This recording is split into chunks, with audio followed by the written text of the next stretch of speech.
hours, Singapore will know who will form its next government. Bringing you moment-by-moment updates are more than 50 reporters and crew across the island. I'm Sabrina Ng at one of the key counting centres as Singapore awaits the final tallies. Nadira Zaidi here with a close watch on what the developments will mean for Red Dot United. I'm Tan Si Hui watching closely at the MOE Evans Stadium to see if the Singapore Democratic Party's northern strategy has resonated with voters. At the Progress Singapore Party camp, I'm Deborah Wong bringing you early reactions to the electoral outcome. I'm Afifa Arifin at the Workers' Party Assembly Centre where its supporters are gathering in anticipation. From the heart of one of the ruling People's Action Party's assembly centres, I'm Leong Wackett, tracking the mood as the election results emerge. Back in MediaCorp, our command centre where every result and each development is tracked in real time.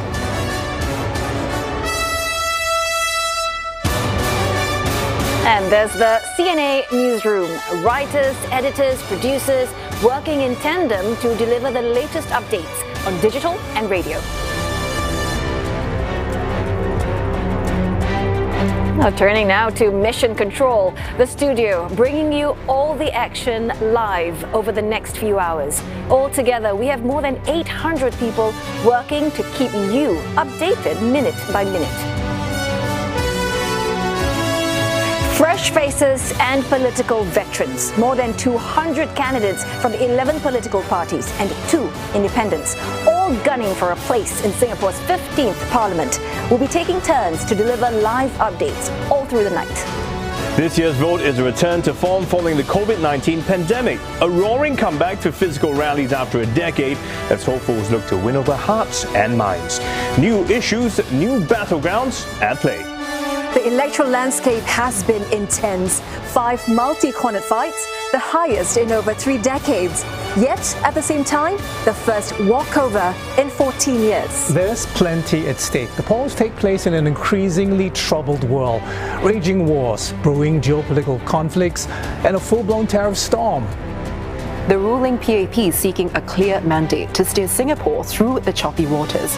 All eyes on how Prime Minister Lawrence Wong will fare in his first electoral test since taking up the top job. At the same time, the opposition out to gain ground. The Workers' Party looking to expand its foothold in Parliament. Other parties also hoping for a say in the legislature. The nation's future in the hands of more than 2.7 million voters. The outcome revealed tonight, and we'll bring you the results and reactions as they happen. This is Singapore Votes 2025. Let the voters decide. It's the privilege to serve you. It is also our fight. Thank you for your warm welcome. Let's make history and secure Singapore's future.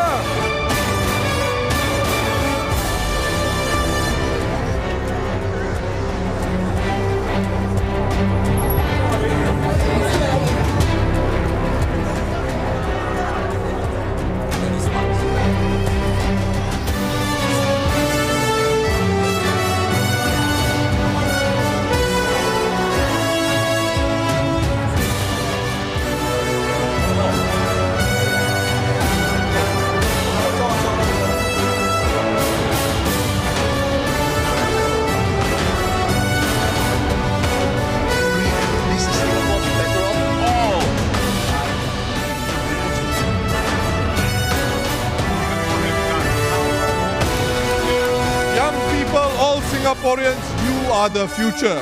I understand. I hear you, and I will make it better.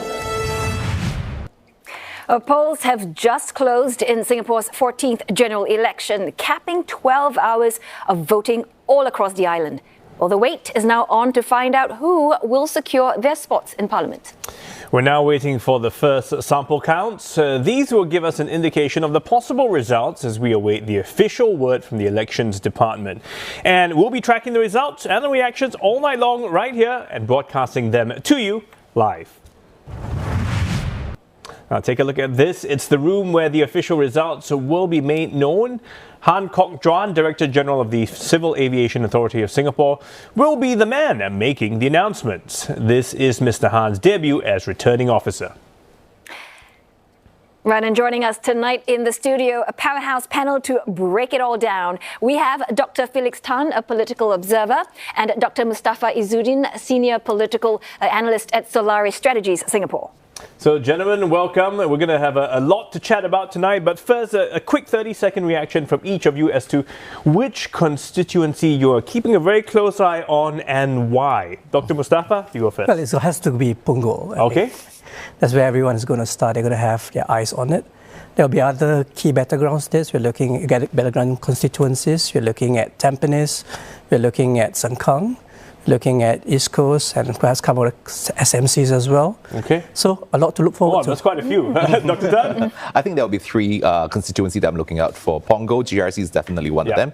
And then Tampines GRC is the other one. I think because, the Workers' Party abandoned Marine Parade for Tampines. So that's quite a shocker there.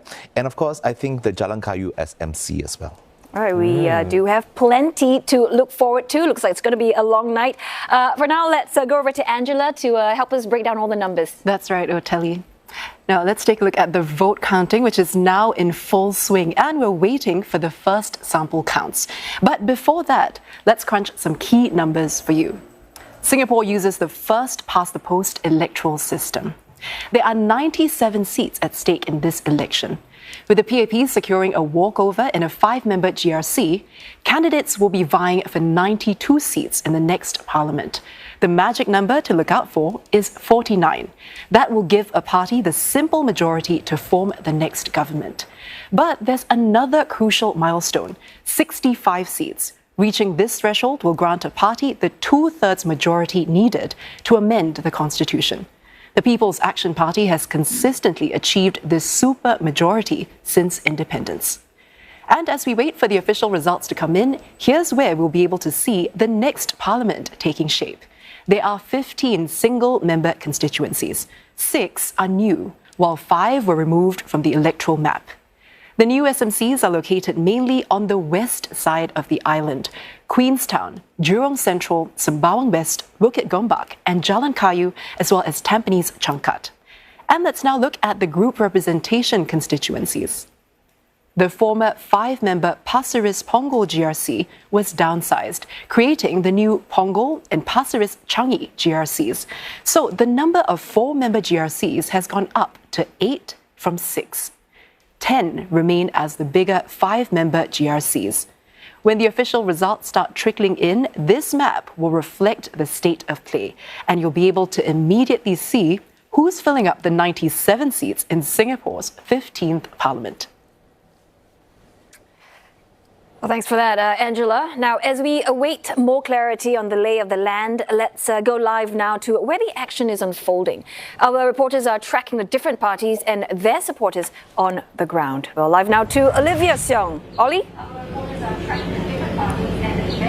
I'll tell you, this is Yio Chu Kang Stadium, one of 3 assembly centres for the ruling People's Action Party. My colleagues are in the east and the west, and where we are, this assembly centre will cover the candidates and supporters that have contested in the north, south and central regions of Singapore. I just want to give you a sense of what's happening here. It's still relatively early in the night, but you can see that there are some supporters that have already gathered here, and in the middle of the stage, in the middle of the stadium rather, there is a stage where we are expecting candidates to take the stage and speak to and address their supporters when they arrive. As the results come in, there are also those big screens that you can see for the people who are gathered here to monitor the results. In fact, they are tuned in to CNA. But also earlier today, we saw that security has been extremely tight here. We saw bomb sweeps being done because we are also expecting the leadership of the PAP, including its Secretary General and Singapore's Prime Minister Lawrence Wong, to arrive here at some point. He leads the PAP's team for Marsiling UT GRC, and he is leading the PAP into its first election since he took over the leadership reins from Senior Minister Lee Hsien Loong. Mr. Lee also expected at this assembly centre, he leading the team at Ang Mo Kio GRC. And so there will be much more to expect here as the night unfolds, but for now we are expecting more supporters and candidates to trickle in to keep a close eye on the results. Back to you. All right, Ollie, thanks for that. We will be checking back with you later on. Hopefully the weather continues to hold out. We're crossing over next to Afifa Arifin. Afifa. That's right, I'm here at Serangoon Stadium where the Workers' Party supporters have begun streaming in as soon as the gates of the stadium were opened. Now earlier, as early as 6 p.m, I had already seen many of them queuing up, bringing their party flags, their banners and their inflatable yellow hammer. Earlier they were shouting Workers' Party, chanting and really cheering. Everyone here eager in anticipation and excitement. That's the atmosphere here at Serangoon Stadium. Now the Workers' Party in this election is contesting 26 seats across 5 GRCs and 3 SMCs. But the big question tonight is, can the Workers' Party defend its incumbent seats in Sengkang, Aljunied and Sengkang? And can it also make inroads into new areas, hot battlegrounds like Tampines GRC as well as Punggol GRC? Now everyone at this stadium will be gathering in. They're slowly streaming in, but they are waiting with bated breath for the answers. All their eyes are glued on that screen in front of me, also showing CNA, so they'll be tracking the updates together with us. We'll bring you all that later on. Looking forward to that. Thanks so very much, Afifa, for that update. Singaporeans were given 12 hours to cast their ballots today. Some polling stations continued to see a stream of people during the last hour of voting. Kate Lowe has more on how the day unfolded. Singaporeans woke to grey skies and steady rain in some areas.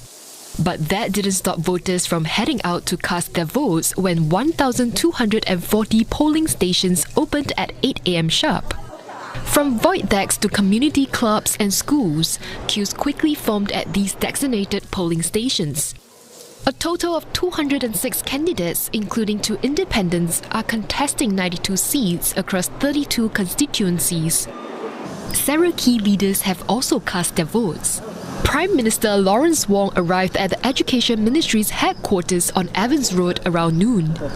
It's his first time voting since taking office last year. President Tharman Shanmugaratnam voted at Nanyang Girls High School, accompanied by his wife, Mrs. Jane Itogi Shanmugaratnam.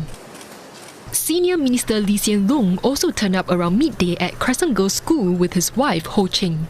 Some voters told CNA the voting process was convenient and fast.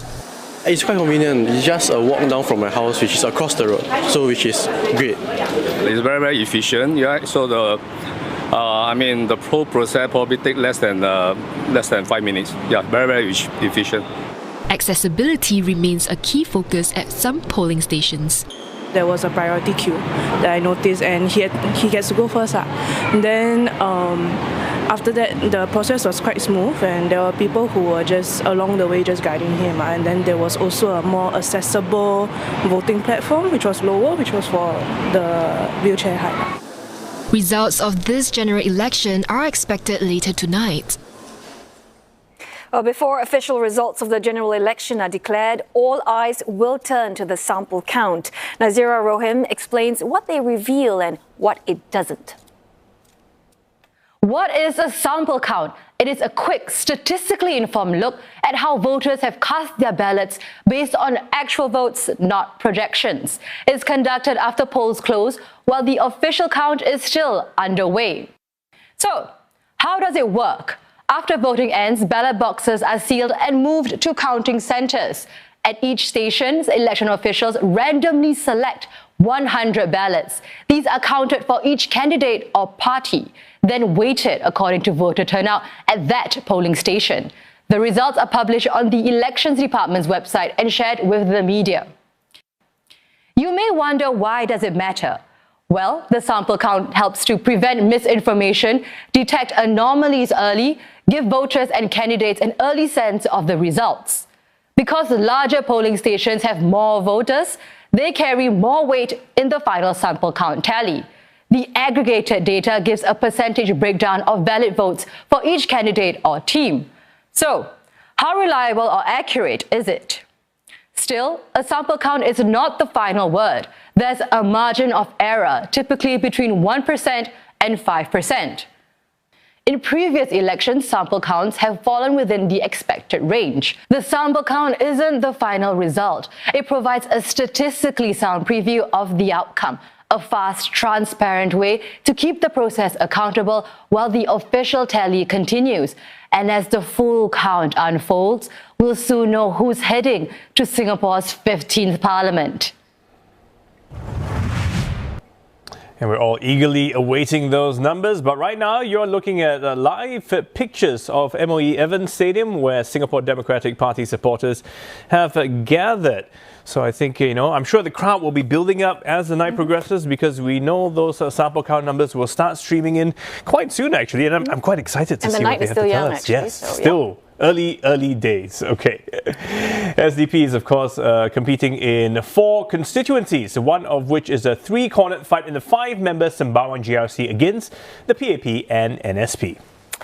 All right, on that note, let's bring you gentlemen into our conversation. I'm just going to kick things off with a big picture question. And we've heard, PM Lawrence Wong, he's asked for a clear mandate, but he did not quite elaborate what he means, right? I mean, is it about surpassing the 61% vote share from 2020? Is it about avoiding further seat losses? Just thought we'd get your thoughts on that. First, with you, Dr. Tan. All right, I think when you talk about strong mandate, I think you have rightly put it across. There are 2 things that we need to look at. Firstly, the percentage in the vote shares. So are we comparing it with the 2020 general elections, which is about 61%? So if it's more than 61%, would that necessarily mean a very strong mandate? Because I think in previous elections, they were even much higher, depending on which year we're talking about. Or are we looking at the number of seats? And if it's two-thirds to get a supermajority, then I don't think that will be quite an issue in this particular general election, or in most general election. I think the PAP tend to have, get back the 2/3 majority of the seats. So when we talk about strong mandate, which exactly will he be looking at? I think if it's both, then of course it will be a good thing. If it's just one, would that be necessarily a bad thing? Okay. Dr. Mustafa?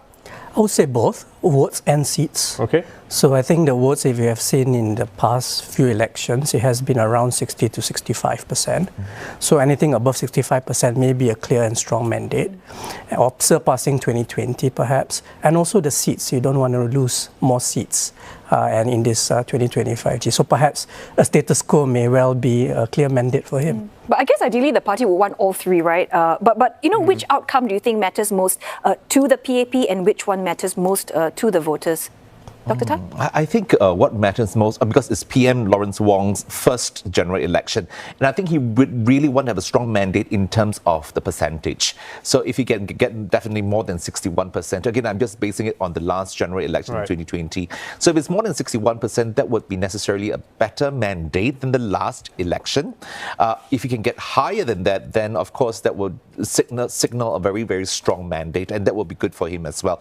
But this is his first, foray into the general election as Prime Minister, so he would definitely want to have that good percentage of vote shares. Yeah, I guess to say he has a very clear signal from the people to go ahead in this way. Well, many issues have been raised, and cost of living is one of the concerns that have dominated the rhetoric across the political spectrum, with both the ruling party and the opposition offering starkly different solutions on how to ease the squeeze. Kate Low takes us through what was said during the campaign trail, starting with the 2 percentage point hike in the goods and services tax. At the ruling party's traditional lunchtime rally, PM Wong took some time to address citizens' concerns. Raising the GST was not easy. It was a very difficult decision to make. While the PAP has repeatedly said the increase was needed to fund social spending. Without the GST increase, we would not be able to fulfill our promise to take care of our seniors in an aging society. Opposition parties have hit back. No government in the world will do this if it has got the back of its citizens. It was not Trump who raised the GST. Not once, but 2 times. And in the midst of an inflationary crisis. To help Singaporeans, the PAP says it has rolled out a slew of support measures, from cash payouts to utility rebates. Majority of Singaporean households, what the government gives will more than pay for 5 years of GST. Who pays the full rate? three groups: foreigners, tourists, and higher income families. The opposition wants these three groups to pay a lower rate. Would you? I wouldn't. We may be taking a chicken wing from you, but we are giving you a whole chicken. But opposition parties say this doesn't go far enough. Although the lower income Singaporeans are being taken care of, but the middle class Singaporeans pay a lot more GST tax. When revenue collected is more than expenditure, the surplus must be returned back to the people. We don't want a case yearly where the surplus are going back to the reserve. You do not overtax people and return money to other people, to them, and expect them to be calling you God. Appreciate you giving them money. Some have proposed alternatives instead. That these increases can be reversed. To do this, the SDP proposes that we reduce the GST back to 7% and bring prices back to pre-COVID levels. We need more targeted rebates and subsidies for lower and middle income families to ensure everyone's benefit from economic growth. The ruling party says the best way to manage cost pressures is making sure wages rise faster than inflation. Its strategy: boost businesses, workers, and Singapore's allure as a regional hub. In this election, you will hear many tempting proposals. Some may sound appealing, but not all are sound. If they weaken our public finances, the burden will fall on our children. If we mismanage the economy, investors will lose confidence and our incomes will suffer. Then we won't have the resources to sustain permanent schemes or even to provide temporary relief.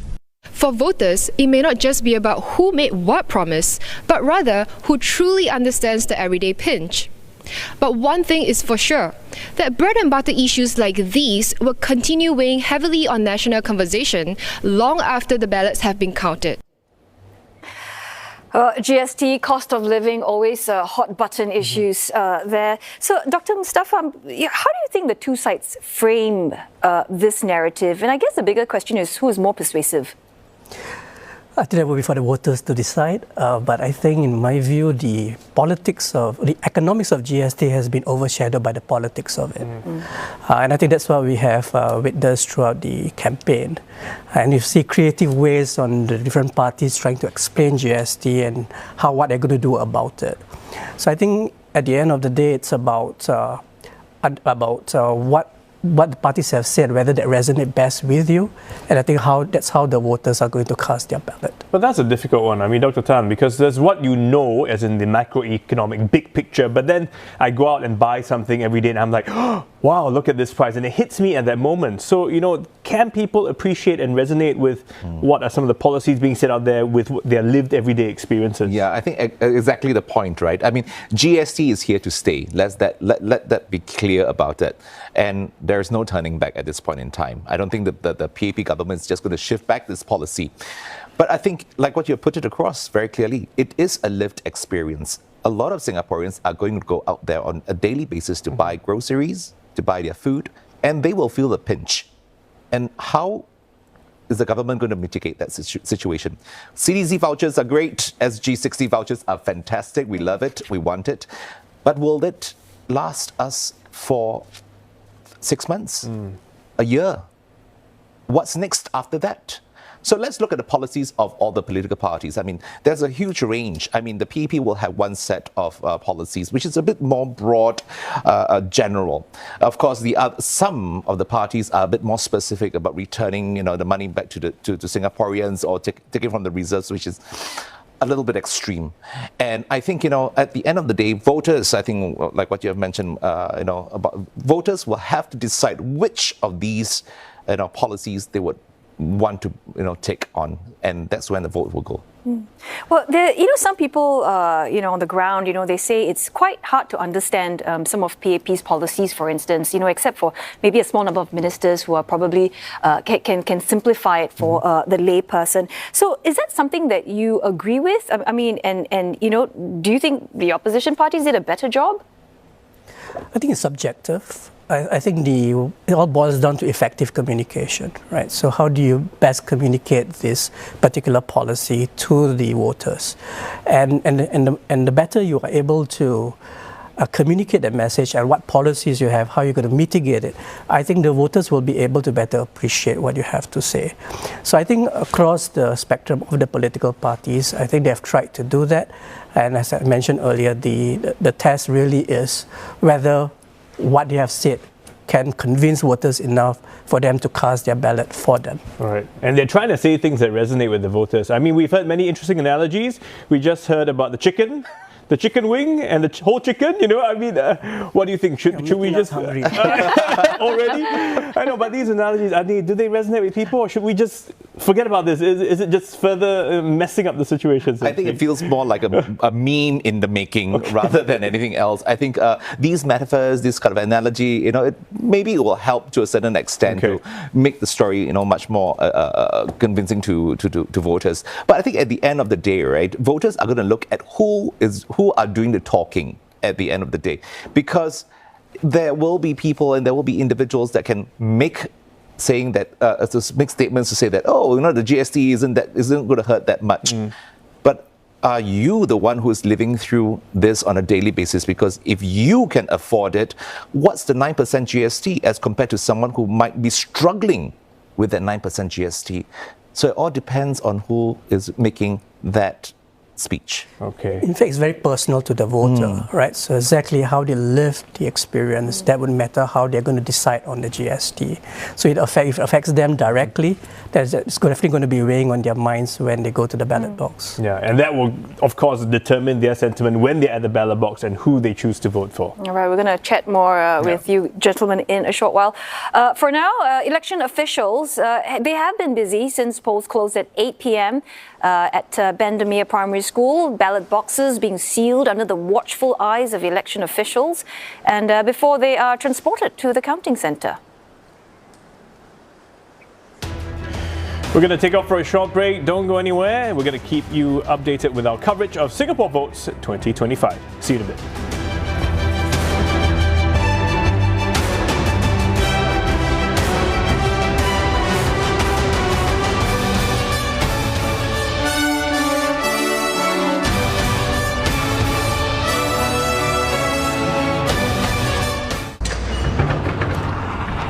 Trade, it helps to be part of a network. Well, not just any network. UOB's network. The most extensive network in ASEAN. Through this network, you can connect directly to my business. And mine. And mine. And mine! With this network, you can source for supplies big and small across supply chains. And connect to sector specialists through 500 UOB offices globally.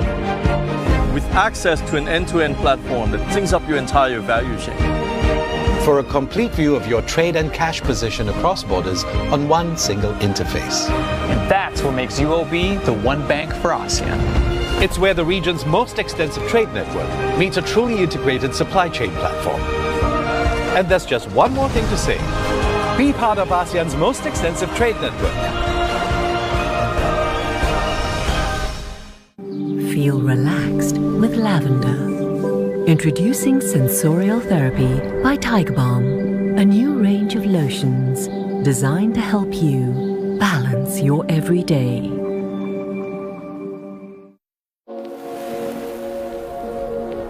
A great night's sleep can make all the difference.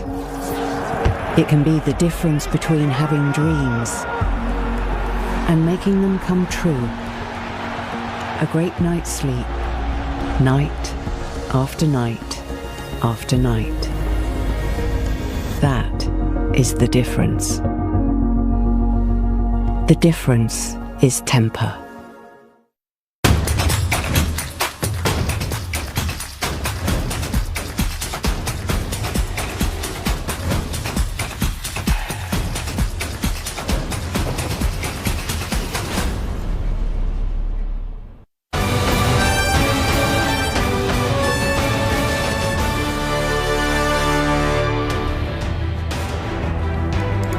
Welcome back to our results show special for Singapore's general election. Let's go live now to Geraldine Yap. Jerry? Yes, I'm here at Bukit Gombak Stadium where supporters of the People's Action Party are gathering to watch the results that will be announced live, of course, on CNA. Now, apart from the supporters that are dressed in white from head to toe, we're also seeing residents from around the area who are here to get a slice of the action.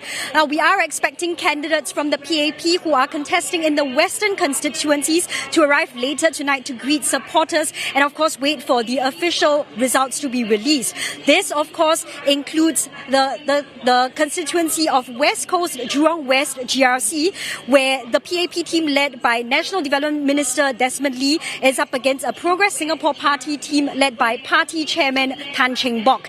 I'll bring you all the reactions from the candidates as the night unfolds. All right, thanks. We'll be looking out for that. We're going to cross over live to Risha Matthew next. Risha, what do you have for us? I'm Risha Matthew and I'm right here as things are heating up at the Hogang coffee shop where supporters of the Workers' Party have started to gather, and you can hear all around here the excitement and the buzzing around me as drums are playing, the cheers, the chants. It has been happening over the past hour or so as crowds trickle in to support the Workers' Party. Occasionally we do hear these chants, these shouts, and we also see cars honking in support of the Workers' Party. Once again, I have to say this is not the official sport for supporters to gather, but it is one that is close to the hearts of the supporters, and that's because this has been the go-to for Workers' Party supporters since the time of Mr. Low Tia Kiang. So it is not just a watch party for many of the supporters here, but it is something, a tradition that has been passed down from generations over the past elections. And the sides of the road, of course, safety first, because barricades are up to ensure that the crowds do not spill over onto the streets.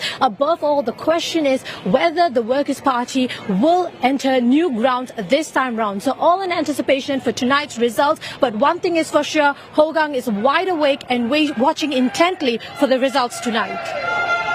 Oh, thanks for that, Risha. Lots of buzz there at the Hogang area. Let's go over to Sabrina Ng now. She is at one of the counting centres across the island. Well, no supporters here at Nan Chiau High School, which is one of the 200 counting centres all across Singapore. But the excitement here is still palpable as we are eagerly waiting the arrival of buses that will be carrying ballot boxes from Sengkang GRC. As my colleague Risha Matthew announced just now at Hogang, there's a lot of excitement. Everyone is tuning into the show. We've not yet caught sight of the buses which will be entering into the school behind me. They will be carrying ballot boxes from several polling stations in the Sengkang area. Candidates from both the People's Action Party and Workers' Party are also permitted to enter into the counting centre and observe the unsealing of the ballot boxes and the counting of the votes to ensure that the process is going on smoothly. So far, we've not seen any candidates arrive at Nan Chiau High School, but that doesn't mean that they are not at several other counting centres that are also in the Sengkang GRC area. Of course, we are also eagerly awaiting for the sample count results, which will be likely released very soon, and we are keeping a close eye on that, as that will give us an early indication of where results are leading for a particular constituency. Once again, sample count results are not indicative of final results, but they will give us a good indication of where votes are swinging for the particular moment. For the final results, you'll have to stay with us for just a while longer. Based on past elections, results have been released from anywhere from 11 p.m. to around 4 a.m. in the morning. So it's shaping up to be an exciting night ahead of us. Stay with us and we'll bring you more when we have it. Sabrina, thank you so much for that update. There was Sabrina Ng live at one of the counting centres. And so one of the big questions is, what happens after the polls close? Let's take a closer look. Now, ballot boxes are transported to about 200 counting centres across Singapore, where only the returning officer, counting agents and candidates can enter. Inside, counting agents first inspect the boxes to ensure they have not been tampered with. Now, to make sure counting machines are accurate, a pre-count test is done, witnessed by counting agents. The boxes are then unsealed and emptied. Ballot papers will be mixed before sorting begins. Now, a sample count is first taken. after which a machine is used to count batches of 100 ballots each time, and a second counting assistant verifies it with a separate machine. This continues until all are counted.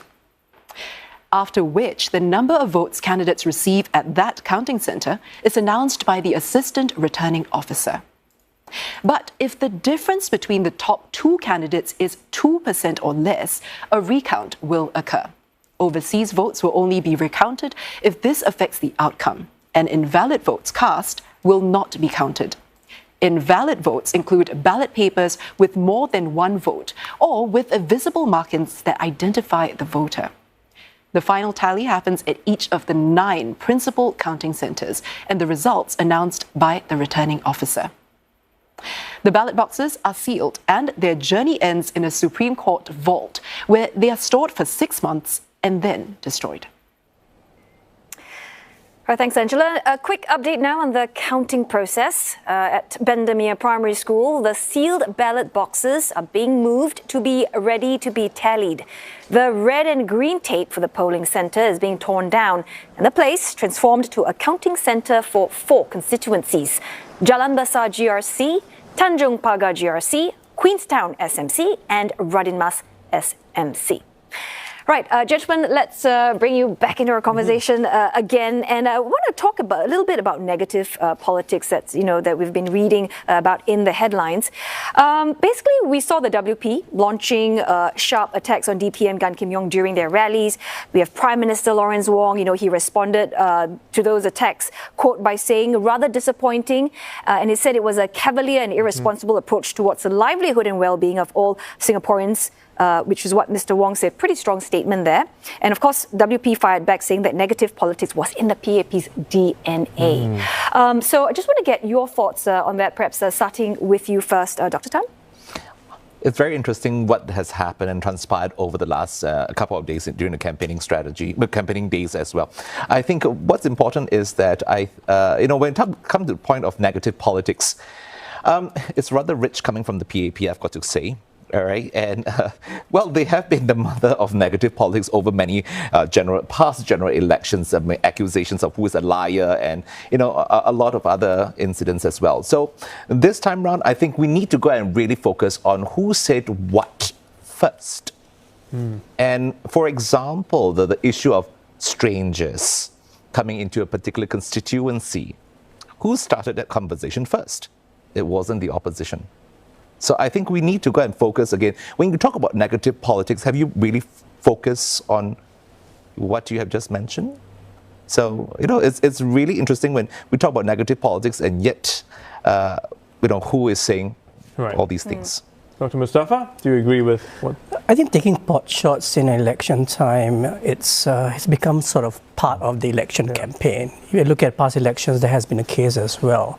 I think it's a question of what's acceptable negative politics and what is not, and also whether the negative part of the politics is, I suppose, balanced by the positive part of the politics as well, right? So I think that's what we're seeing in the campaign. Perhaps there's some balancing out of the two, but I think for us not to expect negative politics in an election campaign, I think we are being slightly disingenuous. But do you see that? How does that backfire, or does that what parts of it resonate with voters? I think it depends. I mean, you would engage in such politics if you believe it gives you a political advantage, right? And that would be across the different political parties.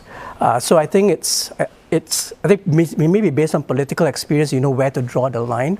But for you, engaging negative politics is part of the campaign strategy. And some would argue, as you rightly pointed out, I mean, what is considered negative? So just saying you are a new face to the neighborhood, is that considered negative politics? Yeah, I think there was a very, very good point over there. What would we consider as negative politics? I think if we talk about respect being the first and topmost priority, then are we then allowing that there's certain kind of respect amongst politicians? But I do agree with what Mustafa has also mentioned, right? This is politics. This is a campaign strategy. I mean, we have to be, realistic about it. Everyone wants a chance to win. And of course, this sort of politics gets through, but should it be encouraged? Okay. It's an open question. It's an open question. And we'll leave that question. Maybe we'll come back to it later. We'll have more to talk about. But we do want to touch, because many issues have been touched on during this campaigning period. Race and religion was a sensitive one that became a flashpoint during the 9 days of election campaigning in Singapore. Muhammad Bahajaj with the highlights for us. Take a look. Just 3 days into the hustings, and Singapore authorities identified and blocked online posts that urged Singaporeans to vote on racial and religious lines. They include this one from a former Singaporean now living in Australia, who said he had met the opposition Workers' Party and presented a list of demands in exchange for Malay Muslim votes. The government condemned what it calls identity politics. Identity politics means candidates and MPs appealing for support on the basis of race or religion and championing the interest of that particular group over other groups and over everything else. No one wins when this happens. Opposition parties wasted no time backing the Prime Minister on this matter. I'm so sorry we don't operate this way. And that's not how we can work in a multiracial society. I'm sure Singaporeans are not so stupid. They want to see value, and the value has to be presented by us. Singaporeans need to be aware, not to be influenced by any foreign elements. In Tampines, where according to latest population census, the proportion of Malays is higher than the national average. The showdown was framed between two high-profile minority candidates, facing off each other. The ruling People's Action Party's Minister in charge of Muslim Affairs, Masagos Zulkifli, and the opposition Workers' Party, Faisal Manap. But both men deflected that assumption. It's more of a team versus another team. So I don't see myself as going against Masagos. We live together in our unique way, multiracial, multi-religious, regardless of language, race or religion. And even as we advance the interests or listen to the concerns of our own community. Fiery speeches from rallies ignited an unwelcomed racial slur from one opposition candidate to her fellow teammate. This ignorance is a byproduct of privilege. Any one of us with Indian or Malay friends will know, growing up in Singapore, that it's not okay to use the K word. I have been counseled by my party colleagues, and I'm deeply sorry for what I have said. And midway through the hustings, there was even a police report filed over online remarks labelled as racist and sexist. I filed a police report, not because I seek sympathy, but because this is bigger than me. It's about the kind of Singapore we are building for our children. Investigations into that report are ongoing. Okay, gentlemen, let's bring you back into the conversation. I mean, this one is a sensitive issue. They've all come out to say, all the parties saying, no, we don't engage in this. Yet, at the rallies, we've seen other things happen. What do you make of what's happened during the campaigning period? Dr. Mustafa? I think the parties coming up to say that there is, we are not going to tolerate race and religion being used for political reasons. I think that's certainly laudable. And that speaks well for the maturing of our political landscape. But we have seen a couple of cases, at least one, where a racial slur was used. But the party has been swift in coming out to issue an apology, and I think that helps to maintain the thread that we are on, which is that there is no place for race and religion to be used in politics in Singapore, to be politicized. And I think, again, like I said, that's good for us when we do the campaigning. And also, I think it's really important, much of this race and religion debate has also come from external sources, from outside of Singapore. And that's also really important for us to push back and say that the election in Singapore is a domestic affair. It is for Singaporeans and for Singaporeans to decide. And I think all the political parties have taken that position, and I think that speaks well for each of those political parties. And we have this Tampines contest, one of the key battlegrounds. We have both Masagos and Faisal Manap. I mean, they are prominent, Malay Muslim figures, right? Does this sort of intensify this whole identity-based voting, even if subtly? And I'm just wondering, how do you see both parties navigating the line? I think, unfortunately, that in that particular scenario that you had just brought up in Tampines, I think we have focused a lot on the Malay Muslim community, a lot more. But that's because it's a larger population in Tampines as well. And I think, looking at how the campaign has been structured so far, they have actually used Masagos and Faizal Manap as one of the, key sort of anchor individuals in this particular election for Tampines. So I think it'll come to the fore. It tends to highlight, whether unfortunately or fortunately, tends to highlight a particular community more so in such an instance. But also keeping in mind that the proportion is high, 25%, but the bulk of the rest are still Chinese. That we shouldn't forget that there's also the other side of the equation. Yes, I think if you look at Tampines, yes, there is a sizable number of Malay Muslims living there. But I think the way the campaign has been rolled out is to focus on each and every voter, regardless of race or religion. And I think that's important to note. And also, I think it's also important for both, and it has been said by both the WP and the PAP, that we are going to focus on issues. Now, going back to identity politics, I think if you're just talking about identity per se, there is identity in the voting that we do, in the way that we run the elections. We cannot escape from that. The question really is when you take identity to the extremes, when it becomes politicized to the extent that it causes offense, that it can disrupt the social harmony that we have. I think that's where we have to draw the line. So in this case, has it been politicized? I don't think that it has been, specifically politicized to an extent. It is a dangerous, thing. If we go any further and tend to overly focus on either race, religion, or even gender, for that matter. I think there were a few occasions, and I think we have seen, over the last couple of days, there were issues that were being raised up. But I think it's, I think you brought up earlier, it's good that these political parties have actually come out to voice their disagreement to these sort of innuendos, these sort of, remarks as well. So I think by and large we can all agree that race, religion should not be mixed with politics. Right, we have some live updates now from Leong Wai Kit standing by. Wai Kit?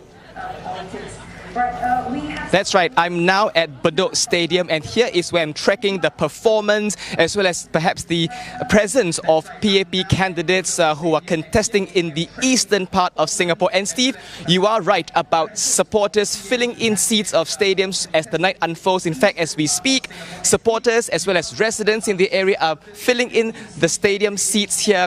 The first group, of course, were members of the media. That was, we came at about 4 p.m. The second group were supporters and volunteers from the East Coast GRC pushing in PAP flags, pushing in posters of the East Coast slate candidates, as well as snacks like bread, nuts, as well as drinks.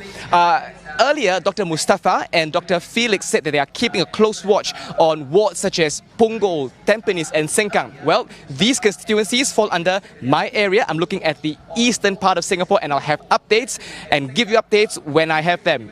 For now, back to you.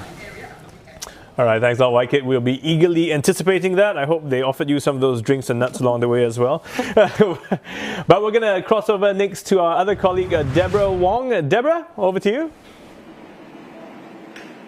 Well, I'm here at the PSP's headquarters in Bukit Timah. Now, the PSP is not hosting any official watch parties, but we're here together with other members of the media because we're told that candidates will be gathering here, walking through these doors to prepare for a press conference later tonight. Now, the stakes are high for the party because this is also founder Dr. Tan Cheng Bok's last election, and you know, all eyes are on the battleground of West Coast Jurong West GRC, where Dr. Tan's team narrowly lost to the PAP in 2020 in the former West Coast GRC. Now, 5 years on, they are contesting in PAP strongholds in the constituency, and you know, the redrawn boundaries, they said, have proven a tougher fight for them. They're also saying that they've called for policy debates which have not materialized. So they're also hoping that residents can judge them based on the policies that they've put forward, like universal minimum wage as well as affordable housing schemes. Will all that tip the scales in their favor? If not, what will that mean for the future of the party? We'll be keeping a very close watch on that. Back to you. Well, thanks very much for that, Deborah. Let's go over to Serangoon Stadium now. Live pictures from there, the Assembly Centre for the main opposition, Workers' Party. And it does seem like quite a number of people have already gathered. Cheers and chants. Oh, they're seeing themselves on TV now, so that's why they're cheering, you know. But I'm sure the crowd will build up over the night because WP is contesting 8 constituencies this general election.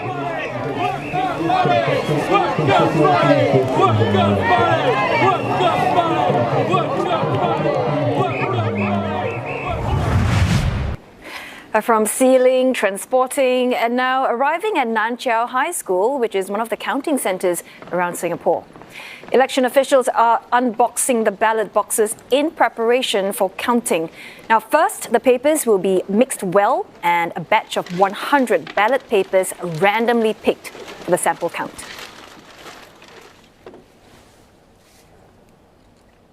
In the story we just aired on race and religion, we said that Noor Deros resides in Australia. This is actually incorrect. Noor Deros is Singaporean and is currently based in Malaysia. Apologies on that one.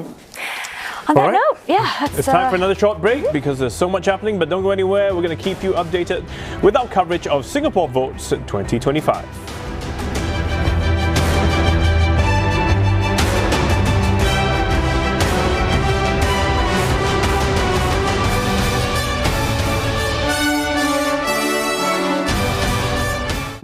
Feel relaxed with lavender. Introducing Sensorial Therapy by Tiger Balm, a new range of lotions designed to help you balance your everyday. At home, love is in the air, but the air you breathe is also full of pollutant, especially the formaldehyde. The new Dulux-Ambience All Air Clean with pure air technology helps to destroy formaldehyde inside your home into a harmless water vapor.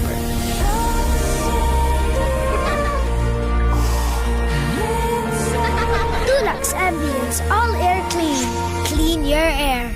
Experience the best of youthful vitality with Holistic Whey Premium Gold Bio NMN. Fuels cells, boosts energy, and supports DNA repair. PQQ protects, stimulates cell growth, and supports brain health.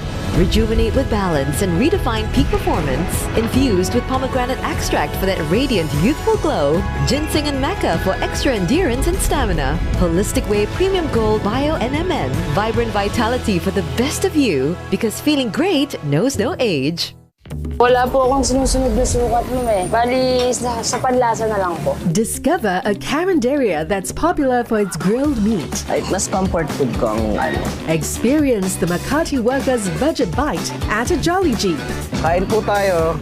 And would you dare eat at this famous street? Tinawag po siyang Hepalin dahil it is short term for hepatitis. Lunch with us, Sunday on CNA. Pressed for time?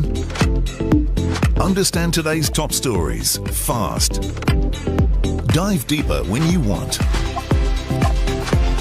Go to cna.asia or download the app now.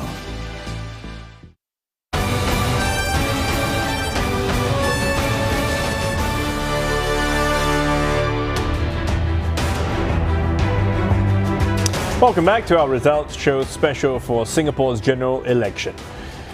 Now, the halted sale of income to German insurer Allianz last year was a hot topic this general election.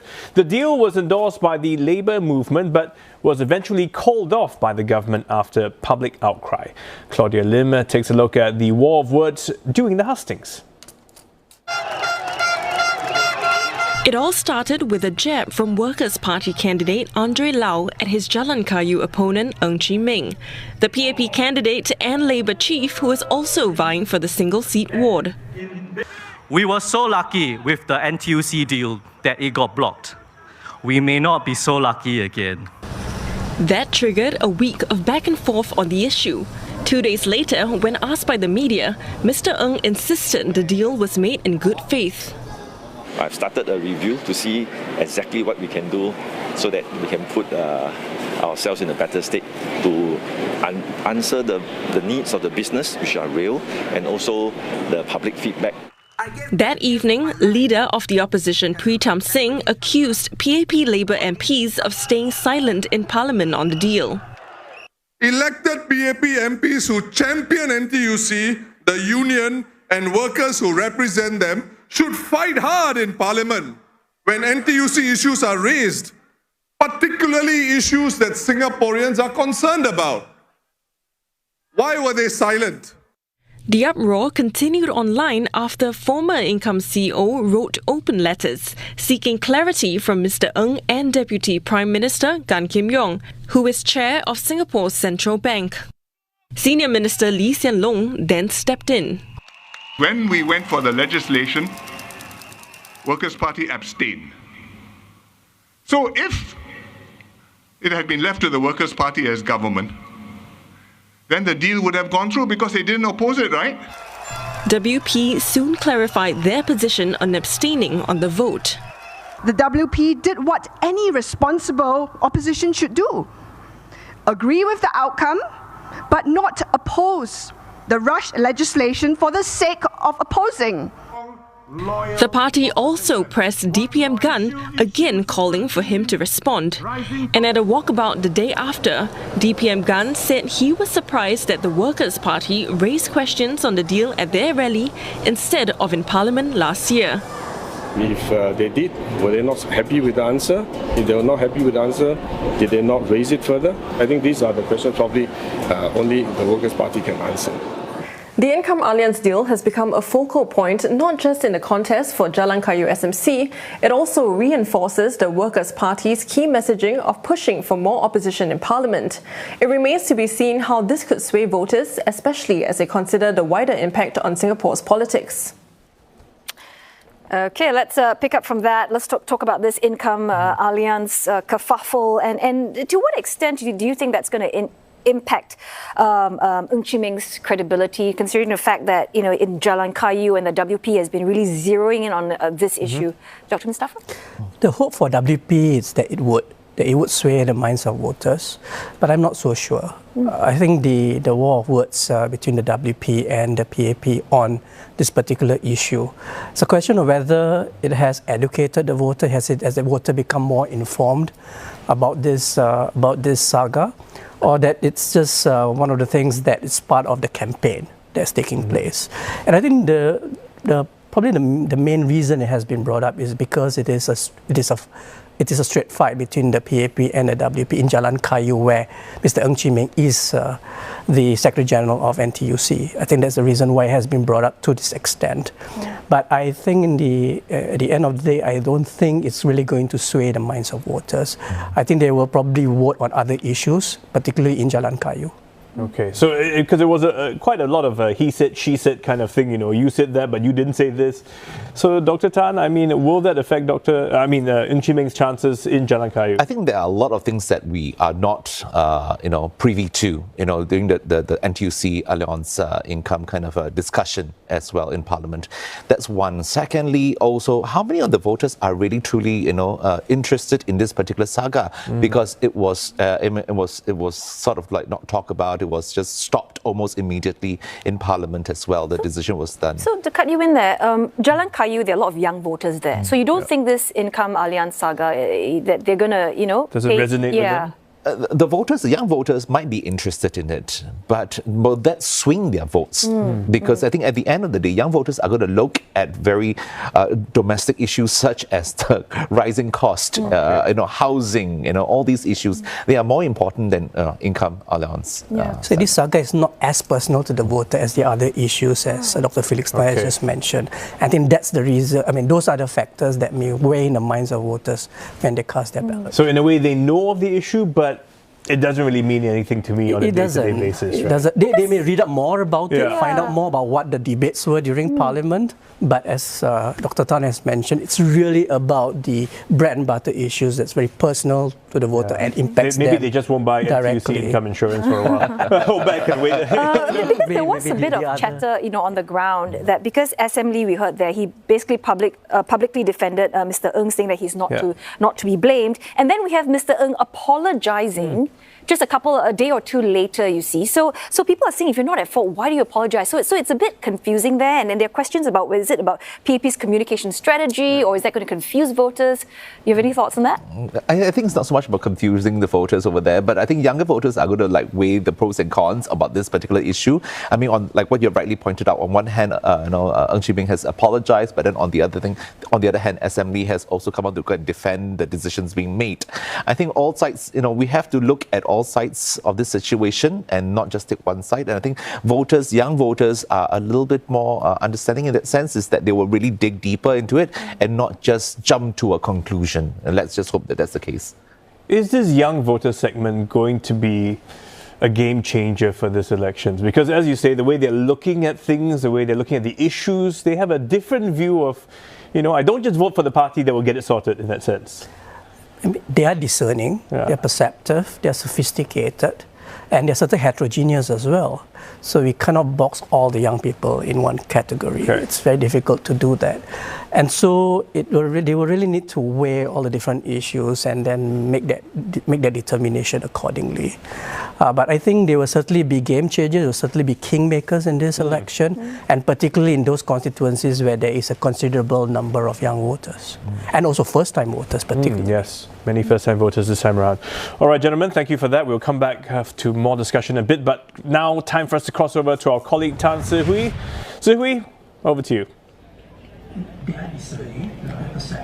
Well, there's a handful of supporters from the Singapore Democratic Party here at MOE Evans Stadium. They're eagerly waiting for the arrival of Secretary General Dr. Chee Soon Juan, as well as Chairman of the SDP, Dr. Paul Tambaya, to arrive here. And of course, they're eagerly awaiting the results. Now, they're putting up a strong northern strategy here by the SDP. Well, we're going to wait for results at Bukit Panjang SMC. That's where Dr. Paul Tambaya is contesting. We're also waiting for more results from Sembawang West SMC. That's where Dr. Chee is contesting. It is a newly crafted SMC. Now we're also waiting for results from Marsden UT GRC. That's where one of the youngest candidates of the GE is contesting, Mr. Arfin Shah. And we're also going to be hearing from Sembawang GRC, where there will be a three-cornered fight. And of course, the biggest questions for SDP is, will Dr. Chee Soon Juan finally win a seat at Parliament,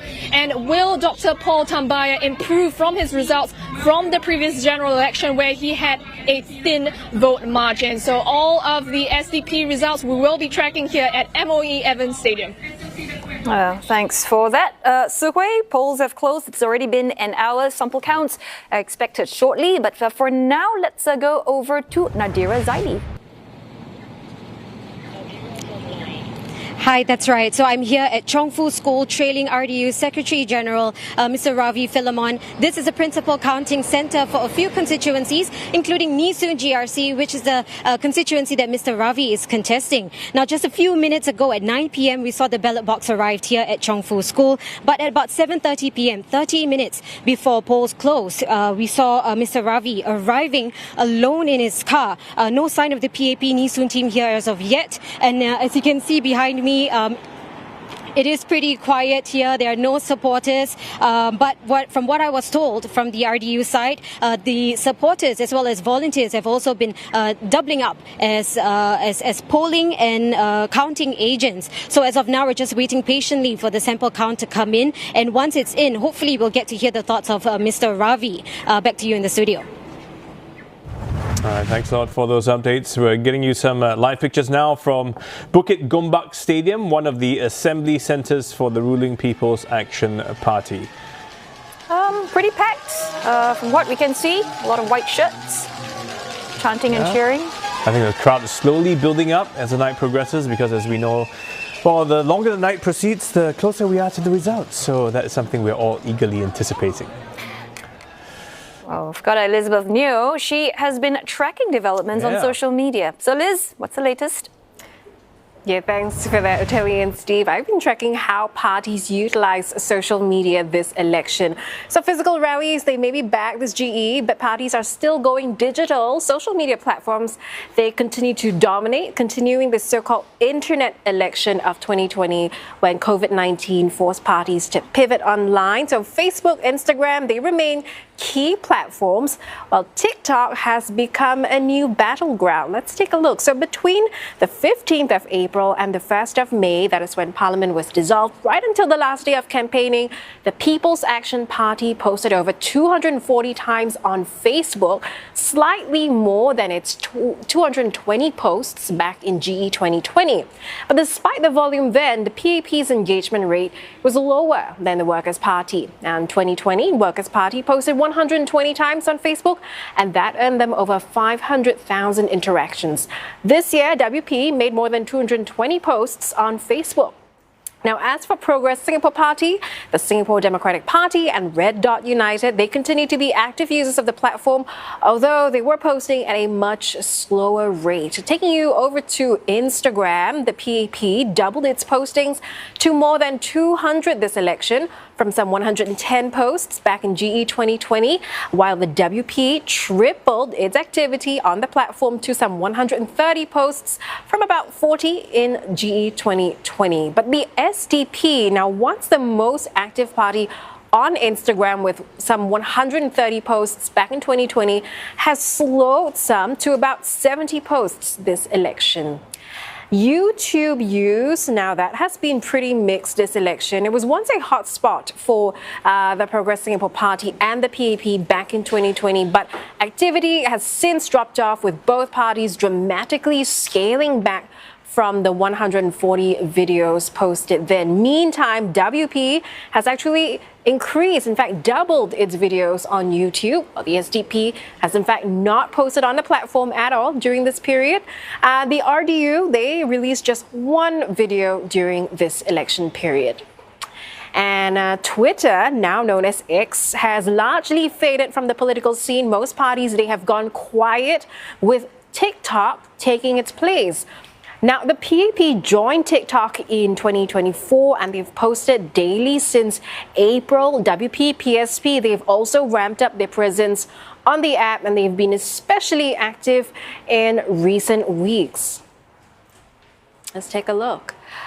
And podcasts, they've also been rising in popularity as a platform for parties to get their message across through candid and longer chats. So candidates, we've seen them appear on platforms like the Daily Catch-Up and Yalabat to talk about policies and engage voters.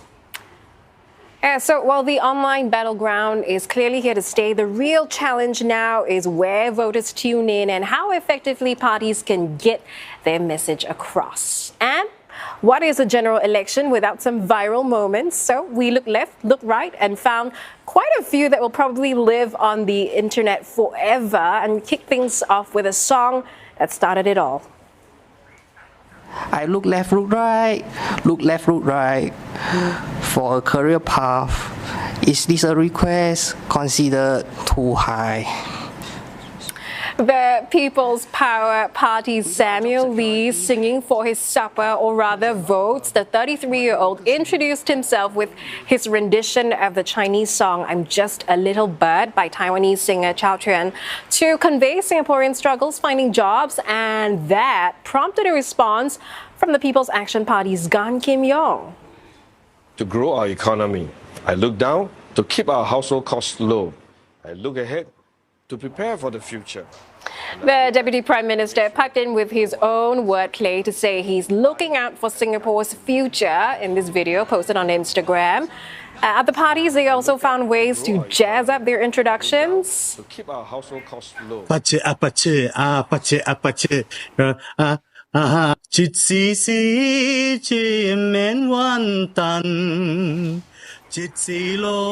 Red Dot United's Ravi Philemon gave his version of the hit song by Blackpink's Rosé and Bruno Mars, and a Hokkien tune as he unveiled the party's slate of candidates contesting Nisoon GRC. 我的心里只有你，没有他。Progress Singapore Party's candidate for Marymount SMC, Jeffrey Koo, also serenaded voters with a Chinese folk song. Loosely translated, he's telling Singaporeans, "You are the only one in my heart." And when party chairman Tan Cheng Bok's birthday came along, there was more singing to be done. The party took the chance to celebrate his 85th birthday. Happy birthday to you. Happy birthday to you. Now, mainstay of the hustings in multicultural, multiracial Singapore has always been to reach out to voters from different communities. Vanakkam, Nanggal PAP Sengkang Ani candidates. Wakai, Pengiu Asi, Takanang Si Teo Chunang. And of course, to keep it inclusive as well. It was definitely an interesting 9 days, to say the least, made more so by a couple of very special characters on the campaign trail. For Progress Singapore Party. PSP candidate for Kebun Baru SMC Tony Tan with man's best friend and perhaps his new party member, his robot dog turning heads with the ability to walk, sit on its hind legs, beg and even ask for votes. And speaking of pets, how about this supporter with her feathered friend at the Workers' Party's rally for Tampines GRC? What a moment to document.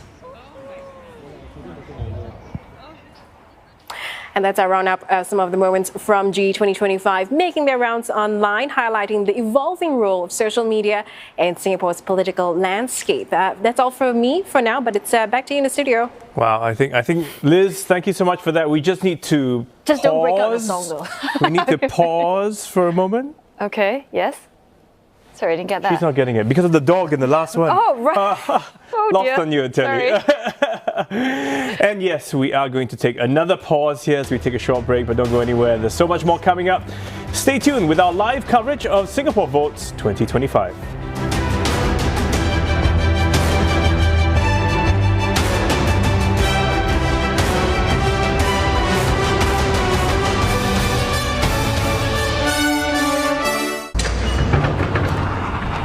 Trade, it helps to be part of a network. Well, not just any network. UOB's network. The most extensive network in ASEAN. Through this network, you can connect directly to my business. And mine. And mine. And mine! With this network, you can source for supplies big and small across supply chains. And connect to sector specialists through 500 UOB offices globally. With access to an end-to-end platform that syncs up your entire value chain. For a complete view of your trade and cash position across borders on one single interface. And that's what makes UOB the one bank for ASEAN. It's where the region's most extensive trade network meets a truly integrated supply chain platform. And there's just one more thing to say. Be part of ASEAN's most extensive trade network.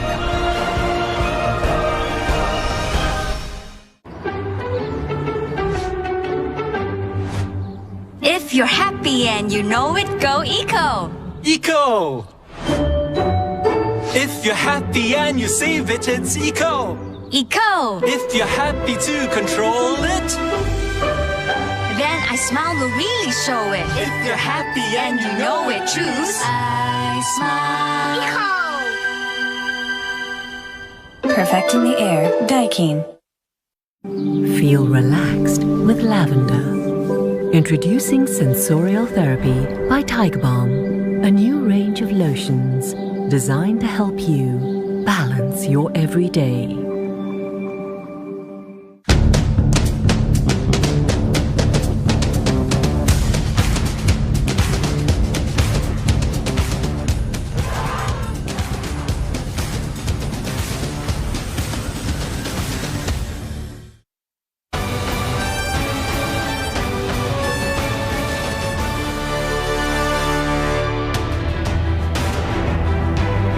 Hello again, welcome back to our results show special for Singapore's general election. And who do we have here? Well, Steve is on a break, so you have me for company for now, I'll tell you. But he'll be back. Don't worry, you'll see Steve again very soon.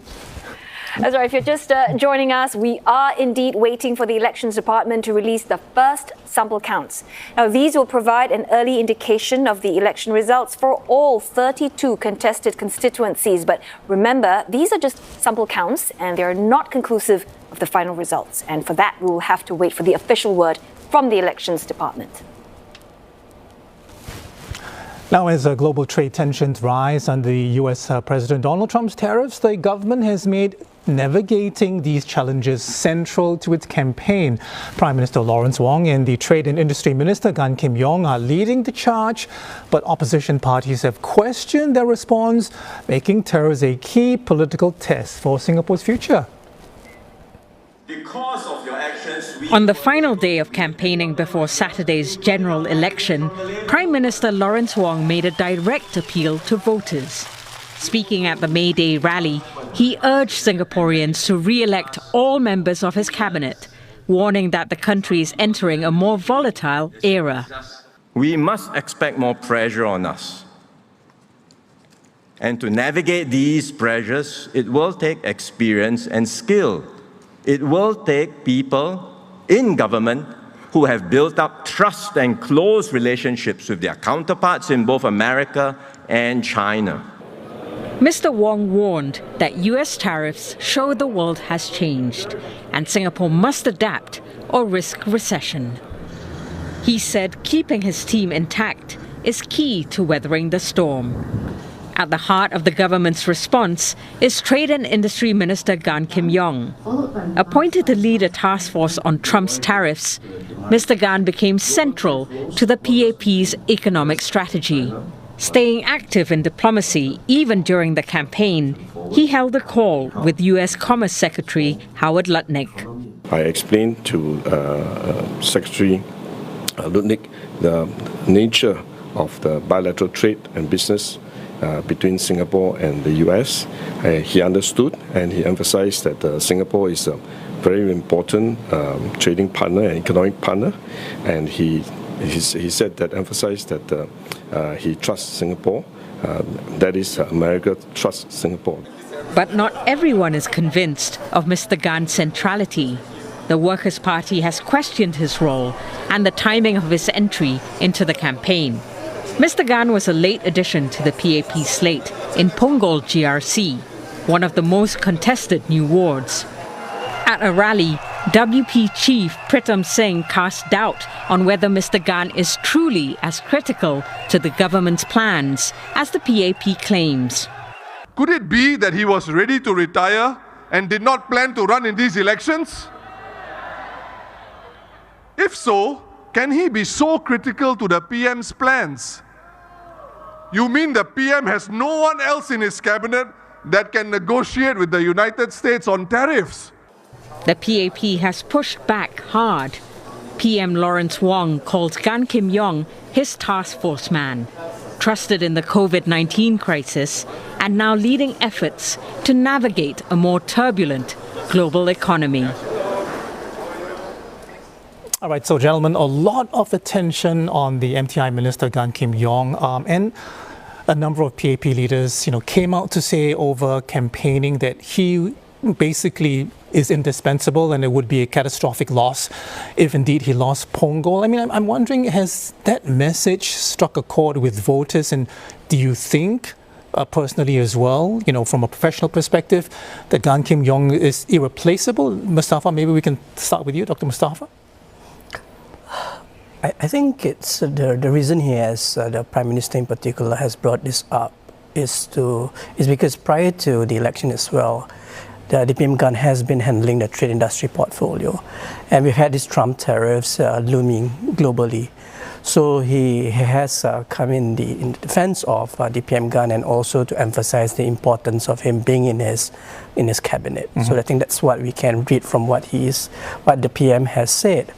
But as far as the Trump tariffs are concerned, the elections in Singapore are a domestic affair, but it's not immune from global challenges. So I think it's about underscoring the importance to the voter of what's happening globally. Yep. Now, whether that translates into how they vote, it remains to be seen. But it's important to bring out to emphasize the reality that's taking place so that the voters can make an informed choice when they go to the ballot box. So I guess, some of the questions that's been, raised is the fact that if Mr. Gan, he is an electoral asset for the PAP, then why not keep him at Choa Chu Kang? I mean, he's been there for so long. Why do you want to put him at Tampines, which is a key battleground, and one which he may, in Punggol, excuse me, that he might even lose. We don't know that yet. I think this is a repeat of 2020 general election where they actually, put DPM Heng Swee Keat into East Coast GRC to go and shift, to recalibrate the votes. And I think this is what one of the strategy that the PAP is doing over in Punggol GRC as well, to keep a very important key player in Singapore's economy, growth, and a driving force, in this negotiation as well with the US, in the midst of the tariffs. But I think one thing to be clear, and I do agree with you as well, that the tariffs, while it is very important and realistically speaking, it will affect Singapore at some point. But Singapore is going to be a collateral damage. We are at the lower end of it. But there are other repercussions as well. So it's important. But again, will voters be enticed by this argument that the tariffs will be more important than domestic issues? But it begs the question, because if he really is so important to the ruling party and, for Singapore's, if you like, economic survival as it fights, Trump tariffs, why not put him in a safer seat? Why not put him, anchoring in a seat which is a traditional PAP stronghold? They would know that the Workers' Party has been working the ground on Punggol very hard. And this puts the voters in a very difficult position, because if they vote against DPM Gan Kim Yong, that means they'll get rid of the chief negotiator, the task force man, as PM Lawrence Wong has said. So it puts the voter to go and make a decision, a very concerted, a decision that they have to make and really think about it, a very discerning vote. So you're saying it might upset the voters, sort of being a bit of a pseudo threat? Or having their hands tied, I would say it's more of a dilemma for the voters that have to be confronted with this. But I suppose it also begs the question of, whether this political gamble will pay off. It is of course a political strategy, as much as he is, I think rightfully so, an important member of his cabinet. But we are in the midst of an election, and so it is a political decision that was made. And now it's in the hands of the voters in Punggol to decide how they are going, which side of dilemma they are going to be on. All right, gentlemen, hold that thought. We are going to cross live now to Olive Amshah. Olive? Well, Arnold, I'm stationed just outside St. Andrew's Junior College, one of many counting centres for tonight's proceedings, and it's also where the People's Alliance for Reform Chief Lim Tian is currently at. He's observing the counting process, the counting proceedings. He told me he'll be visiting a few counting centres over the next 1 to 1.5 hours before making his way to a neighbouring coffee shop where the PAR supporters and candidates are gathered. Some of the candidates and supporters have been there since 6 in the evening. They had dinner together, and I spoke to some of them, and they said that they are in good spirits and they are looking forward to the results tonight. Of course, we know that the PAR has fielded 13 candidates across 6 constituencies, including Tanjong Pagar and Jalan Besar GRC. Of course, Mr. Lim himself is in a 3-cornered fight in Potong Pasir SMC, up against candidates from the People's Action Party and the Singapore People's Party. Of course, we'll have the reactions from Mr. Lim and his team right here. Back to you. Thanks for that, Olive. Let's go over to Afifa Arifin now, where she's among the WP supporters. That's right. It's now past nearly 9:30 p.m.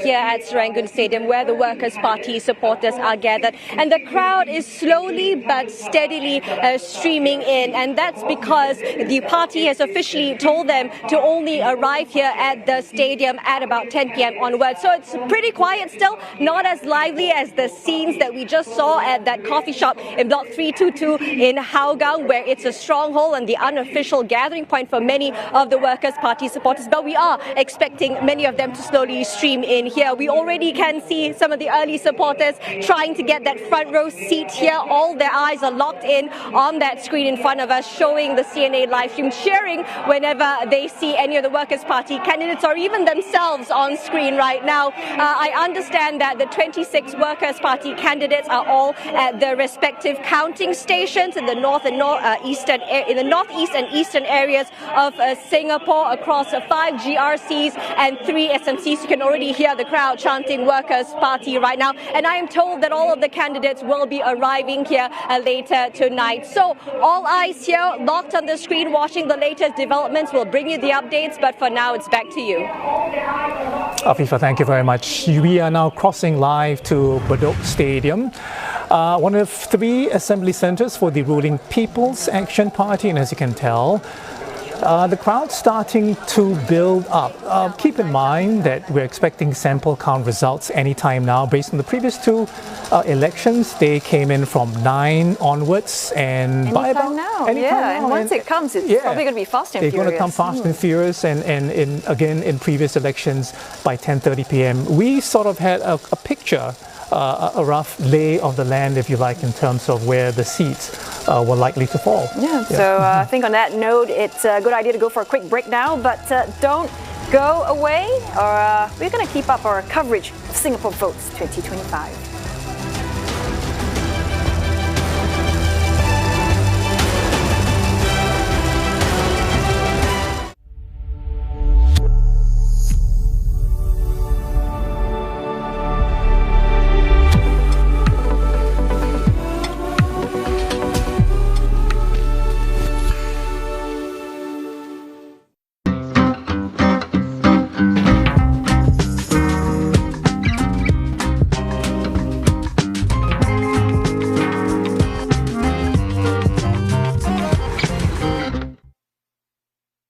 Experience the best of youthful vitality with Holistic Whey Premium Gold Bio NMN.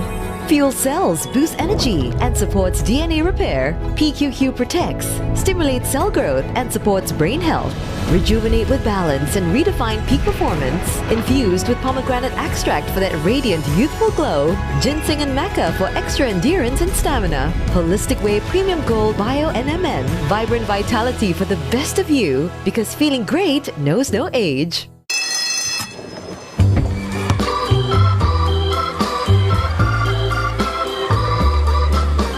Life. That's what all the people say. You're riding high in April, shot down in May. But I know I'm gonna change that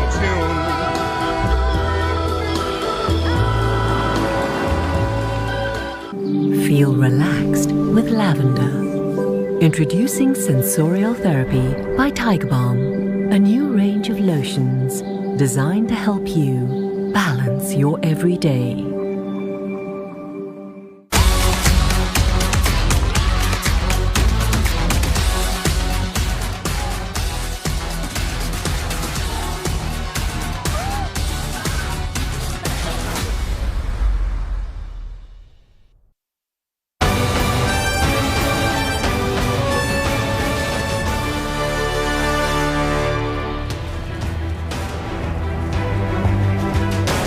And welcome back to our results show special for Singapore's general election. If you're just joining us, we are waiting for the Elections Department to release the first sample counts. These will provide an early indication of the election results for all 32 contested constituencies. But remember, these are just sample counts and they are not conclusive of the final results. For that, we'll have to wait for the official word from the Elections Department. Now, at 90 new faces, the 2025 general election has seen the highest number of first-time candidates in recent years. Well, CNA highlights 4 of the young newcomers. Dr. Syed Harun Al-Habsi is part of the People's Action Party's slate contesting Nee Soon GRC. Now, the consultant psychiatrist is a former nominated member of parliament. He said he resigned and joined the PAP to serve Singaporeans better. We promise to carry your voices forward, to protect your interests, and to ensure that no one is left behind. Because in Yishun, we are not just neighbours, in Yishun, we are family. Michael Tung from the Workers' Party is the COO of a tech startup. The Harvard graduate started volunteering with the Workers' Party in 2011 when he was afraid of being seen in a blue shirt. Now he wears it proudly as one of the WP candidates for Tampines GRC. I want a political system where issues can be raised early, openly, and constructively. One that has compassion and where Singaporeans see themselves reflected in it. A Progress Singapore Party Stephanie Tan is a first-time candidate contesting Pioneer SMC. After years of being a lawyer, she became a stay-at-home mom to care for her 2 daughters. Now, Ms. Tan says being a parent helps her better connect with residents. We need a diversity of voices in Parliament, and like SM Lee once said himself, nobody has a monopoly on good ideas.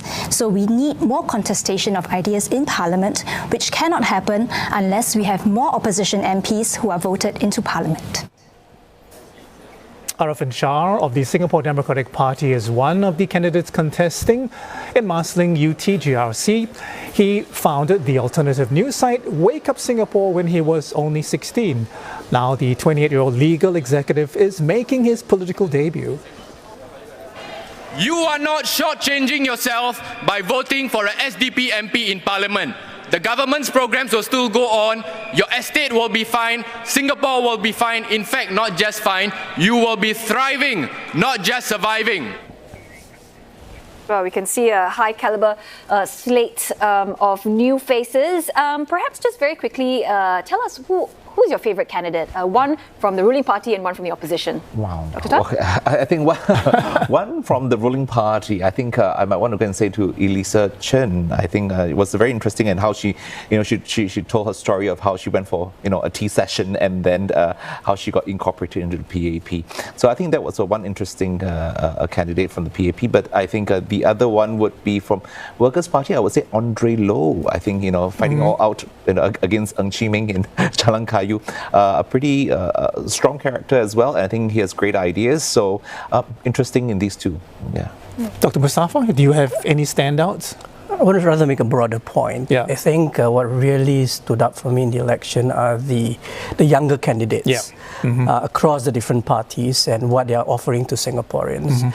And the way they have been articulate, the way that they have been courageous, the way they have put themselves forward. I think all of that is praiseworthy. I want to pick up on this point, Dr. Mustafa, and also Dr. Tan, the fact that there are so many new faces, first of all, but also the youngness, the Workers' Party fielding, the youngest slate of candidates, the youngest median age as well. What does this, tell the both of you? Maybe Dr. Tan, you can go first. I think it's about them trying to reach out to the younger voters, because if we talk about younger voters in Singapore, it's all those that are below 45 at this point in time. So, and there are a lot more of the first-time voters as well. So they are maybe the new graduates or just getting a job. And of course, you have the young voters of those who are just newly weds and also starting a young family as well. So I think it's about reaching out to this crop of younger voters that might be your swing votes as well. That's right, because PAP's slate, this is possibly the youngest slate since 2011. Average age is about 40 and a half years. We are also noticing more women this time around. In terms of the political calculus of this, is it because they're trying to build political capital, they're trying to make it more inclusive? I think when it comes to female candidates, it's been rising steadily over the last couple of elections. I think, it started off small and there was some issues about trying to get female candidates on board because, their personal life will be, looked into very, very deeply as well. So I think more and more finding it, taking it forward and just say, okay, we can contribute in so many ways. And I think if you look at this slate of female candidates, they are very, very highly qualified individuals as well. So I think that's good. That's a good start. I do have to point out it's only 25% at this time. this point in time. Yeah, it's still small. It's still small, but I think it's moving steadily up. Yeah, steadily increasing. So, which is the trend is there, and it's a good trend. I take it, Dr. Mustafa. Oh, sorry. Oh no, I was just going to talk about how with the new faces, we're seeing their high caliber candidates. Do you sense that? I mean, we see WP, for instance, the opposition attracting more, and is it because they have that brand name out there? I mean, the other parties are still trying to sort of struggle, a little, trying to attract the young ones. Is it because they're seeing like, oh, maybe WP, that's like the tier 1, and then PSP and SDP maybe tier 2? Your thoughts? That may well be the case, because I think what WP has done, it has blazed the trail with their parliamentary performance, and that may well have encouraged others to join the party. So, and I think that's why being in Parliament, having seats in Parliament, bodes well for the party, and also for the younger ones to join the party. And I think that's what we have seen with Workers' Party in the way, in terms of their recruitment policy, in terms of the younger candidates, and not just younger candidates by virtue of them being young, but being high caliber, and also being able to relate to the ground. It's not just having an impressive profile, but also being able to relate to the voters. Which brings me, sorry, I didn't mean to interrupt, but I'm very curious about this. If you take a look at the candidates, right, for both the ruling party and the Workers' Party, very diverse, very highly qualified, but you see a lot of lawyers, you see a lot of businessmen, and for the PAP you see a lot of ex-civil servants. I mean, is that something that has worked, and is that something that you expect to see the ruling party continue to use as a strategy in terms of introducing new faces and harnessing, I suppose, their knowledge and potential? I think clearly this is a strategy that all political parties are trying to achieve as well. And if we look at Workers' Party, it's very much close to what the PAP is already doing. But I think what this entire thing actually reflects is Singapore's meritocracy. And I think if you look at voters and how the voting patterns will be like, it will be, voting for people with these sort of, achievements, the credibility, be they lawyers, engineers, the list goes on. So I think it's a reflection of how far we have come as a meritocratic society. Right. Okay, we'll continue this conversation in a second. Well, 6 People's Action Party newcomers may be thrown straight into the deep end if elected into Parliament. Prime Minister Lawrence Wong has touted them as potential political office holders. While speaking at a lunchtime rally, Mr. Wong identified former Army Chief David Neo in Tampines GRC, ex-Agency for Integrated Care Chief Dinesh Vasudesh in East Coast GRC, and former civil servant Jeffrey Xiao in Choa Chu Kang GRC as part of the country's future leadership pool. The Prime Minister also pointed out West Coast Jurong West GRC candidate Dr. Hamid Razak as another newcomer with potential for political office. Home Affairs and Law Minister K. Shanmugam also highlighted 2 new faces on his Nisun GRC team, De Go Han Yen and Dr. Said Harun El Habshi. So we have there, it's interesting, PAP, singling out these future potential political office holders based on those who are identified, right? I mean, does that matter to voters, Dr. Mustafa? To a certain degree, yes, because you're voting for candidates that would be holding political office, and they will be your MPs as well. So to a certain degree, it may well weigh on their minds. But I think elections are far more sophisticated than that. And I think we'll go to other issues that would be more personal to the voter, that ultimately decides for them on who they will want to vote for. I mean, at the same time, having said that, PM Lawrence Wong also had 3 ministers, full ministers, retiring, and he had 3 senior ministers of state stepping down as well. Is this something you would expect, a new prime minister to do? Every time they take office, they take over, the reins, Dr. Ta? Well, I don't think this is necessarily what one would expect, if you're taking over office. But I think this also reflect on what PM Lawrence Wong have talked about, leadership renewal. And I think given the time is now and this general election, I think it's about also the timing of it all. And so it emphasizes the point that there is a need for leadership renewal. If it's not now, then when? We don't want to wait for another elections before a new team is being announced, and that might be cutting too close as well. But I think what is more surprising or unusual is, you have the veteran politicians stepping down, but you have 5 one-term MPs being dropped. So actually, what does that suggest? I mean, does it suggest that maybe, GE2020, the selection process didn't go so smoothly? What's your interpretation of that? I think it's difficult to say, but I think usually you tend to have more than one term as an MP. So it was quite unusual for that to have taken place. But perhaps PM Wong has a certain blueprint on how he wants to take the country, and perhaps have a group in mind to be his part of his team. But I don't think it's a bad reflection or a negative reflection on those who are first-term MPs. They could have stepped aside for a variety of reasons. But it is rather unusual for that to have taken place. But it could be. I just want to press you a little bit, Dr. Mustafa. Sure. It could be because they didn't live up to expectations as well, right? Well, that's possible as well. So it could be, as I say, a variety of reasons, personal or perhaps performance-wise.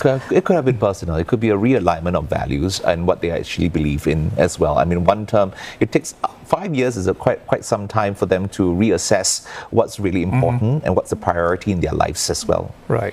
Now, another big topic, I mean, leading up to, nomination day, and after that was the whole switcheroo, right? I mean, was the whole, we talked about abandonment, a jumping of constituencies and all of that. Let's talk about PAP's last-minute switches. I mean, until the results are out, we don't know whether it's quite worth the trade-off as yet. But help us understand that. Is it possible that we could see, diminishing returns, when with this switcheroo playbook?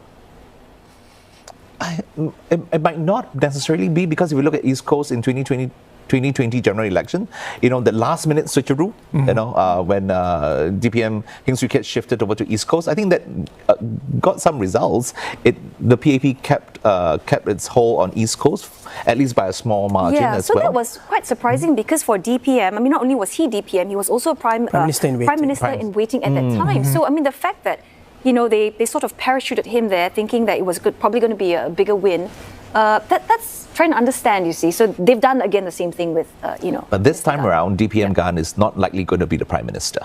I think, we just got a new Prime Minister, so, this is a fact, right? I think, but that shift over there, again, is sending the message to the voters, that he's important enough to be part of his cabinet. And so this last-minute shift might make, political sense for PM Wong. And the switch, I would suggest, normally is done with the rest of the team members in that GRC who are well-known, who have worked the ground for some time as well. Am I right to say that? In general? Yes, you don't want to change the entire team. Yeah. So you will have members of the team that are familiar with the constituency, and you may have someone coming from elsewhere. So I think these switcheroos and what we saw on the nomination day is part of the larger political calculation made by political parties. And in this case, we are talking about the ruling party. And it was, so it boils down to the question of whether that political gamble is going to pay off or not. Is it going to be a masterstroke, or is it going to be an unsuccessful attempt? Yeah, the ruling party has, taken pains to say, I'm sort of retracing a bit to talk about Gan Kim Yong, the potential loss of a minister, but the opposition leader Pritam Singh is saying, look, he can be appointed, he can run a GLC, he can, do something in a capacity which makes him still useful. Does he have a point there? Do Singaporeans also realize this? Dr. Tan? You're ready, Dr. Mustafa. You seem ready to answer. Let's have you answer. I think again, it's a difficult one, but I think the way that he's putting out the messaging is, of course, in the interest of his party. Yeah. And I think that's how I think we should read what he has said. Certainly, it would resonate with a certain segment of the voting population, or what he is saying. And also, of course, he would say that because that's where the site of an intense contest is going to be, and DPM Gan is there and is, of course, defending his team. Right, so I think that's what we can read into it, and whether that message ultimately it's going to be effective, we will know in an hour or so time. So I'm also curious to know, with this whole switcheroo, right? Do you think then that the PAP sort of risk perhaps looking like it's reacting to the opposition, or rather than setting the terms of the contest? it might look to some, voters, but this is a rather last-minute desperate move because the shift is rather sudden. And again, if we talk about a known entity in Punggol, for example, well, Gan Kim Yong it's not that he's unknown, but his group of voters and residents have always been in Chua Chu Kang. Yep. So the sudden shift over to Punggol, what does this imply? And voters are going to look deeper into it. It's like, what is the significance of this? Because it seems that the PAP can be is rather desperate to get their votes. And DPM Gan Kim Yong, well, I mean, he might not be known in Punggol specifically as to the residents because he hasn't really walked the ground, but he's a known entity in terms of since COVID task force. Right. So he is well known to Singaporeans by and large. Okay. But it seems like being a known entity, I mean, it's still not quite a shoe-in because, Mr. Gan, he garnered 58% of the votes in Chua Chu Kang, and that was the last general election, even though when he was fronting the COVID task force. There was a big drop, right? Yeah, it was a big biggest drops, if I recall correctly. Yeah, and that was against PSP as well, So what I'm trying to say is that we don't really know, all right? I mean, it's not a shoe-in. As we mentioned earlier, I think it creates a dilemma among the voters in Punggol. And I think it may be a dual strategy here. One is, of course, DPM Gan being a very important member of PM Wong's team to send that message and the reality out there globally. And the other, of course, is the rest of the team. We should not forget that the rest of the team were part of the larger Pasir Ris Punggol and the wards that from the Pasir Ris Punggol has become Punggol GRC. So essentially they are incumbent in those wards, right? So collectively as a team, I think that's the strategy. So the incumbency advantage coming from Pasir Ris Punggol for the rest of the team, and DPM Gan being an important member of PM Wong's team. But of course, for the Workers' Party, this is where they have to strategize and push back on it. Exactly. I mean, the Workers' Party would be aware, that there's an established team there. I mean, apart from Gan Kim Yong, everyone else, like, Janil, Sun Sherling, Yuan Ling, they would have known that they would still continue to be there. They were perhaps not expecting a minister to parachute in, but they decided to go with 4 new faces, all new. I mean, perhaps they worked the ground, and I'm not clear how much they worked the ground and how aware, but the fact of the matter is the brand new. So can you sort of like give us some insights into the thinking here? Is it a gamble on new faces, new ideas? Well, the Workers' Parties don't really have much of a choice, does it? Because they are going into a new territory altogether again, just like what they did in Sengkang, when they in 2020. So I think in Punggol GRC is the same thing as well. They are putting people there in there, and it's, well, one could say they are a team as well. You have Harpreet Singh, leading the team there. So it's quite a strong team in that sense. And like what Harpreet have said, I'm afraid we have to stop you there. We are getting sample count and numbers coming through. Now, I know we're all very excited about the sample count, but bear in mind that the sample count is not the final result. Our first one here out of Potong Pasir SMC, the three-cornered fight, the PAP Alex Yeo getting 71% of the sample count, Lim Tien from PAR getting 8%, and SPP's Williamson Lee getting 21% of the sample count. We do have more results, I believe, coming in right now. This one for the Bukit Panjang SMC, PAP's Liang Eng Hua getting 62% of the sample count against SDP's Paul Tambaya with 38%. We have another one coming in, and that's for Pioneer SMC, the PAP's Patrick Tay getting 66% of the sample count versus the PSP's Stephanie Tan with 34%. That's all I have for now. Back to the desk. All right, gentlemen, the first 3 sample counts to come in for the night. Let's start with Pioneer because it's up there on the screen. Patrick Tay, looks like a clear win for him at 66 to 34. Dr. Tan. Well, I think in I think it is Pioneer SMC, right? Yeah, Pioneer SMC. I think it's quite a straight fight between these two candidates, and I think it's still very much a PAP stronghold in this area. So I think for the PSP candidate to make inroads over there, it's going to be a huge challenge. But just looking at the sample count, probably she might not lose her deposit. Yeah, and it's pretty decent for a first timer. I mean, she's a new face, right? I mean, she's been a former lawyer. lawyer, homemaker yeah, now. and Yeah. homemaker, you know. So this perhaps could, she could take some consolation from that. Bearing in mind, again, these are sample count numbers. So in terms of Patrick Tay, I mean, what do you think? He's been around. From the last GE, for instance, he got 62% of the vote, and that was in a three-cornered fight back in the same place. So in a sense, he has improved. Yeah, certainly based on the sample count. And he is a known figure there. He's the incumbent, and it's a PAP stronghold. But what's also interesting is how PSP has performed here. And I think it's not just not losing the deposit, but I think has done reasonably well. So I think there's something that PSP can take away with them once we know the final result. But it is a PAP stronghold, so no surprises there. Okay. I mean, the other result which stood out before among the three was the Bukit Panjang result. I believe it was the PAP with 62% and Paul Tambaya from the SDP with the rest of the percentage. Hang on, just hold the thought. Geraldine Yap standing by live. Geraldine. Right, so I'm not sure if you can hear behind me, but the supporters, they're in high spirits right now. In fact, right behind me are some of the PAP supporters for the PAP candidate in Pioneer SMC, Patrick Tay. They've been in high spirits the whole evening. And, the moment the results for the sample count went up on the big screens in the stadium, they were clapping, they were cheering, whistling. And I'm sure you can hear them right now. It's just cheers, chants of PAP, and I think given the numbers that we see in the sample count, it's very encouraging. It's quite indicative of a win for the PAP in these three single-member constituencies. So, I think they will be confident.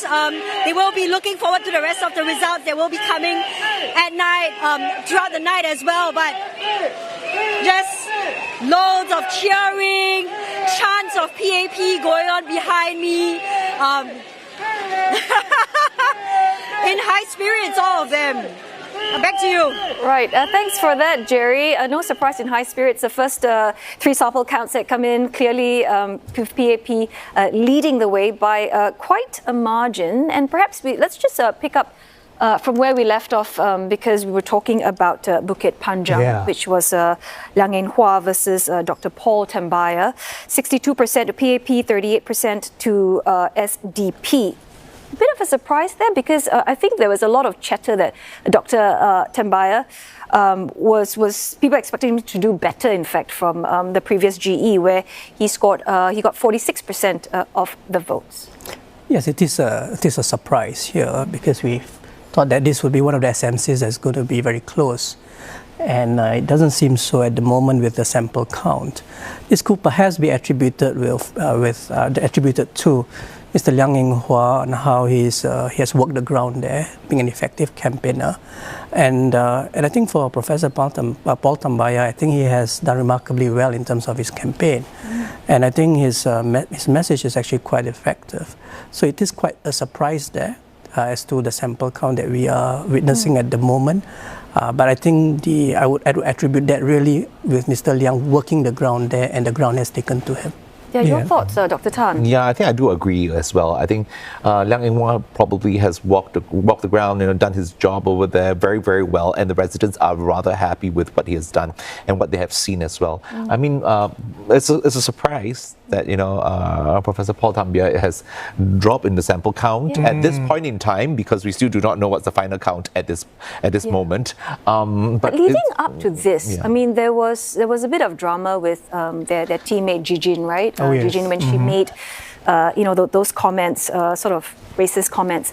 Do you think that impacted the party as a whole? Because Dr. Chee Soon Juan, he had to come out and basically apologize to everybody, to the entire party. So do you think that could have impacted Professor Tambaya's chances here at Bukit Panjang? I think there might be some, effect on Dr. Paul Tambaya in this particular, election. How SDP has performed, it's worrying as well from what one of the members has said. So I think that might have some trickle down trickle-down effect. But I think at the end of the day, it's still a single seat in this area, so it's just between the two characters. So it reflects on how the voters are thinking and deciding. Yeah, and I think Liang Yinghua made, I don't want to say a big deal, but he talked a lot about, continuation in terms of constituency projects, and that Paul Tambay was being a bit naive to think that it would all be an autopilot if he were, to win the seat. But there you have it. So that is the first three sample counts right now. I believe it's 8-0 to the PAP in terms of seats. Not confirmed at this point, but 5 from Marine Parade. If you were counting, I am counting. Your word for it. 5 from Marine Parade, Bradle Heights, GRC, 1 each from these SMCs. So it suggests that it's 8-0 at this point in time. Yeah. So just to bring us back again to Dr. Paul Tambay, I mean, he's obviously in the healthcare sector, epidemiologist, and he talked a lot about, how single-payer universal system, for instance,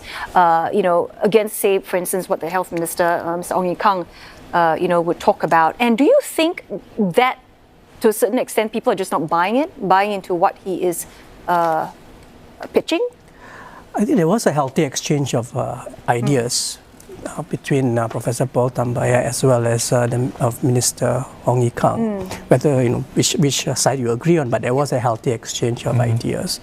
I think here it's not so much to do with the national conversation about those policies, but more about what's happening on the ground in Bukit Panjang.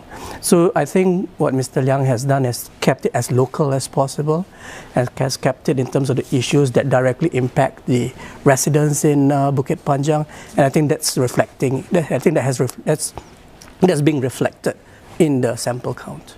I mean, a point that was raised, Dr. Tan, by the Health Minister Ong Ye Kung, was that most Singaporeans are covered by the 3, if you like, subsidies, by MediShield Life, by MediSave. Most Singaporeans will be covered by these 3 programs, and it's the great unknown as far as the single payer idea is concerned. I mean, would that have been something that's important as well? That would definitely be something very important, because we are so reliant on what the Singapore system and the policies that has been implemented as well.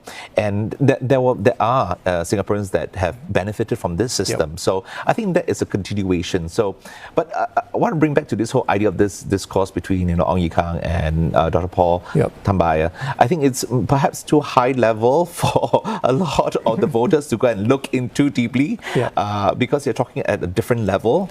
So I think, again, back to the voters itself, right, in this particular area, in Bukit Panjang, they would probably focus on whether do I have sheltered walkways, whether do I have a park, or are the amenities that good enough to serve. Hold that 1 second. It's over to Kok Eng for more sample count numbers. More sample counts to tell you about. Jurong Central SMC, the PAP's Xie Yao Chuan getting 81% of the sample count versus Red Dot United's Kala Manakam with 19% of the sample count. Let's have a look at another one. Bukit Gombak SMC with Low Yan Ling getting 75% of the sample count versus the PSP getting 25%. I believe that's all we have right now. Oh no, so we have one more coming in. Sembawang West SMC, PAP's Polisan getting 53% of the sample count, SDP's Dr. Chee Soon Juan getting 47%. Now this falls within sample count's margin of error. Please bear that in mind. Do we have more results? I'm afraid that's all I have right now. Back to you, Des. Oh, thanks for that, Kok Eng. So again, I'm sure the PAP folks are quite happy, very happy in fact. About Jurong Central and Bukit Gombak. Jurong Central, Bukit Gombak, Sembawang West. Yep, Sembawang West. So yeah, this was one of the SMCs. We were thinking whether we know that Mr. Chee, he has been a veteran, and Polisan there, trying to defend her seat, and she did. So you're not exactly surprised by that, are you? I think definitely not that much of a surprise, but what I think I'm a surprise right now, again, this sample count, 53 and 47, they are pretty close, because again, margin of errors. We do not know what's the final count, but at this point in time, one could say that it's very close because it might swing either way, but not that surprise, really. While it's in favor of the PAP at this juncture, I think, it seems that there are still quite a number of voters that are rooting for Dr. Chee Soon Juan. So I think that is also also something that the PAP might want to look into. Right. So, Dr. Mustafa, how much of this may be down to the fact that this is the only constituency of all that has no private housing? So I guess the concerns might be a little bit different from someone in Bukit Timah, in the Holland areas as well. Yeah, I think that's an excellent point that may well have attributed to the closeness that we see in Sembawang West. I think what is really intriguing here is that a lot of focus as far as SDP is concerned, that their best chance would be in Bukit Panjang. But rather what we are looking at is in Sembawang West. And it's within that margin that could potentially swing, and we'll have to see what the eventual result is. But it's also it's a new SMC. Of course, it's carved out from Sembawang GRC, and Ms. Polisan is the incumbent in that ward. And maybe that's well, we have to giving break more sample count numbers. Kok Ying, you've got the numbers for us? Sample counts coming in fast and furious. Mountbatten SMC, the PAP's Goza Key getting 62% of the sample count against independent candidate Jeremy Tan with 38%. We have another result coming up.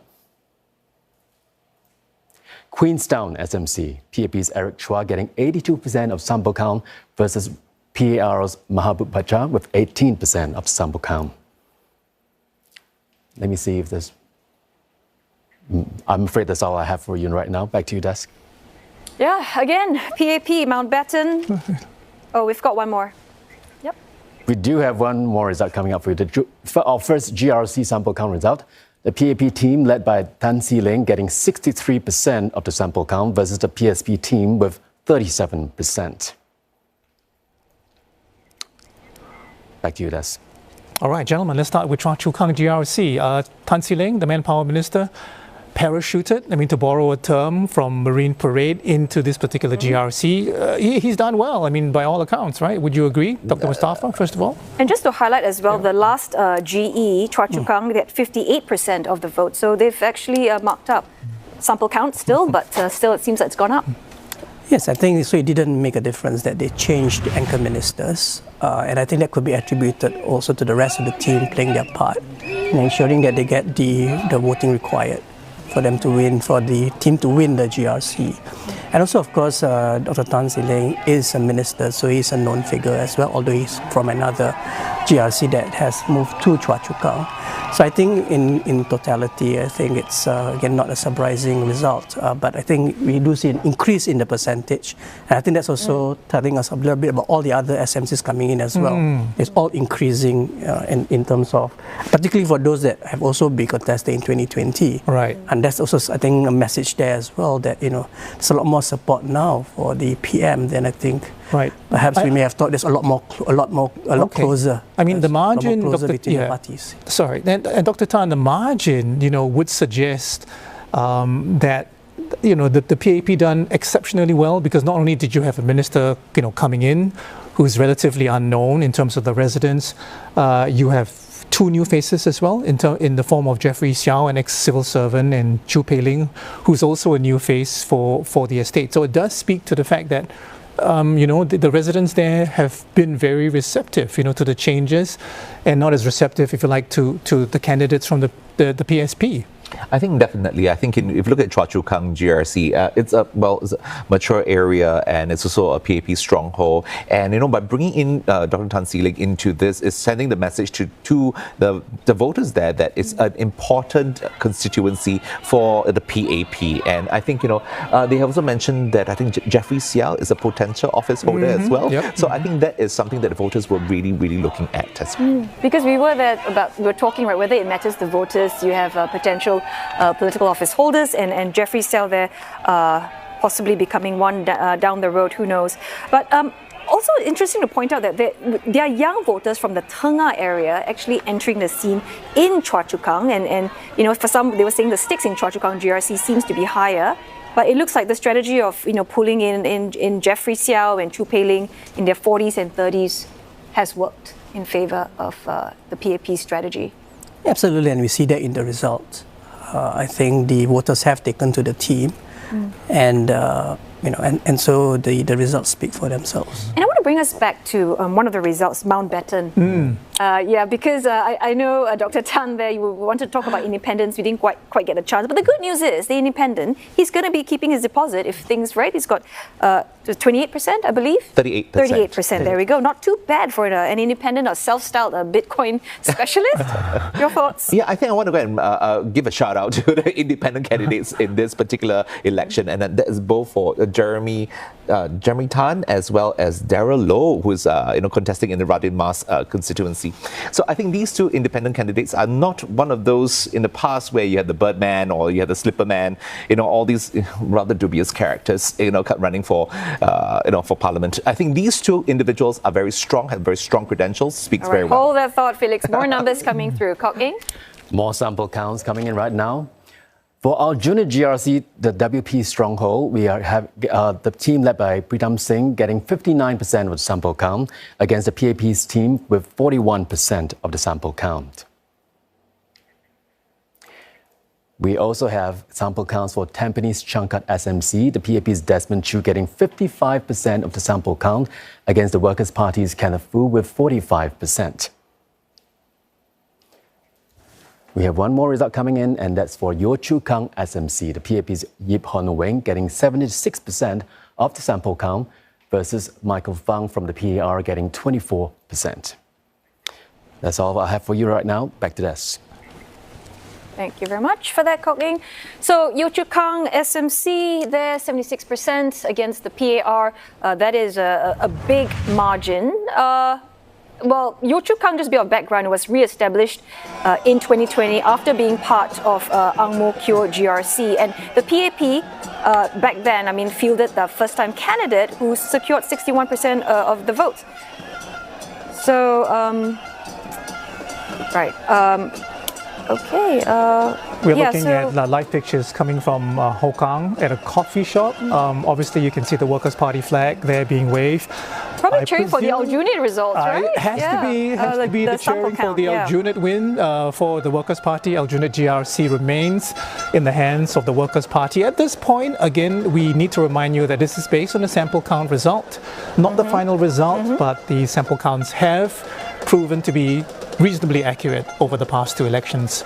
So Aljunied GRC, based on sample count, 59%, very similar to the last general election, which they got 59.95%. But bearing in mind, this PAP slate is, they're all newbies except for Chan Hui Yu. So what do you make of the results?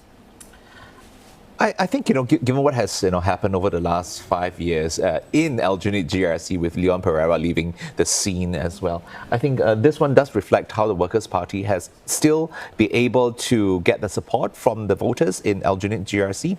This also despite that part of Aljunied GRC has been carved out of this constituency after the lines were redrawn. Right. So I think the voters are sending the signal that they still support the Workers' Party. Right. Dr. Mustafa, is Aljunied now what Ang Mo Kio and what Masling UT may be for the PAP? Do you think that's what we're seeing, and do you think it will remain in the hands in the Workers' Party for the time being and for time to come as well?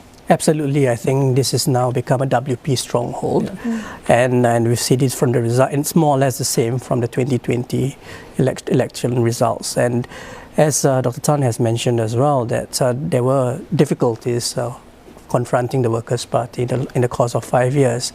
But despite that, they have been able to rise to the occasion and hold on to Aljunied, which is their prized entity. Yeah. And do you get a sense, previously the PAP would be attacking the opposition parties on various issues, town council management, indiscretion, for example. Is that still a mainstay, or do you think it's become a bit more subtle and it's tapered off in the context of the 2025 election? I would say it has tapered off. Yeah. I think they all have a shell life. I think other issues may have come up. And I think that's what's going to be, I think, now. So this is going to be WP's nerve center, Aljunied and Hougang. I think we're waiting for Hougang sample count, but I think it's fair to say that this, all likelihood, will remain with WP. So that would be the Eastern strategy now. Yeah, because, there was some people, they were saying after, nomination day that, perhaps WP was being a bit cautious because, Pritam, Sylvia, Gerald Giam, they all stayed, right. More sample count numbers coming through, Kok Eng? More sample counts from the Elections Department. Let's have a look. Punggol GRC, the PAP team there getting 54% of the sample count, WP getting 46% of the sample count. This, of course, is a hotly contested GRC. We have more results coming in. Radin Mas, SMC, three-cornered fight there with the PAP's Melvin Yong getting 69% of the sample count. Independent candidate Darryl Low getting 24%. And the PAR's Kumar Apavu with 7% of the sample count. And we have one more result for you, the Marymount SMC. Let's take a look. PAP's Gan Xiao Huang getting 71% of the sample count against the PSP's Jeffrey Koo with 29% of the sample count. That's all I have for you now. Back to you, Desk. All right, thanks for that, Kok Eng. Obviously we have to talk about Punggol, but before that, let's just pick up from this particular sample count from Marymount. Gan Xiao Huang 71%, Jeffrey Koo 29%. This basically was pretty much a shoe-in for the PAP, wasn't it? Yeah, I think definitely. I think a lot of what we have seen so far has been a shoe-in for the PAP. And if you look at it, you look at the results, the sample counts at this point in time, I think, if we are talking about the vote share and a strong mandate for PM Lawrence Wong, he probably got it. I think, if you tally all of that against sample counts only, I think if so far, all right, he probably have achieved more than the 61% threshold. Okay, but as it stands, I just want to clarify this. As it stands, the results are not really a surprise, and the close ones are still within the margin of error, right? Okay, it's also between the PAP and the WP. Right, exactly. Okay, now we have to talk about Punggol. 54% to PAP, WP 46%. Looks like the gamble didn't quite pay off for WP. Yeah, but it looks like a reflection of what happened in the East Coast as well, in 2020, where, Heng Swee Keat was in there, and then it was about, in total, the final count was about 53%, I think, for the PAP. So in Punggol GRC, it's almost a similar repeat of the situation, where the voters there might not feel that they need a huge change. It's a new estate, and I think everyone is just pretty happy with what's going on and what the PAP has done. Remember, like what you mentioned earlier, there are some of those members, besides DPM Gan, that have been already in those wards. And so they are, a known entity there, and for the residents there, they know what the PAP has done. I have to point out that this is an estate that is growing. I mean, right now it's got 121,000 voters because of new BTOs coming in. They're more along the way. So it looks like it's going to be a young estate, the youngest already, and it will continue to stay young. So, I mean, what would the ruling party want to do, and what would the Workers' Party want to do in terms of, I guess, reaching out and I guess reacting to this particular development in the near future? Well, I think given how close it is, based on the sample count, it tells us that much work needs to be done. Whoever wins this particular GRC, they need to listen to what the voters are saying in Punggol as the estate continues to develop. It is one of the youngest towns. It also tells us that the younger votes in Punggol as well, it's not necessarily Hang on a second, going. gentlemen. We have a sample count coming in. Kok Eng? More sample counts here for you. We have Tanjong Pagar GRC there with the PAP's team led by Chan Chun Sing with 81% of the sample count against the PAR's team with 19% of the sample count.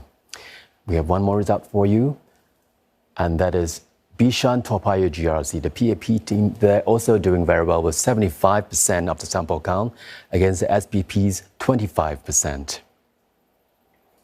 Do we have? Oh, yes, we do have more results coming in. Ang Mo Kio GRC, led by PAP's Lee Hsien Loong, with 79% of the sample count, commanding lead there against the PPP's 10% and SUP's 11%. Back to you. All right, thanks a lot for that, Kok Eng. Well, no surprise there. I mean, Ang Mo Kio, helmed by, Senior Minister Lee, 79%. Well, it looks like the other two parties, if that holds, might not be getting their deposits back. All in, PAP is faring very, very well.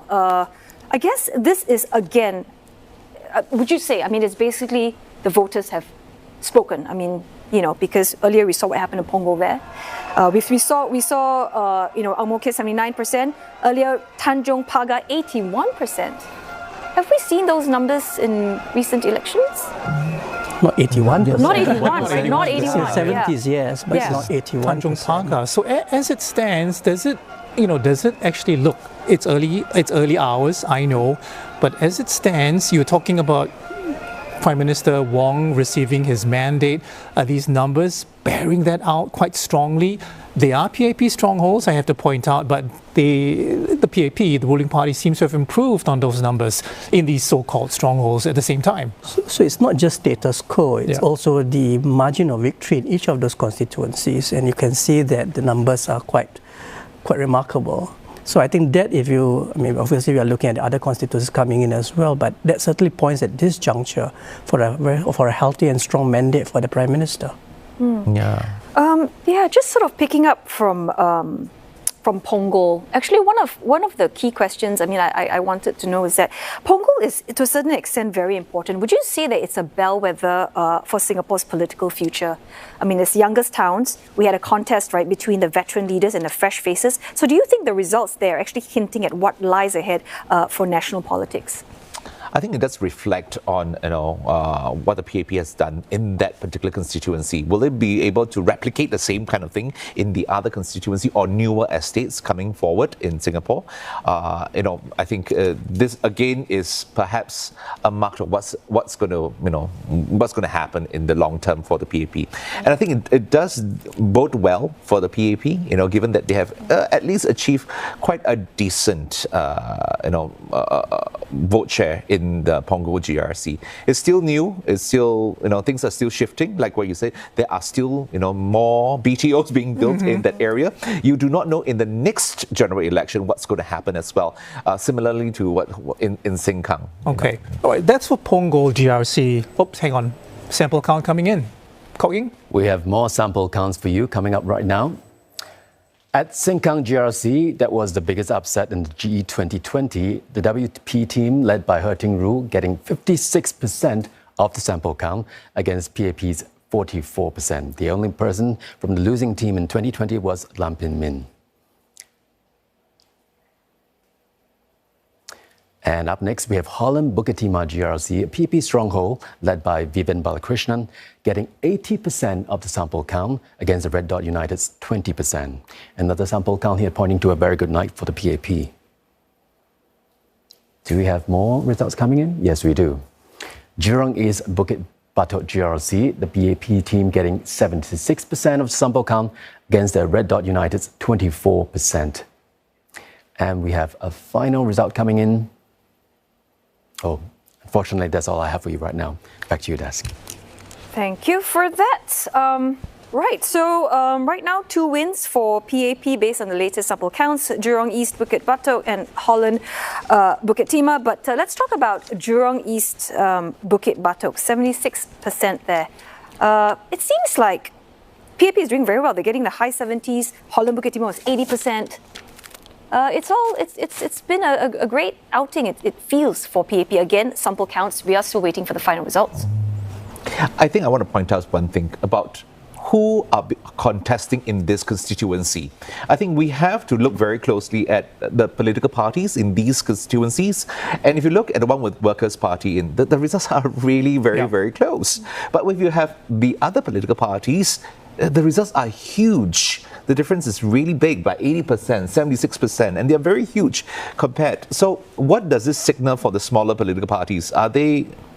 Perhaps they might want to relook at their strategies again, because they are competing against other bigger names in the opposition, basket. So I think if you look at that, I think we have to really consider who are these individual candidates or these individual parties contesting in the particular GRCs. So, for example, Tanjong Pagar, where the PAP won 81%, the opposition was PAR. Right? And then you had Bukit Timah, it was 75%, but it was SPP, right? So to your point, more sample count numbers coming our way. Kok Ying?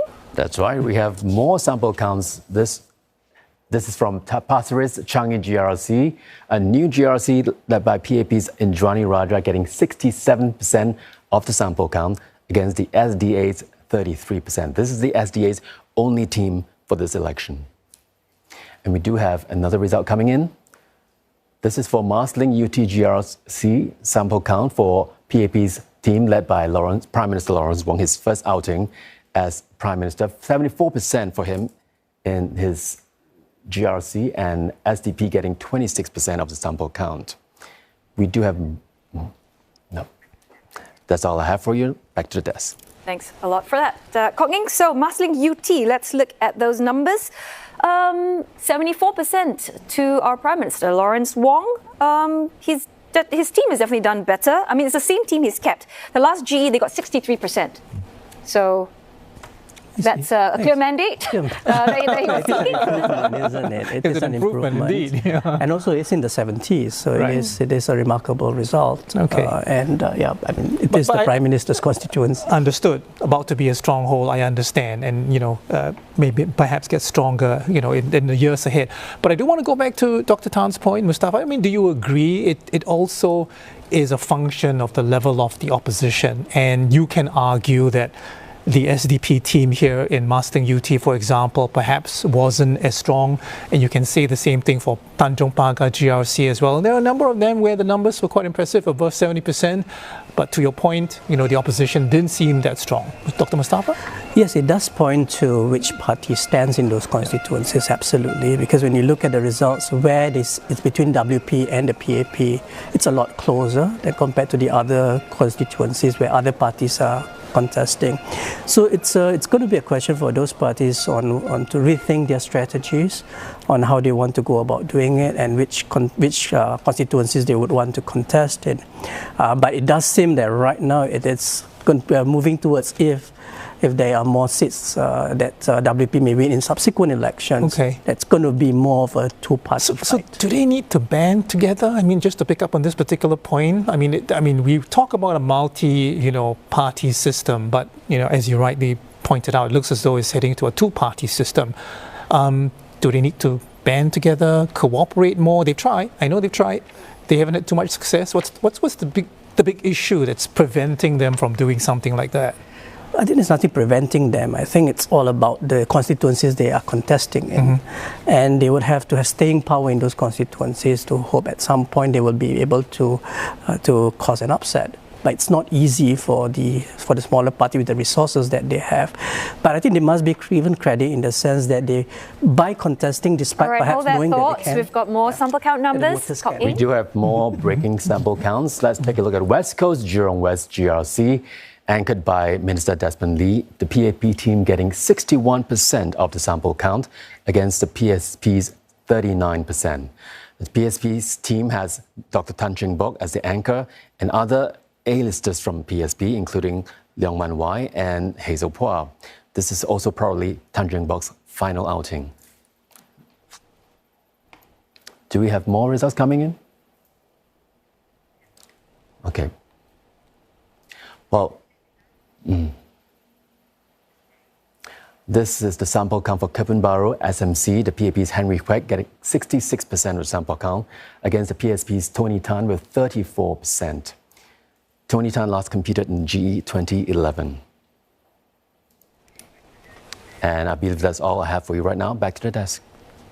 All right, so Kebun Baru SMC, again, I imagine both of you are not particularly surprised by this result for Henry Kwek, 66%. I think we should talk about West Coast. Yeah, West Coast GRC. Wow, 61% to Desmond Lee's team, and PSP helmed by Dr. Tan Cheng Bock, 39%. I mean, let's talk about those numbers. Well, I think the numbers drop also for a few reasons. I think one of the reasons is that the electoral boundaries is not... The West Coast GRC is not the West Coast GRC of 2020. I think we have to be clear about that. And it's like portion of the former Jurong GRC now being subsumed together with West Coast GRC, part of West Coast GRC. And so you're incorporating perhaps PAP stronghold into this so-called halved of the West Coast GRC. So the numbers, not that surprising, but might be worrying for the PSP because that's it how was they an got... all-in gamble for them, right? Exactly. They fielded their A-team. We've got Tan Chee Bok, Leong Man Wan, Hazel Phua. We might not see them in Parliament. Or... I think PSP has gone all out, put their best team forward. But unfortunately, the results does not pan out. It doesn't show the results for them. So it's going to be, the PSP party would have to look at what they're going to do going forward from this particular election.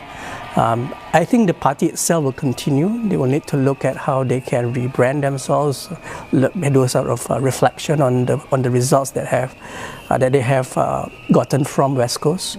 And also, of course, just want to go back to the earlier point I made about the smaller parties, that they should be given credit for putting themselves forward despite knowing that perhaps they would lose, is that they give the voters an opportunity to cast their ballot. Otherwise, it would be a walkover. So it's good. What I think it would be good is for them not to lose their deposits. I think about maybe a few of the cases that I think they're going to retain their deposits, and I think it's good that happens. Yeah, because Leong Man Wai, I mean, he did state actually that that the primary role of an MP is to debate national policies and not about focusing on local issues like estate management. How much of a damage do you think that might have had? When people go and vote, because estate management issues are quite important to most voters, right? Especially municipal issues, right, which you were pointing to. Absolutely, I think that is a factor. But I think there are several other factors at play. I think it's a combination of factors that can tell us about, that best explains the results that we've seen in West Coast GRC. And as Dr. Tan has mentioned about the boundary changes, the reconfiguring of West Coast, I think that also had a part to play. And also there are newer faces in the PAP team as well, and they must have also been able to relate to the ground to get the result that we are seeing. One thing that PSP did bring up, Dr. Tan, was that they accused Mr. Lee, Desmond Lee, of being silent on housing issues, which Mr. Lee, of course, refuted. I mean, do you think this conversation, played any part in the margin of victory at all for the PAP versus the PSP? I think a lot of all this discussion, right, can be gathered from the Hansard if voters really would want to go into details and see whether there has been debate in Parliament on this issue. So I think, Desmond Lee has actually made his point across, and voters are, as the results, the sample counts have shown, that the voters are, listening to what he has said and also agreeing to the point that there have been challenges under his care, and this is the best that he have done. And I think, again, when it comes to Leong Man Wai and Hazel Phua's performance as NCMP in Parliament, I think that was also one of the considerations how voters might have felt when they want to give their vote to who in this. And how would you describe his performance as an NCMP? While sometimes we can say that Leong Man Wai might have a point that he's trying to put across, how he puts it across might not be the most professional way. Not that it was a wrong question, perhaps it's just the way that you deliver it. There is some unnecessarily aggressive, aggravating. Correct. There's certain decorum, So let's talk about Desmond Lee. I mean, we've talked about, housing. Some people are happy, some people not so. But what do you think? What's the biggest impact that PAP's Desmond Lee's leadership has in terms of strengthening the party's chances? Well, his role is pivotal. He's the anchor minister, so he leads the team by example. And I think that's what we have seen in West Coast, Jurong West. And I think as far as the PSP is concerned, of course, NCMP may not be offered to them this time. But I think they can take heart from the fact that they have continued to contest in a West Coast GRC despite being reconfigured.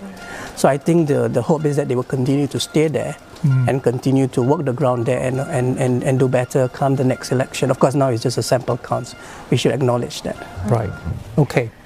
All right. I just have a very quick question. I'm not a question, more of a statement here. I mean, Hamid Ramzak, potential POH for the PAP, I should say, at West Coast GRC, West Coast GRC as well. So I assume that the PAP would be very happy that not only the Desmond Lee retain a seat, but they have someone they can work on who will potentially lead the ruling party and the government as well. Exactly. I think with all these new potential office holders, placed in these constituency, that would definitely signal something for the PAP to consider. I know we've been talking about West Coast, Jurong West for quite a fair bit, but we didn't pick up earlier on what we talked about with Sengkang earlier, the sample counts. We haven't touched on that yet. Okay. Sengkang, with James and Tingru, 56%. 56%, not too bad. I think the last GE, they got 52%. It's a lot closer. So, yes, that's correct. So, 56% WP, PAP 44%. So, I mean, they've made, I guess it means that the voters or residents there are happy with what they've been doing. I think if you watch either on YouTube or on one of the social media accounts, I think a lot of times we see how James have gone onto the ground and the way that he carries himself on the ground and also meet the people session as well. Yeah. There is a very personable, despite what has happened in Sengkang GRC because of the Raisa Khan saga. I think, the team itself has performed rather well. And I think Sengkang voters are saying that they trust in them. And I think that is it seems to be the message across so far in all the sample counts that we have seen as well. At the end of the day, it's about trust because voters are also voting with their conscience. Indeed. And I mean, is it fair to say that they've retained this trust despite what happened with Raisa Khan, despite the fact that the opposition, that the Workers' Party leader was convicted of lying in Parliament before that committee, that he seems to be, I don't know, he seems to maybe Teflon Singh a little bit, Dr. Mustafa. Yes, I think those issues did not really weigh on the minds of voters when they cast their ballot. In fact, they have given a higher percentage of votes to the WP in Sengkang compared to 2020 GE, and I think that speaks to their performance both on the ground as well as in Parliament. Also, does that mean that, right now WP, they have retained what they've had, status quo, trying to expand northeast, Tampines, Punggol, not quite there yet with Punggol. So does that mean that voters are still not quite ready, or the residents in Punggol, for instance, to accept the WP? Because even though they have been walking the grounds as well. But I think in Punggol GRC is a little bit different because it's a very new estate over there and things are still developing as we speak. And over the next couple of years, then we'll really see the true form of what Punggol GRC will be like. And if you look at what the Workers' Party has done, it's a new team, going into those wards, never been seen before. The residents are probably they're very happy with what the PAP, the old team has done for them as well. And they are focused more on that. Do they want to ruffle feathers, by voting for the opposition? One does not really want to know, at this point. At this juncture, perhaps not. Okay, so typically, how long would it take? So we know this seems to be the Workers' Party strategy, right? You have Okang, you have Aljunied, you have Sengkang, eyeing Tampines, eyeing Punggol. Results still in play. But how long before residents get comfortable? How long before residents say, okay, I'll give you a chance and I'm going to give you the vote? Building up of trust. And I think it's walking on the ground as well, more often than just 9 days of campaigning. Right. And I think if the Workers' Party really want to make inroads into Punggol GRC, then it should continue continue meeting the residents over there. As you were walking saying, the ground. 5 years is a long time. 5 years is a long time. But I don't want to keep Arifin waiting because she's now there at the Workers' Party grounds. Afifa? That's right. Scenes of jubilation all around here at Serangoon Stadium where the Workers' Party supporters are gathered. You can hear them cheering. This was what they were cheering Workers' Party when the sample counts came out for Aljunied GRC and Sengkang GRC. Now, in that sample count, which gives us an early indication, it shows that the Workers' Party is leading in Aljunied GRC at 59%, and that's a number that's very similar to what they won back in 2020. And similarly for Sengkang, 56%, that's 4% higher than the 52% that they secured back in 2020. Now, supporters here erupting in cheers, applause, waving their party flags and banners as well. Again, this is just a sample count, but it is a significant one for the Workers' Party because it shows that they are leading in the GRCs in which they are incumbent in. Now, again, this is the official sample count. We will be waiting for the official results to come out, and we'll bring you all the updates when we have them. Well, thanks a lot for that. FIFA Arfin speaking to us from Serangoon Stadium. So perhaps, our guest here, perhaps you could recap, a number of sample counts have come in. Just give us, some of the takeaways, the highlights, what are you most surprised by so far? Well, I think for one, the number of votes that the PAP has garnered, 80%, 81%. I think if you look at Jurong Central, I see Yao Chuan's, 81%. Tanjong Pagar, 80%. And these are very high percentages that we're talking of and looking at as well. And I think this definitely, if all comes to the final count and that stays, it shows that the PAP will be getting a very, very strong mandate in both the number of seats in Parliament as well as the vote share. So that is something very surprising, because compared to what happened in 2020 and in the midst of a pandemic, it didn't translate into that. That's an interesting point, Dr. Mustafa. When you go to rallies, you see the enthusiasm, for the opposition parties, for the Workers' Party in particular, but so far, as it stands, it doesn't seem to translate. What happens, at the polling center, you think, when people kind of like, what am I going to do? Why is there an apparent disconnect? We saw it in 2020 and we seem to be seeing it initially anyway in 2025 as well. Maybe you can describe them as a silent majority. Yeah. So they may not necessarily be very vocal out there, but they're still very informed, and then they make their decision accordingly. So that's why I think that's reflected in the results thus far. Of course, rallies has that charm to it, but it does not necessarily. It's not necessarily a reliable barometer when it comes to the voting count on how people will vote. But I think what we have seen thus far, I think the major takeaway is certainly the margin of victory, what the popular vote is going to be, and also, well, at this point in time, status quo.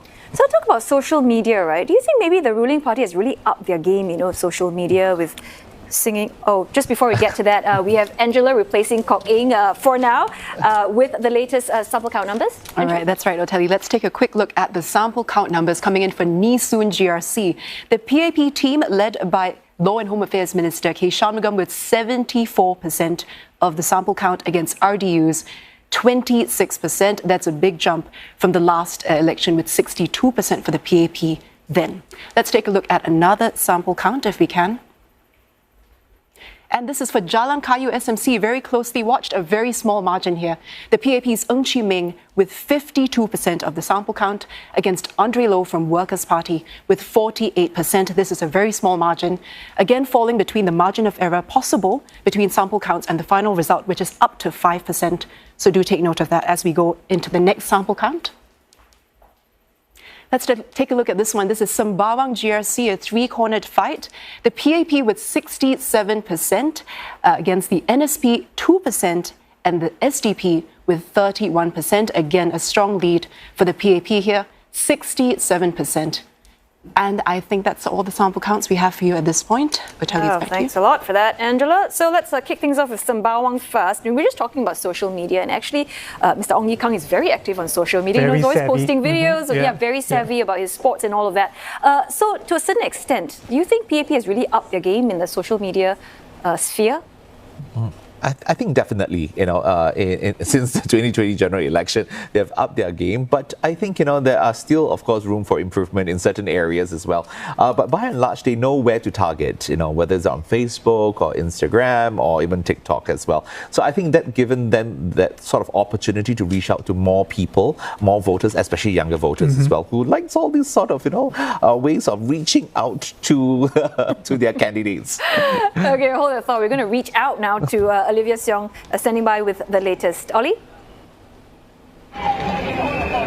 Ateli, yes, we are here at the Yio Chu Kang Stadium, which is the assembly point for the ruling People's Action Party. It is here where you can see behind me supporters and some of the candidates that have contested in the central, north and south areas of Singapore have now gathered, and as the sample count results have come in, it was originally quite quiet and a relaxed mode, but as the results were announced and as people are watching it on a big screen screen right now, we have seen cheers erupt, as we have seen particularly the PAP pulling in more than 70% of the vote share in numerous constituencies for supporters here, including Marsiling UT, which is led by the PAP Secretary General, and Singapore's Prime Minister Lawrence Wong, his team pulling 74% of the vote there. Ang Mo Kio GRC as well, led by Senior Minister Lee Hsien Loong, pulling in 79% of the vote for the PAP. And we also see Bishan Toa Payoh, Marymount, Kebun Baru also getting more than 60 to 70% of the vote share. And we know that PM Wong is expected to arrive here at Yio Chu Kang Stadium to address supporters sometime later this evening. We will be keeping a lookout for that. But who we have seen already enter this stadium are several key members of PM Wong's 4G team. We saw Health Minister Ong Ye Kung make his way in, and as he entered, he was greeted with cheers as he waved and shook hands with supporters who have gathered here. I asked him particularly about the sample poll result for Sembawang West SMC, and he had thrown his weight behind the PAP candidate there, Miss Po Lee San, who was up against the Singapore Democratic Party's chief, Chee Soon Juan. Miss Po getting 53% of the vote. I asked Mr. Ong what he thought of this sample count. He wouldn't say much, except that it was still too early to tell. I also want to talk about, we also saw Minister Chee Hong Tat, Transport Minister Chee Hong Tat, also make his way here. He, for the first time, anchoring Bishan Toa Payoh GRC, following the retirement of veteran and longtime Defence Minister Ng Eng Hen, he securing over 70% of the vote there as well. He said that we will have to wait for the final results to come in before he makes further comments, but he told us that the obligation and commitment for anyone that is elected is to ensure that the town is well taken care of. And for now, back to you in the studio. Thanks, all right, Olivia, thank you so much. Sorry, Natalie. Okay, so the mood, understandably very ebullient, at the PAP assembly centres. Especially about Jalan Kayu. I mean, the sample count numbers that came out. Ng Chee Meng 52%, Andre Lau 48%, and there we were talking about. Oh, hang on one second. I believe we've got Mr. Chee Hong Tat speaking now. Let's listen in. We'll wait for the final results to come out, but regardless of the results, if we are elected, we will make sure that we put in our best effort. We'll work as a team. We will rejuvenate our town. We will make sure we improve the lives of our residents in Bishan Toa Payoh. Thank you. Your expectations so far? But we wait for the final results to come out. Thank you so much. Still very coy with the results. Even though with a big margin. Doesn't want to jump the gun until the official results are coming in. But as we were saying, quite the mood at the PAP, assembly centres obviously quite high. The expectations for, quite positive at this time. However, maybe a bit of anxiety when it comes to Jalan Kayu, SMC. The numbers there, 52% for the PAP's Ng Chee Meng and 48% for Andre Lau at this time. So well within the margin of error for sample count. So, so what do you think's happened? What's the problem with Ng Chee Meng? He's tried. He succeeded once, failed twice. May yet fail again. I guess with the the Income-Allianz we were just chatting about, maybe it didn't have that much of an impact on his popularity there, and he had a lot of PAP members backing him as well. So all of that played a part, probably. I think yes and no. If you look at the entire debate about NTUC-Allianz saga, I think you have Assembly coming to the front to explain the situation. You have PM Lawrence Wong coming to explain the situation. So there are a lot of big wigs in this, trying to support Ng Chee Meng, in explaining the situation. So it's not just a one-sided. I mean, in that sense, it's not just Ng Chee Meng trying to defend himself. So I think that might have also voters might have taken those things into consideration and just say, okay, maybe there are more things that we haven't really seen enough. So I think that could be one of it. But I think it boils down to the question that I mentioned earlier: trust. 52%, is it a huge amount of trust there? I don't know. I leave it to Singaporeans to go and think about. Right. It's also quite interesting. We talked about the youngness of Punggol GRC, Jalan Kayu SMC. I understand made up of 50% Gen Zs and millennials as well. Do you think they were, apart from the question of trust, do you think they were attracted, to Andre Lau because he's 33 years old? Yes, and that's why he has received in the sample count 48%. And I think a considerable percentage of them may have come from the younger voters. And that's why the contest there is relatively close. I think as far as the, Mr. Ng's performance there, I think it's whether it's 52 or 51 or 53, because it's the first past the post system. I think as far as the PAP is concerned, they will take it. They will take it. Right? And particularly when it's up against the Workers' Party. Right. And just in recent days, Andre Lau, unfortunately, his text, right, his telegram texts, where he made some rude remarks about residents using foul language and all of that, came to the fore. Do you think that would have impacted voters, when they're, as they go to vote today, and they're thinking, at first I want to vote for Andre, but now, I've changed my mind. I don't think that has a huge impact, If you got friends like this, who needs enemies? So good luck to Andre finding out who actually revealed those. It's rather insidious, I would say. But I think voters will most probably have a more rational mind, and they'll realize that this is not a reflection of what he is and who he is at this juncture. But I think if I could add, because of the closeness of the contest, let's say Mr. Ng does get over the line, then Andre Lau may well be up for an NCMP position. So he could still join Parliament. And if you look at Sembawang West, which is also very close, that if Ms. Poh wins there and it is close, then we may see Dr. Chi as an NCMP in Parliament. Okay, quickly, I wanted to quickly talk about Nee Soon GRC as well. That sample count came in. 74% for the PAP, led by K. Shanmugam, the Law Minister, against Red Dot United, which managed to get 26%. Again, I can't imagine that either of you would be surprised, Dr. Tan? No, not surprised at all. I think it's a stronghold of the PAP, and I think Shanmugam has done a very good job there. In fact, it was 61.9% in 2020 for the PAP. As it stands, 74%. So that is a significant jump in terms of support as well. And there was a lot of talk about, the 4 new faces, and like he carries so much weight that he can, carry them all. And I mean, the numbers show it, right? I mean, he may carry all of them with him, but I think each one of them would also have to play their part. Even though they are new faces, they would have to work the ground. And I think each one of them are they have proven themselves, and I think the results illustrate that as a collective, they have been able to get there. And the opposition RDU was actually led by the SecGen of SecGen himself, Ravi Philemon. So this must be particularly disappointing for him. It will do, but like what I said again, it all depends on whether that particular party that is contesting there, are able to attract the kind of voter sentiments as well. So, RDU is also new to that area, despite that Ravi is also probably well-experienced politician. I think one could say for Ravi's performance, I think, has been quite impressive, coming from Red Dot United party that may not have gotten the support this time around, but I think Ravi has really upped the game, and I think we'll have to see what happens next. I think it is he may have plans further for on that. When you say he has upped the game, I mean he has been in the round table. I mean he has. Sorry, I have to interrupt you. Interviews Angela, and podcasting and so on. Yes, I do, Telly. Let's take a quick look at the next sample count numbers we have coming right in for us.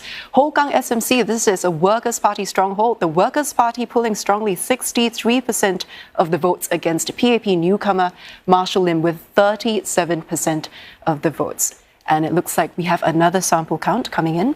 Let's get that up on the screen for you. Jalan Besar GRC, 75% of the votes going to the PAP, with a PAR 25%, a very strong lead here by the PAP, almost a 10% jump from the last election. Back to you on the desk. Yeah, thanks very much for that. Yep, Jalan Besar 75%.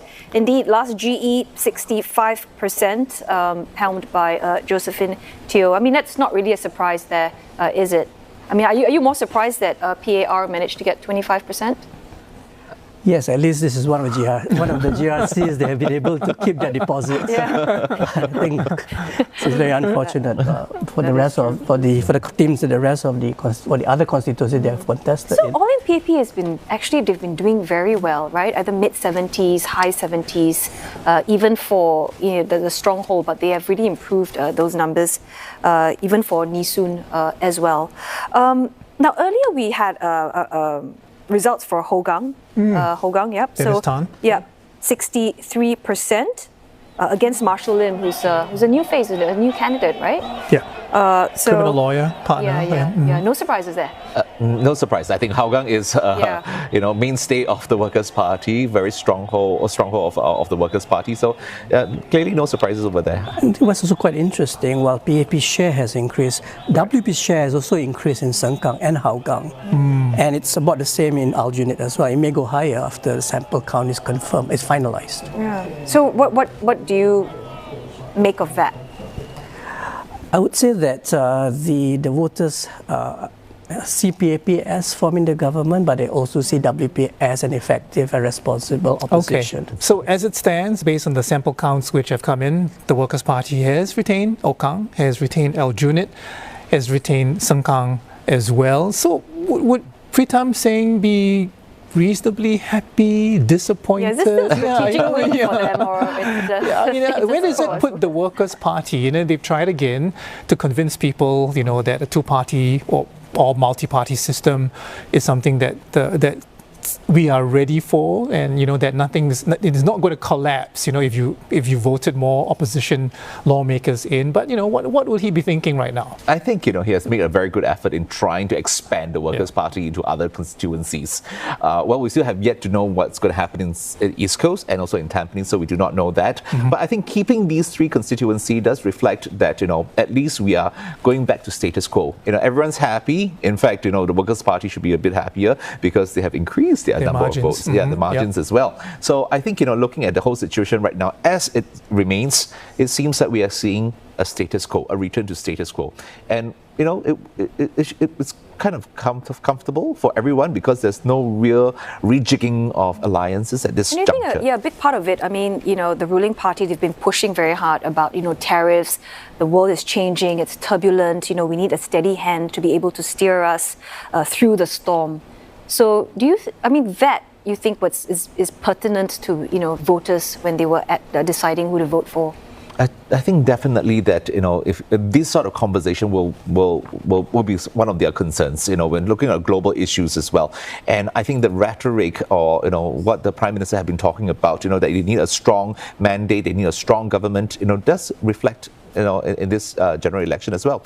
And I think, but the people also concerned that, all right, we want the government, we want the PAP to remain, but we also would want the opposition to remain. Okay. But which opposition? So they are also rooting for the Workers' Party. Right. Okay, so they've made their choice, and would you say they've made a safe choice at this time, meaning they've only retain the Workers' Party's, I suppose, wards, and are cautious about doing a little bit more? Would you describe it that way, Dr. Mustafa?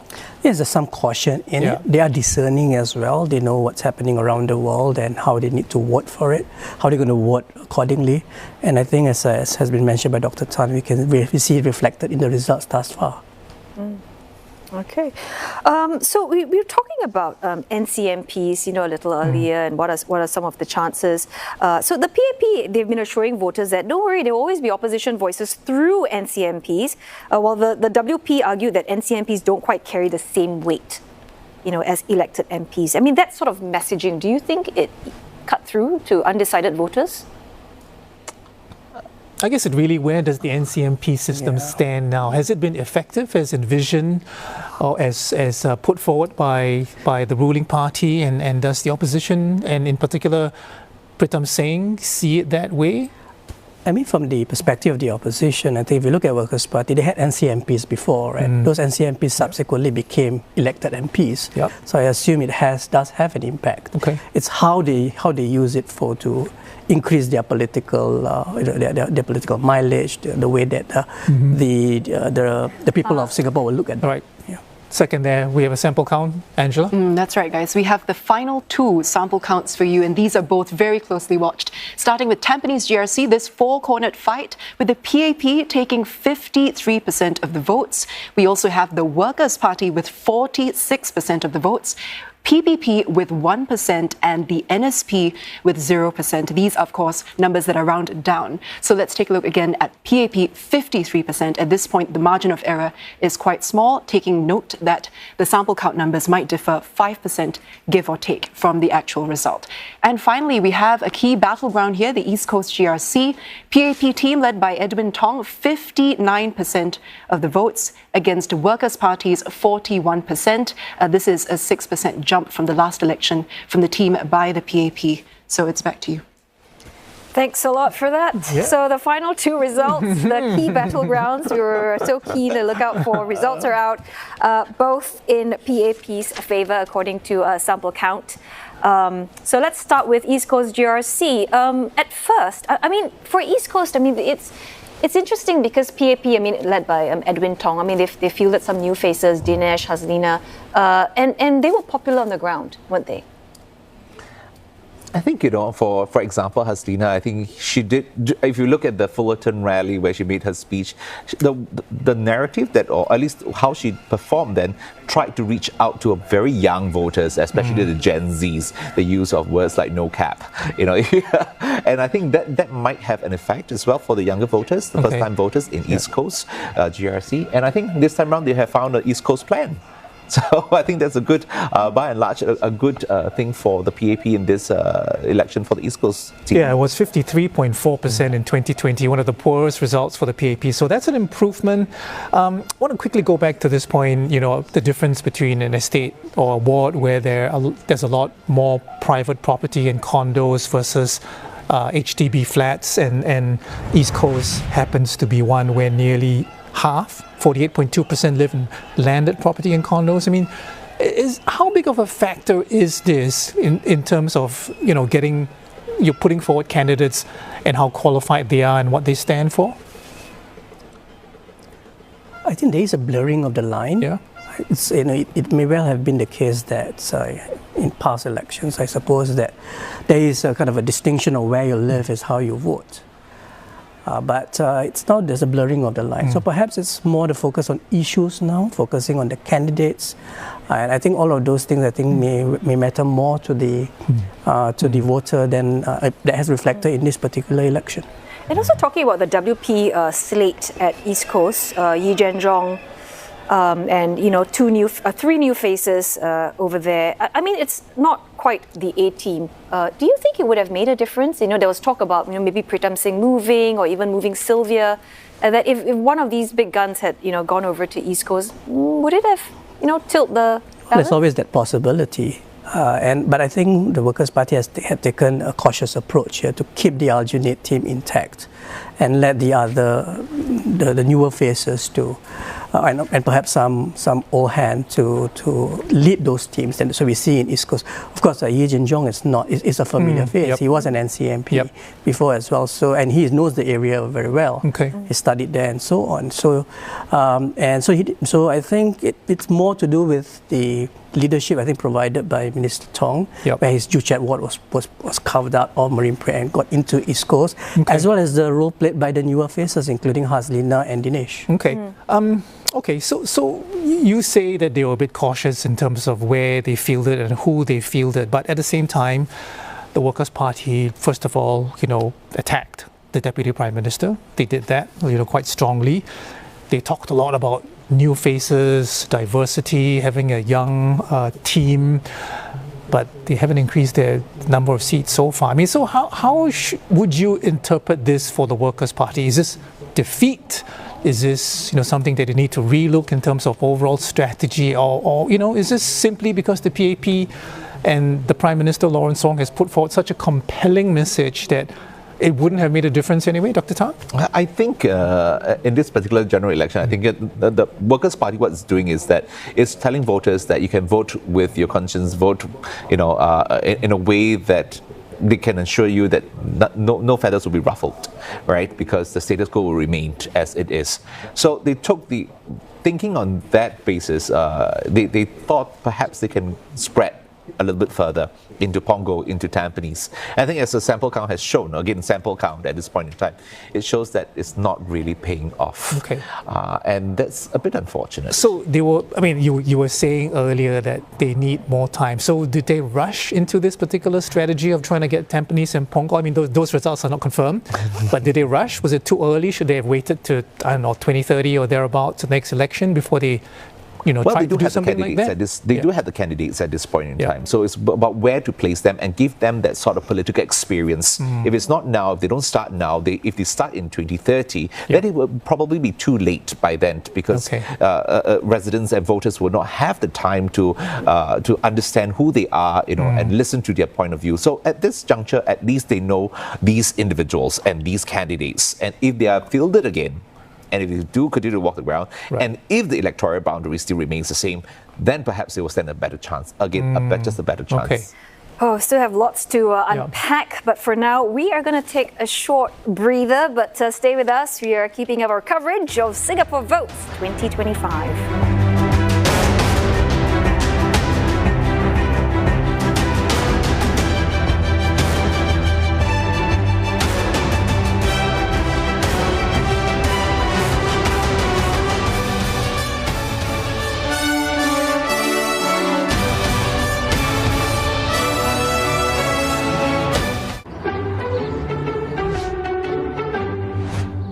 If you're happy and you know it, go eco!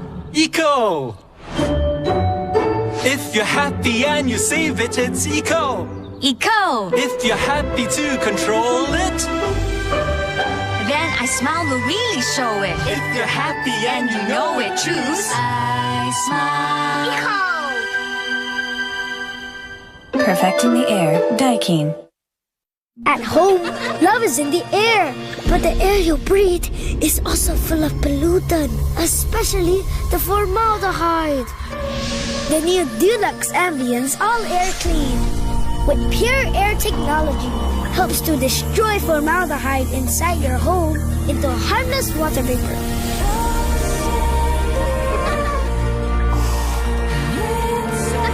Deluxe Ambience All Air Clean. Clean your air. Life of students in higher education in India is very stressful.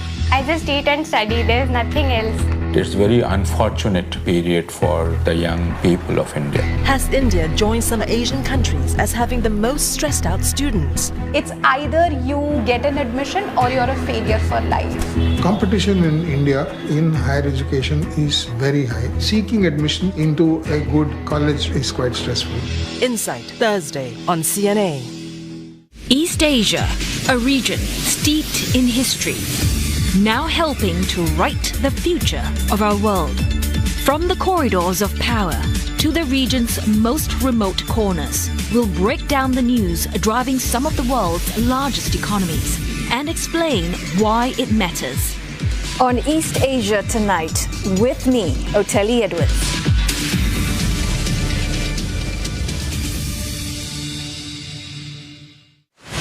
From the digital revolution to climate crisis. Floodwaters are destroying my home. Witness stories on how we're adapting, surviving and thriving in this new era. This May on CNA. Remember this sound? See Singapore's wild journey from dialing up to dialing in to an AI-powered future, where the only thing growing faster than tech is our love for avoiding direct human interaction, the internet and us. Billions made in a single stream. But what's the real cost of going viral? Take a look behind the scenes as Asia's top live streamers battle the pressure to stay #trending in. Secret lives of live streamers. Rising sea levels, polluted coastlines and cities on the brink. Meet the Asian mayors leading the charge against existential threats to their cities. They need to do more. And watch how they inspire each other in the Future Proofers. This May on CNA. With the uncertainties of the financial world, where does our economy truly stand? Keep up to date with the latest market trends and get the in-depth analysis that you need to understand the forces driving the global economies. Kickstart your day with an informed view of the business world. Asia Business on Asia First, weekdays on CNA. This segment is brought to you by Standard Chartered Priority Banking. AI is one of the most important transformative technologies in the future. Even though the multilateral system is under challenge, countries are still willing to open up their economies. The distribution of influence in the global economy is no longer a fair representation. Dive into issues that impact Asia. We cannot take out the possibility of conflict in the South China Sea. And the world. We're in a climate emergency. Insight, Thursday on CNA.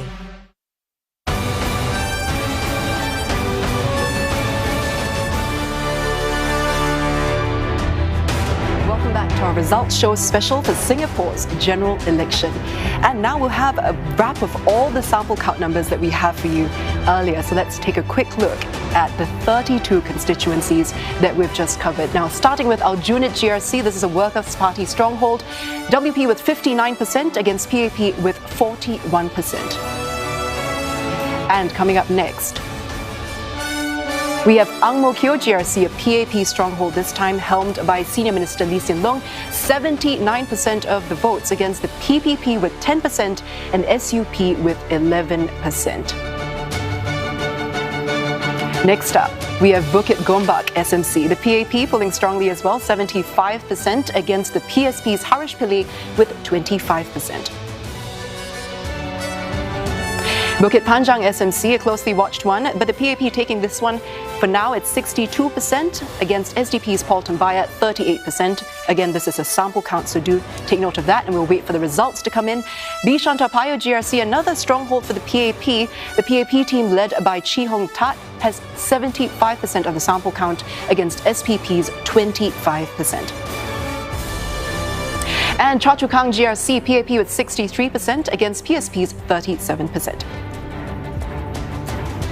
And next up, East Coast GRC, a closely watched constituency, PAP with 59% against Workers' Party, taking 41% of the sample count. And Hokang SMC, 63% of the votes go to Workers' Party's Dennis Tan and 37% to Marshall Lim from the PAP.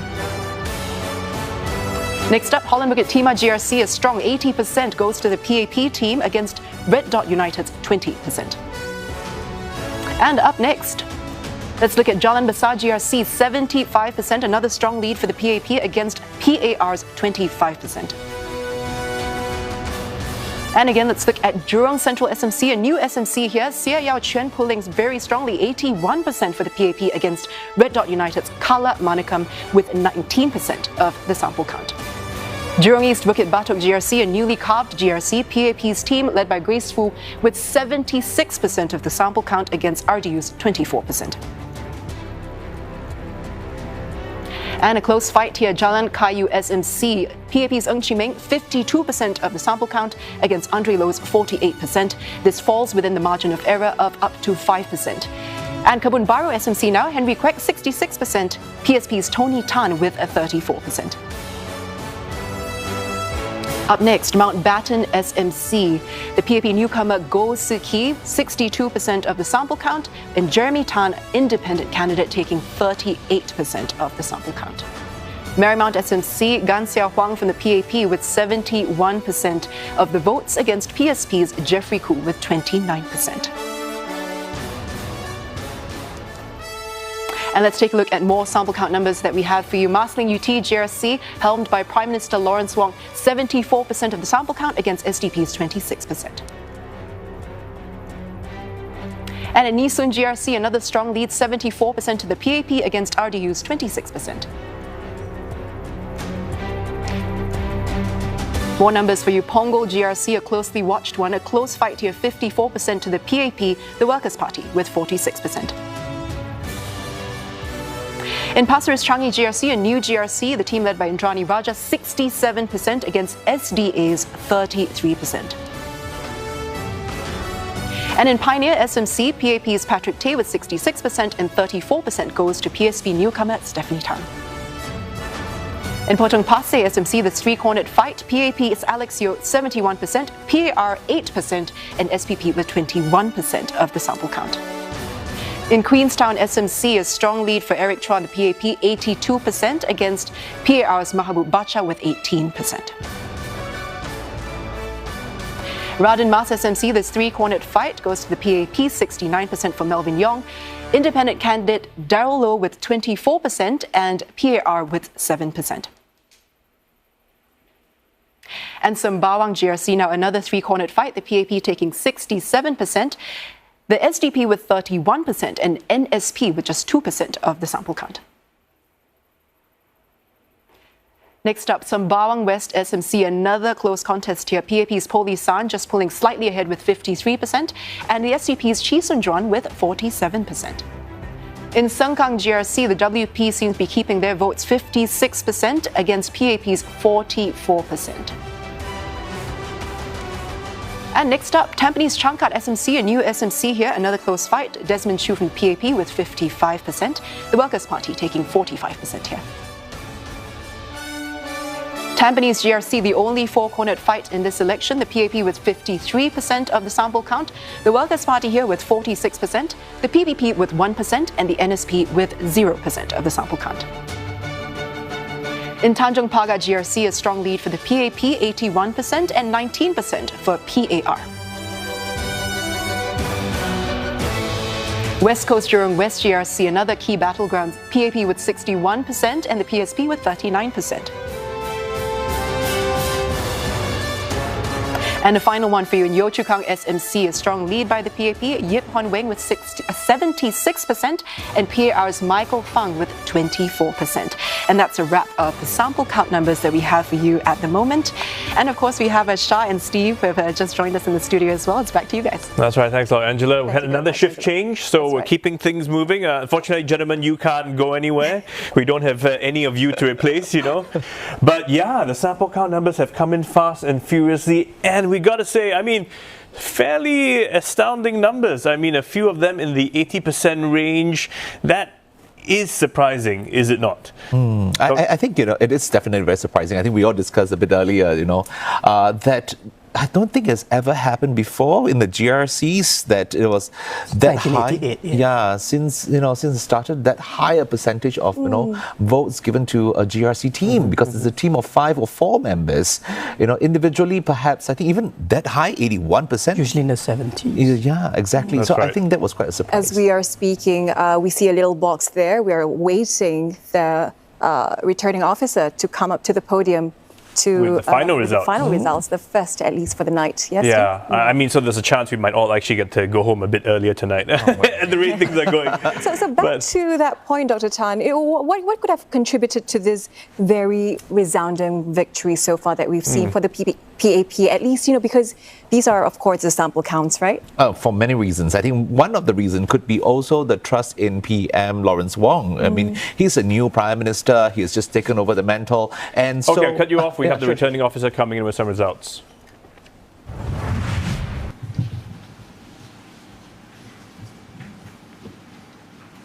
Parliamentary General Election 2025. Result for Electoral Division of Radin Mas. Kumar, son of Apavu, People's Alliance for Reform, 1,682 votes.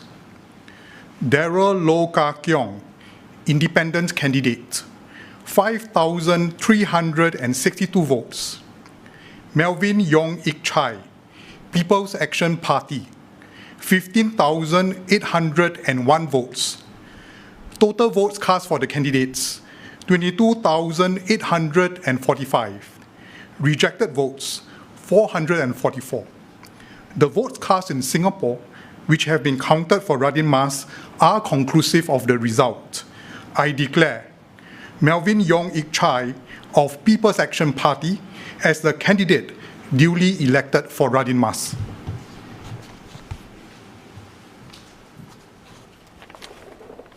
All right, so our first official result for the night, and that is for Radin Mas SMC, PAP's Melvin Yong there, winning this electoral contest.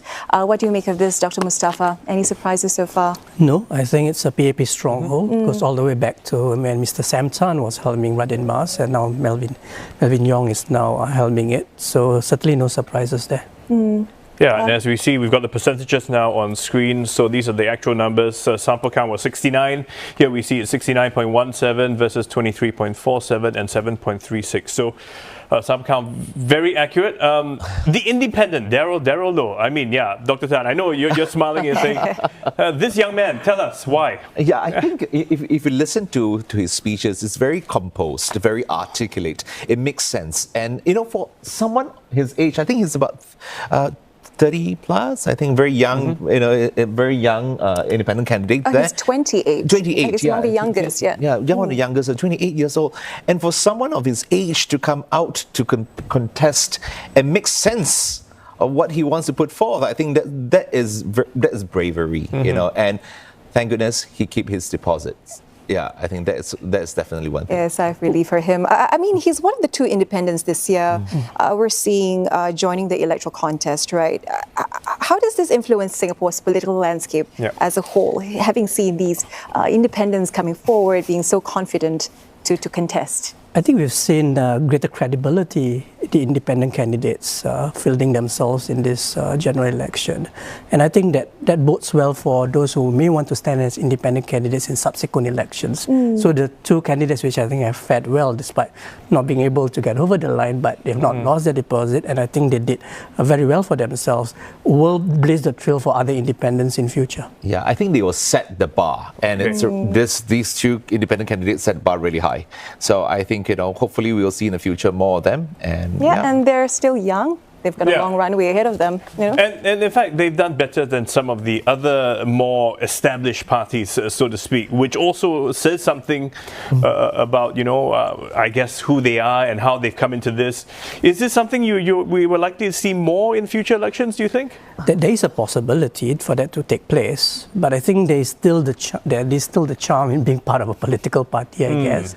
So I think political parties are there to stay. It's a question of which political party, of course. But that can work against them too. I mean, imagine if this young man had joined one of the others, I think his numbers would be worse. It's a double edge, isn't it? Yeah. So I think they have made a conscious choice of being an independent candidate, and they have performed well. Credit to them. I think this brings us to the point of this 32-year-old entrepreneur, Chia Yun Kai. He had his own party. It's called Most Valuable Party.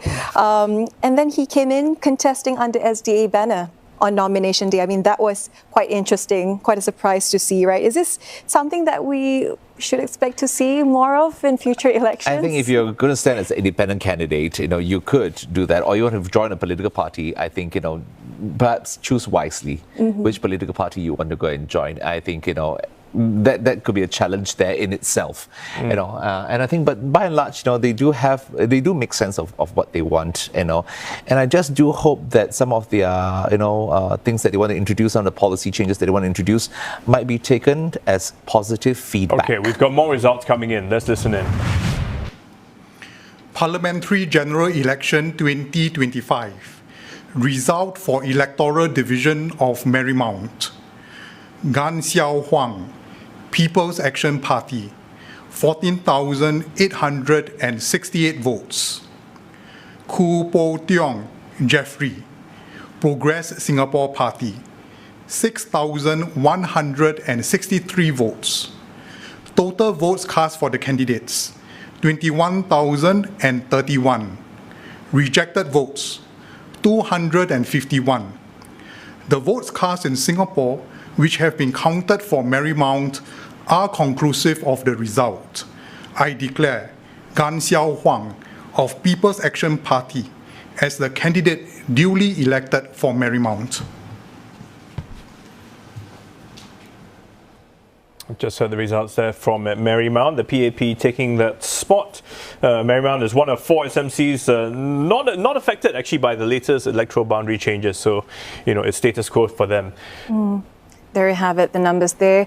Gan Xiao Huang with 70.7% of the votes, trailing behind is Jeffrey Koo at 29.3% of the vote share. What do you make of these numbers, Dr. Mustafa? I think we expected her to retain it. I think where the surprise is the margin of victory. So she has just 70%, a huge jump from 2020 general election. I mean, if we look at GE 2020, Gao Xiaohuang won about 55% of the vote against another PSP candidate. That was Dr. Ang Yong-guan. I mean, clearly she has done better this time round. I mean, what went wrong for the PSP in this contest? I think fielding a different person, that could be one of the reasons. And also, I'm not too sure whether it's a PSP fault or, that the PAP has done a good job. It was 5 years, that was during the pandemic as well. And 5 years later, I think residents there can really tell what the PAP has done for them. And I think this is about translating to the votes as we have seen over here. Yeah, I mean, I would attribute the result more to the performance of Ms. Gunn rather than the performance of the PSP candidate. I guess she's had those years to be on the ground. People have come to know her. They've met her. They've seen her. Jeffrey, probably, I don't know. I mean, I don't live in that area, but because he's a new face, he would have to struggle with that uphill task of getting to know people and not have a very long runway for that. I think that's the problem with a lot of opposition when they are going into a contest. A lot of times they are not really walked the ground, with the exception of some of them. But again, residents must start all over again with a new individual in a contest like that. Is that something the opposition parties need to look at in terms of their strategy? It needs to be a long-term plan. They need to be in it for the long haul, fielding the same faces now, 5 years later, maybe even 10 years later, right? I mean, it is a continuous process. So any party that's a serious party would do that. The staying power has to be there. Yeah. In spite of not winning, you want to stay there and then try and get over the line in subsequent elections. And I think that speaks well to a credible party. I mean, in the case of PSP, seems like based on the sample counts and this official result, they have failed to make any inroads in this election. I mean, what kind of questions or discussions would they have to make after this election? What will happen to the party? That's a good question. What would happen to the party? I think even if you look at it, Dr. Tan Cheng Bock is not going to run again. Will he still be in the party? I mean, he's just been voted into the CEC of the PSP. So will that be a continuation? Would he be able to find new blood for the PSP? What's the agenda? What's the objective for the PSP moving forward as well? Okay, any moment now we're expecting more results to come in. That's why we've got the that picture in your screens. But Dr. Tan Cheng Bock, I mean, the effect of having him there, I mean, that allure, I guess, is it going to carry on because the renewal hasn't been very sustainable? Short answer, no. Okay. I think Dr. Tan Cheng Bock came on as a very strong personality. He was there from day one in 2020. But, after this, where will he be? I think that's the question. Yeah, I think that someone else has to carry the torch. Yeah. I think. Do they have that someone else? That's the big question here for the PSP. So I think Dr. Tan has taken the party as far as he can. And I think it would now rely a lot on Hazel Phua and Leong Man Wai to carry the torch. I want to look at what PSP can do moving forward. I mean, how can it successfully transition from this personality-driven campaign or party to an institutional one? What strategies can it use to sort of retain the Tan Cheng Bock popularity, that appeal, while also introducing new candidates as credible successors? See, PSP is a newer party compared to, say, the Workers' Party, so there is a lot that can be done. I think from this particular... more results coming in. Just cut you off for a moment. Parliamentary General Election 2025. Result for Electoral Division of Queenstown. Eric Chua Swee Leong, People's Action Party, 29,900 votes. Mahabub Bacha, son of Abdul Rashid, People's Alliance for Reform, 4,864 votes. Total votes cast for the candidates, 25,764. Rejected votes, 704. The votes cast in Singapore, which have been counted for Queenstown, are conclusive of the result. I declare Eric Chua Swee Leong of People's Action Party as the candidate duly elected for Queenstown. Result for Electoral Division of Bukit Gombak. Harish Pillay, Progress Singapore Party, 5,682 votes. Low Yen Ling, People's Action Party, 17,826 votes. Total votes cast for the candidates, 23,508. Rejected votes, 298. The votes cast in Singapore, which have been counted for Bukit Gombak, are conclusive of the result. I declare Low Yen Ling of People's Action Party as the candidate duly elected for Bukit Gombak. Okay, so we've just had the results for Queenstown and Bukit Gombak, both going to the PAP with very clear margins there. I mean, Bukit Gombak though, I think, yeah. Okay, Queenstown first, yeah? Because that was actually carved out from Tanjong Pagar GRC, so this is a new SMC. That's right, new SMCs as per Bukit Gombak as well. That's a new SMC. But let's take a look at the numbers for Queenstown SMC. We're looking at 81%. At about 81% for PAP's Eric Chua. For PR's Mahbub Bacha, he's taking about 19% of the votes there. That's quite a huge margin for Eric Chua. So this is not unexpected, right? You guys were saying that. Yeah. But this is his first electoral contest as a candidate in an SMC. I mean, he's done pretty well on his own there. Yeah. But is this really about Eric or the party? Are people voting for the party in this case, or are they voting for Eric Chua? I think it's both. Yeah. I think Eric Chua, he's a political office holder, and he was part of the Tanjong Pagar GRC, where Queenstown was carved out of. And from what I understand, he works the ground there really well. So I think it's just as much as it is of the party as it is of him winning the election in his constituency with that a high figure. Yeah, I think it clearly demonstrates that it's more than just the party and also the individual matter, because when you come to a single seat SMC, for example, the individual plays also a very important role, because voters will need to know and see what they have done in that constituency as well, or in that ward previously. All right. Yeah, because we're only talking about number of voters is like 27,000, 28,000 people. Bukit Gombak? We have about 76% for PAP's Low Yen Ling there. PSP's Harish Pillay taking about 24% of the votes. Yeah, also a new SMC. So would you say the same thing? Again, I mean, Low Yen Ling, it's not her first time. She's definitely a familiar face on the ground there. I mean, even these SMCs, they were part of a larger GRCs, and the candidates that have been fielded there were incumbent in those wards.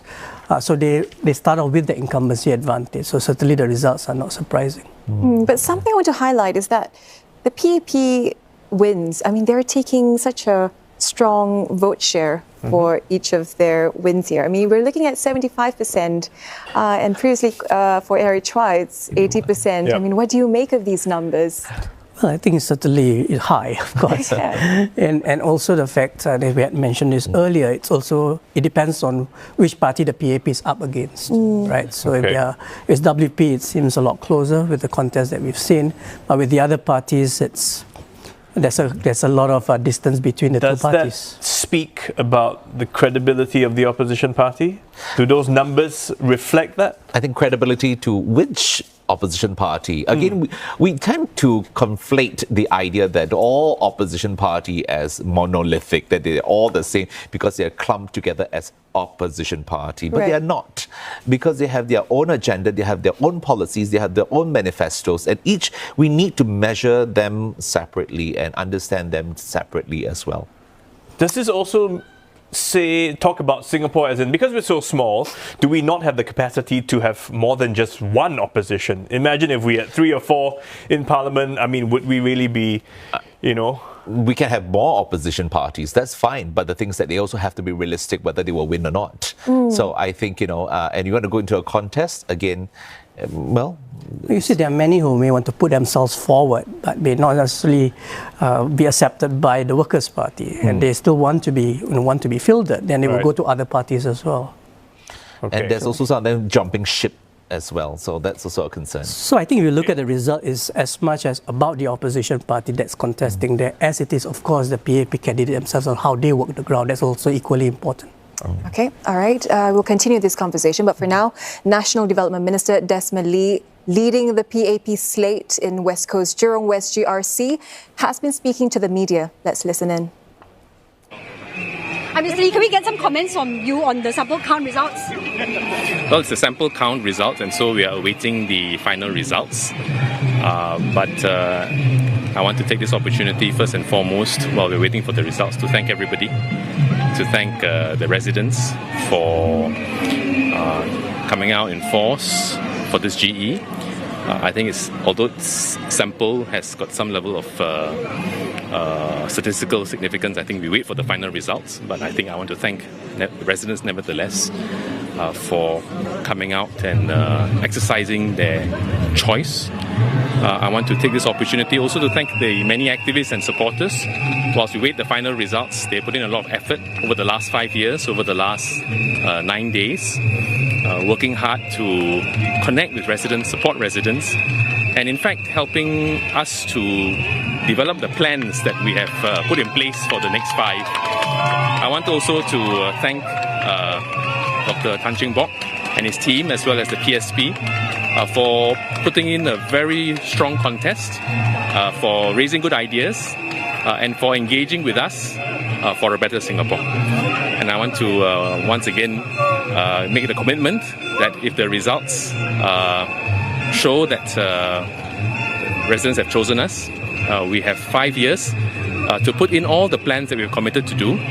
So even as we work at the national level in Parliament, and working with the elected government of the day to make sure that the national plans better support residents, we will also have 9 important pillars of work, ranging from seniors to youth, cost of living, jobs, mental health, sustainability, disability, helping the low income and vulnerable. All these are things we've committed to do.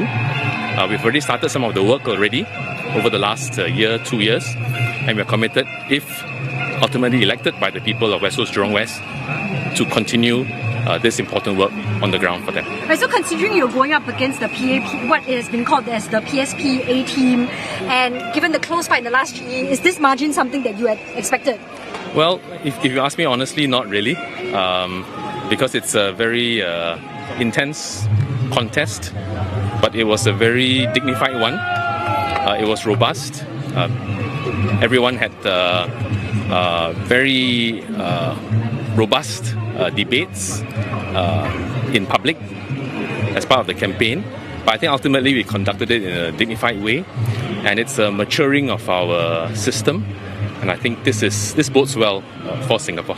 部长，那么现在是抽样计票结果，可是你们的成绩已经比上一届大选好很多，有没有话想要对居民们说的？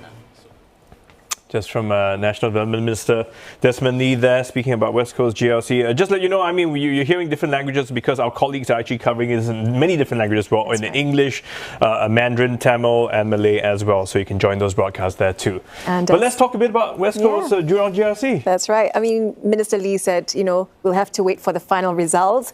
But let's talk about his performance so far. I mean, his campaigning at West Coast Jurong West GRC. I mean, this is his debut as anchor minister, right? After losing Mr. Iswaran. That's right. And having moved from Jurong GRC to West Coast GRC to help strengthen the team in 2020, right? How much of a stabilizing force is Desmond Lee for the PAP at this point?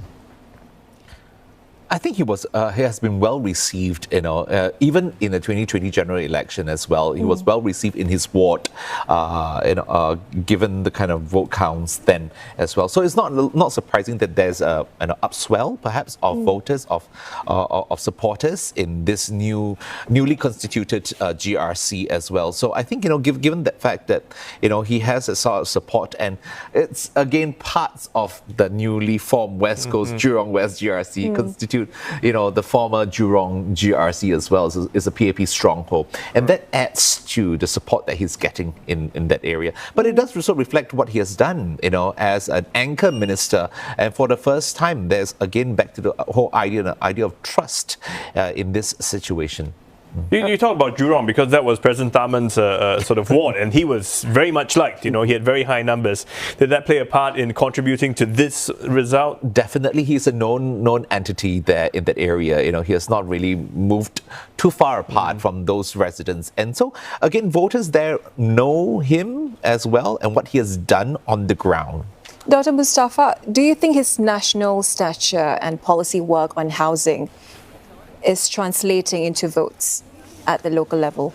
Yes, to a certain degree. I mean, of course, there are different views on housing, and we've seen that play out during the campaign. But I think it's what he has done on the ground, the relatability, his familiarity with the ward that he was overseeing when he was part of Jurong GRC. And of course, Taman Jurong, which is a stronghold of the PAP, being carved into West Coast. So all those played a part in the results we've seen for the PAP. We're just looking at some live footage now. We have that's Low Yen Ling, I believe, sort of just, you know, reaching out to the supporters in the area because she's had a clear win in her area. But if we talk about housing, because that is an issue that has been in the news quite a bit. Many people, you know, a bit upset. Well, the cost of living has gone up, cost of housing has gone up, and Mr. Desmond Lee is the man behind that all. So, did that not hurt some of his numbers, his chances at this election? I think the percentage of votes that the PSP got, I mean, although it's less from 2020, they still did get a significant percentage. And I think that speaks to perhaps there is something there where it is eliciting different opinions as far as housing is concerned. But remember, housing is a national conversation. And oftentimes in many of these constituencies about what you do locally on the ground that's going to matter. And I think that's somewhat similar in West Coast, Jurong West as well.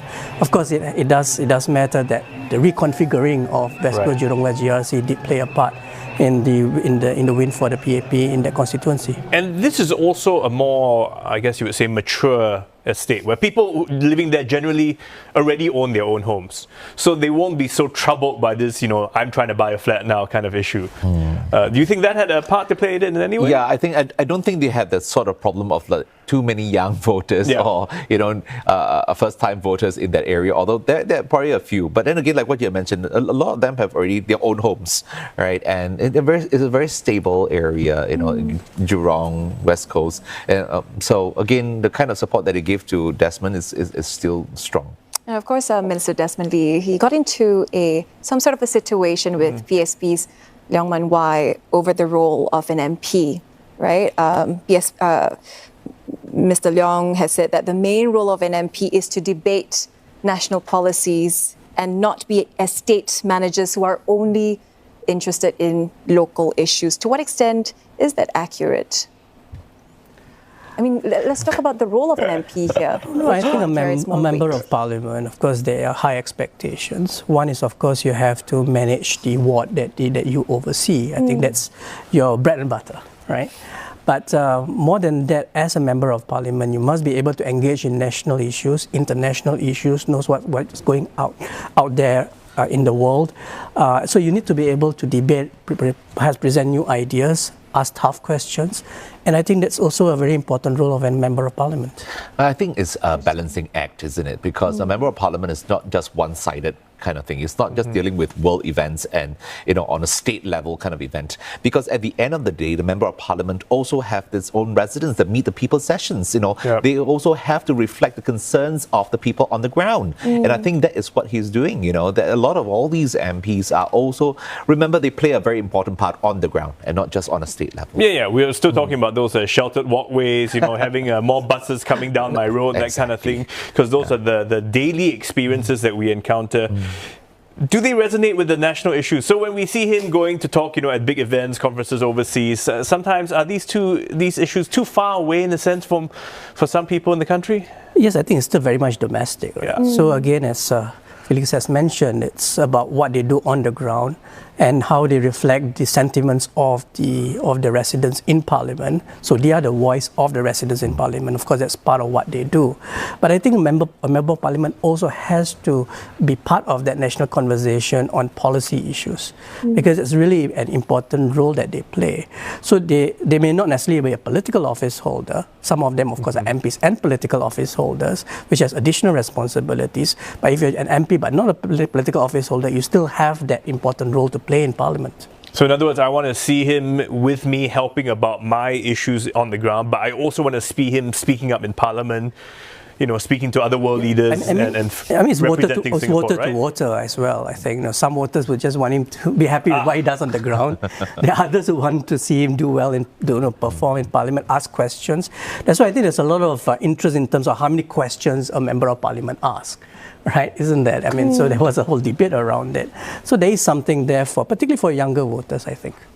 All right, we understand that the returning officer is poised to make a correction announcement as he misread a number, Steve. We'll get to you once that happens. Wow, this is like a cliffhanger to all our viewers, but we can't tell you what it is because we don't know ourselves. So we have to wait a moment. The returning officer will be coming back.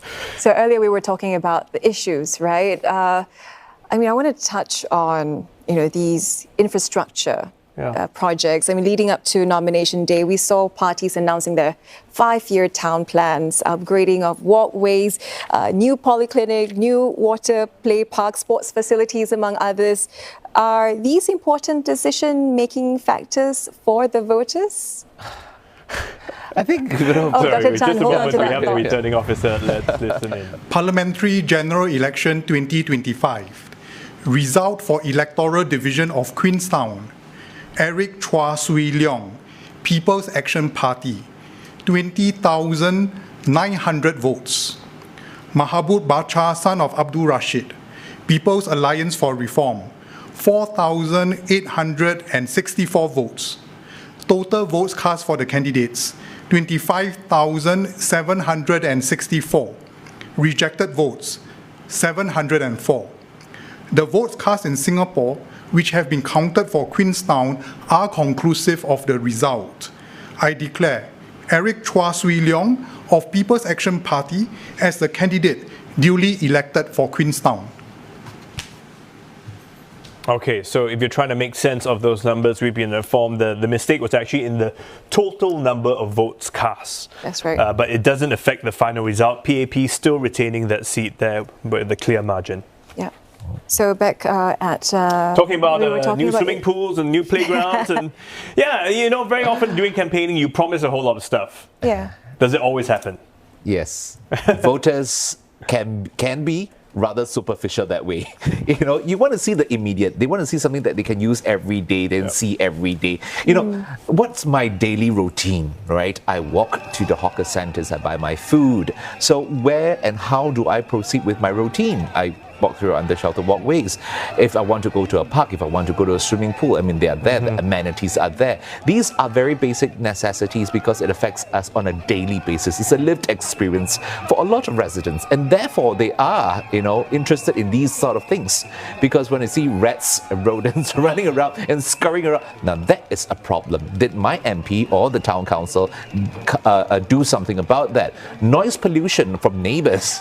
You know, these are the things, because it's our lives, it affects us. It's very, very immediate, as much as, you know, it can be rather superficial.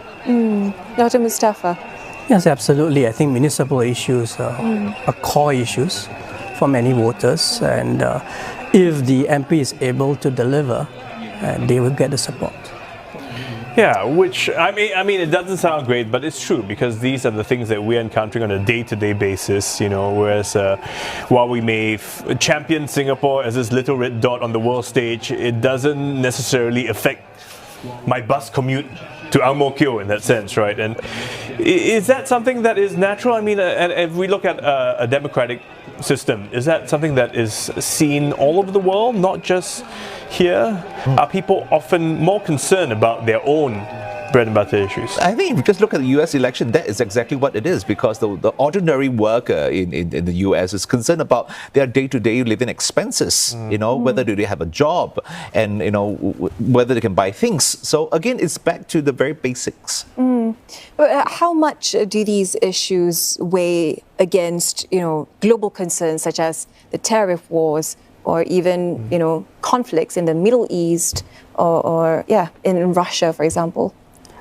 I mean, those global conflicts or global events, I think, is of interest to the extent that it intersects with domestic issues as well. What kind of impact would they have domestically?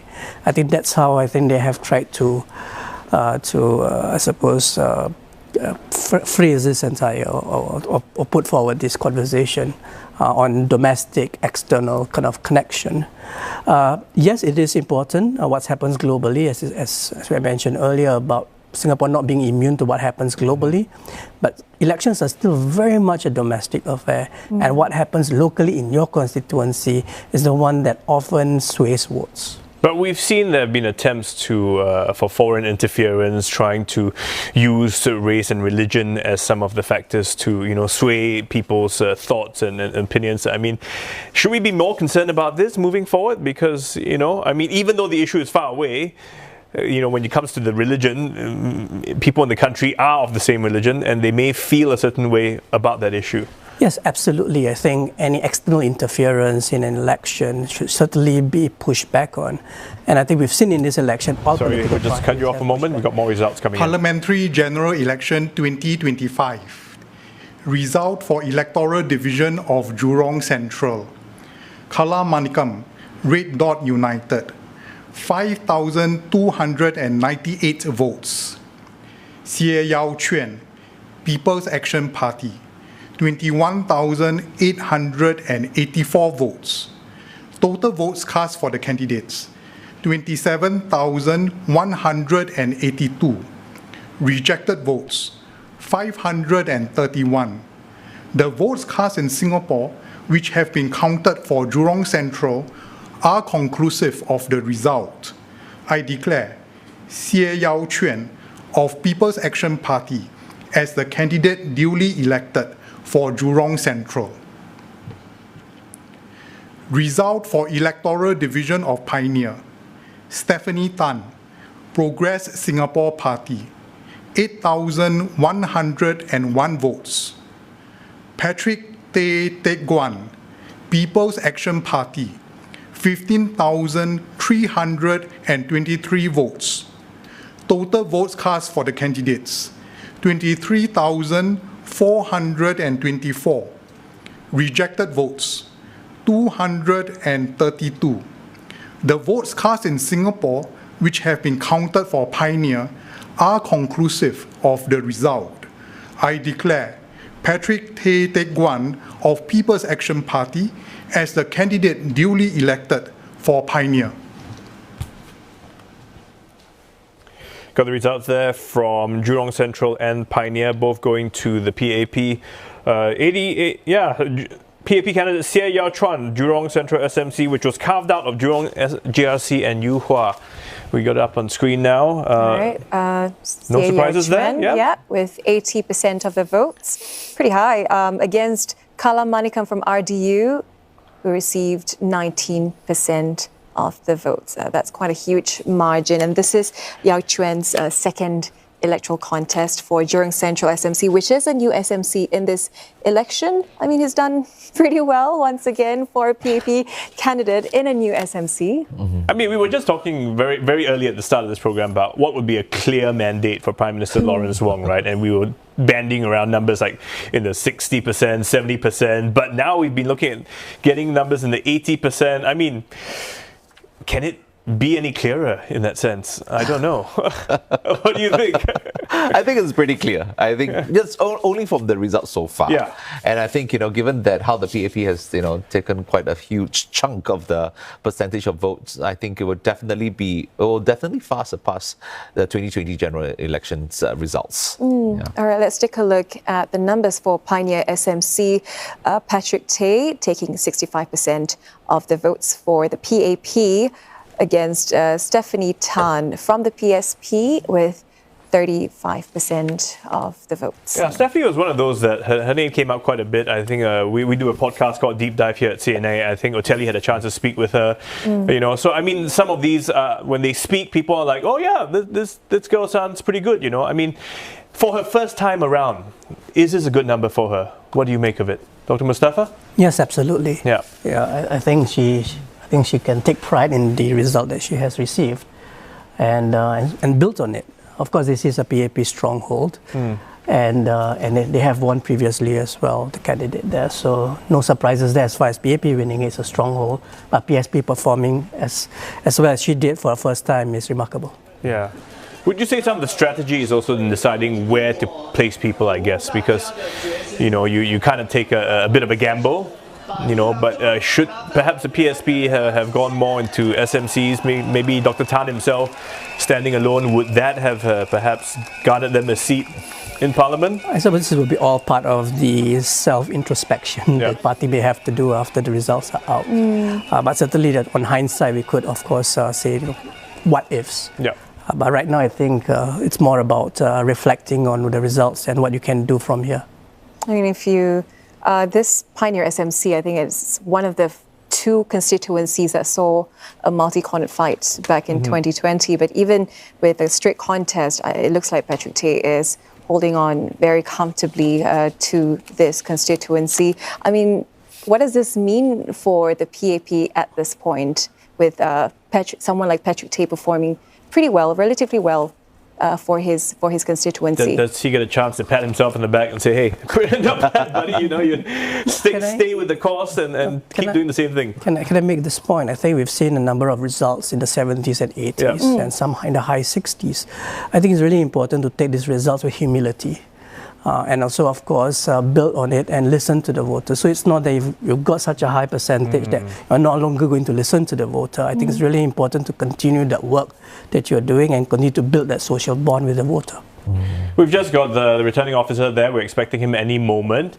But one question also has been going around is that people sometimes say the PAP is a bit old-fashioned. You know, they haven't really evolved with the times. But from these numbers that we're getting, it seems to suggest that that's working for them, and people seem to want a bit of that more conservative approach. Dr. Tan? I think, like what I always say, Singaporeans are very pragmatic, you know, in groups of people. You know, we all look at what is practical to us all, and I think that's what the PAP is doing. Conservative, as some might call it to be, but at least, you know, what they have done works, and for the general public, that's more important than anything. So don't rock the boat. Don't rock the boat. I think a lot of the results also are attributed to how the middle ground voter has shifted. Right, the middle ground has shifted, and it seems in this election they have shifted towards the PAP, and that can account for the spike in the percentage of votes that they have received. Why do you think they have shifted that way? I think part of it is to do with the fact that you know, it's Prime Minister Lawrence Wong's I'm sorry, we just got more results coming in. Parliamentary General Election 2025. Result for Electoral Division of Bukit Panjang. Liang Eng Hwa, People's Action Party, 19,116 votes. Paul Anantaraja Tambaya, Singapore Democratic Party, 12,015 votes. Total votes cast for the candidates, 31,131.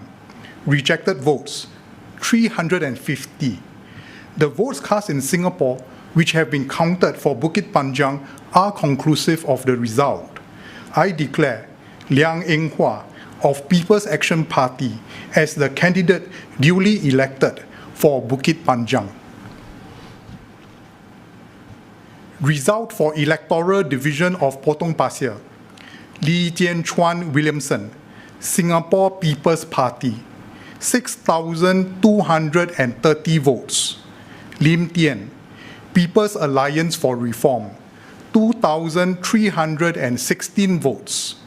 Alex Yeo Sheng Chai, People's Action Party, 19,185 votes. Total votes cast for the candidates, 27,731. Rejected votes, 544. The votes cast in Singapore, which have been counted for Potong Pasir are conclusive of the result, I declare Alex Yeo Sing Chai of People's Action Party as the candidate duly elected for Potong Pasir. All right, results for Potong Pasir SMC and Bukit Panjang SMC, both, of course, going to the PAP once again. Let's take a look at Bukit Panjang SMC first. Liang Eng Hua taking 61% of the vote. Yeah, versus Paul Tambaya, about 38%. But this is one we're going to talk about because we all expected a closer fight. Yeah. Am I not wrong? Yeah, I think that there was an expectation because of how Professor Paul Tambaya has actually performed in the 2020 general election, and that was, I think, at least in the 40s. Yeah, 40. Liang Hua got 53.7% of the vote. It was definitely so I think closer. this is definitely a shocker, you know. But like I think what we mentioned earlier, Liang Eng Hua has performed well. The voters are very familiar with him, and they are probably happy with what he has done. What went wrong for Paul? I don't think what's wrong with him, but what Liang Eng Hua has done right. Okay. Right. So I don't think it's a negative on Professor Paul Tambaya, but rather positive on Mr. Liang Eng Hua, on what he has done on the ground. I think as far as Professor Tambaya is concerned, I mean, he has gone out there, he's done podcast after podcast, he's been out there, done interviews, talked about policies. I think he's done all that he can. So I think it's not really about him as much as what Mr. Liang Eng Hua has done on the ground. Okay. Do you think it would have been different for him if he had gone to a different SMC with a different contender? Well, there's always that possibility, but then you want to stay where you had contested previously and hope that you can now, get over the line, do one better this time. But unfortunately, from the results, it seems that Mr. Liang Eng Hua has increased his percentage of votes because the voters have taken to him, and as Felix has mentioned, they're happy with the work that he has done. Yeah. All right. Okay, we'll come back and chat a bit more, but we have our colleague Geraldine Yap who is standing by to give us an update. Geraldine, over to you. Yes, I'm here at Bukit Gombak Stadium where the PAP MP-elect for Pioneer SMC, Patrick Tay, is giving his thank you speech to his supporters who are gathered at the stadium so far. Now, behind me, I'm not sure if you can see, but there are PAP candidates for some of the Western constituencies. They've mostly arrived in the stadium.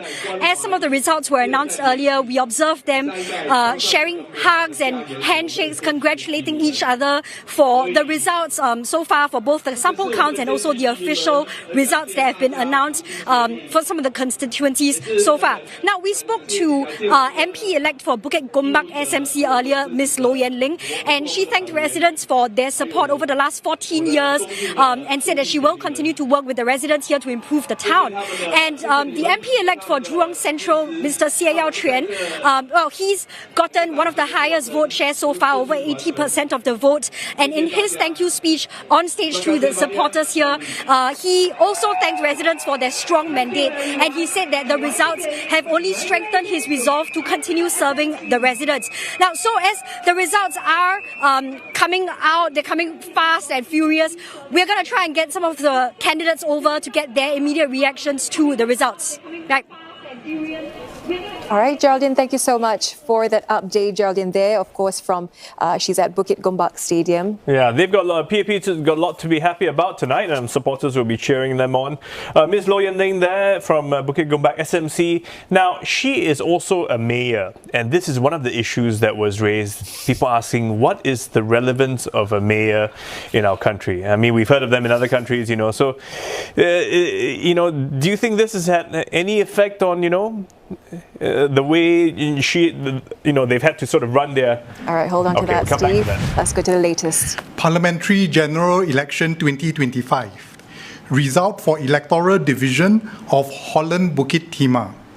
Edward Chia Ping Hui, Christopher D'Souza, Seaman, Vivian Balakrishnan, People's Action Party, 86,384 votes. Muhammad Fazli bin Khalid, Nizar Subair, Sharad Kumar, Emily Wu, Red Dots United, 22,561 votes. Total votes cast for the candidates, 108,945. Rejected votes, 2,687. The votes cast in Singapore, which have been counted for Holland Bukit Timah, are conclusive of the result. I declare Edward Chia Ping Hui, Christopher D'Souza, Seaman, Vivian Balakrishnan of People's Action Party as the group of candidates duly elected for Holland Bukit Timah. Holland Bukit Timah, okay, and that one again, no surprise, and they've got some good numbers. We'll get that in a short while. There you have it, Steve. The numbers are 80%, pretty much. 80% led by Dr. Vivian Balakrishnan there against RDU's team with 20.7, around 21% of the votes there. But this is one of those cases where I guess one could argue that the PAP have been around. They've been in that ward for several terms. This is not the first time they're there, whereas for the RDU, they're all brand new faces.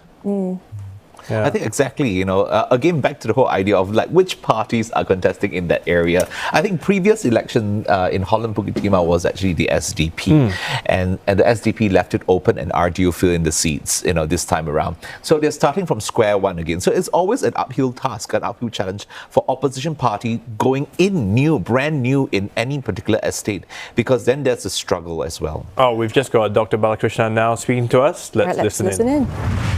In an uncertain world, and we know that our voters are concerned. We also know that this election takes place with a new Prime Minister, Prime Minister Lawrence Wong.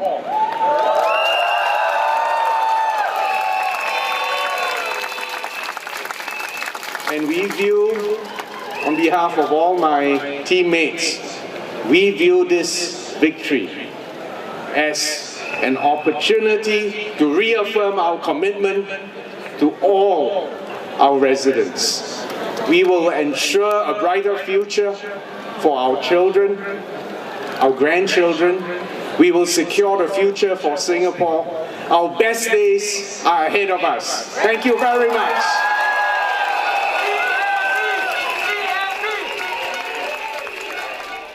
All right, Dr. Vivian Balakrishnan there, saying that, we know voters are concerned with global issues and the fact that this election is the first under a new Prime Minister, Prime Minister Lawrence Wong. And he also reaffirmed, the party's commitment to residents, promising a better future for the country, for our children and our family. I mean, what do you make of this speech there? He's sounding very confident. It's the known, right? Yeah. I mean, he is just talking about, things that Singaporeans are in tune with, and these have been the things that have been issues have been already been talked about, by PM Lawrence Wong, SM Lee, and these has been coming to the foreground for quite a while as well. So it's a known thing, and people are concerned. But I also want to highlight that the slate of candidates for Dr. Vivian Balakrishnan's team here is unchanged. No change. From the GE2025 contest. I mean, does that make any difference at all, Dr. Mustafa? To a degree, it does, in the percentage of votes that you get. And I think keeping the team together, I mean, there is trust in the team that they are able to, each one of them carry themselves as a team, and collectively they've got the result that you see on the screen. And I think as far as the speech just now on Prime Minister Lawrence Wong, yes, I think we're going to hear that quite a lot on the thank you speeches, because I think one of the reasons that could be in the minds of voters is whether it's local or national issues, I think they want to give Prime Minister Lawrence Wong a chance and to give him that strong mandate. So maybe that's driving them at the end of it all. Dr. Mustafa, earlier you were talking about how some of the middle ground could have shifted from the last elections, where now they would have voted opposition, but this time they voted PAP. Let's pick up on that again. Why do you think there was that shift in sentiment?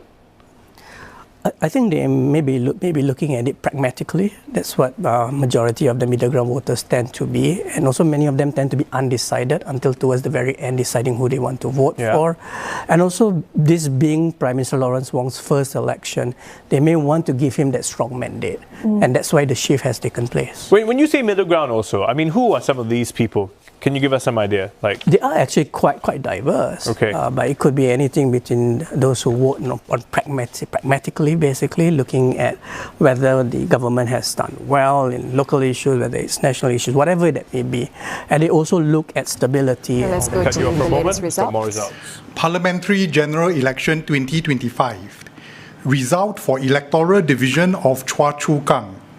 Abbas bin Kasmani, Wendy Low Wei Ling, Lawrence Pek Eng Leong, S. Nala Karupan, Progress Singapore Party, 31,488 votes. Chu Pei Ling, Jeffrey Xiao, Tan Si Leng, Zulkarnain Abdul Rahim, People's Action Party, 55,000 votes.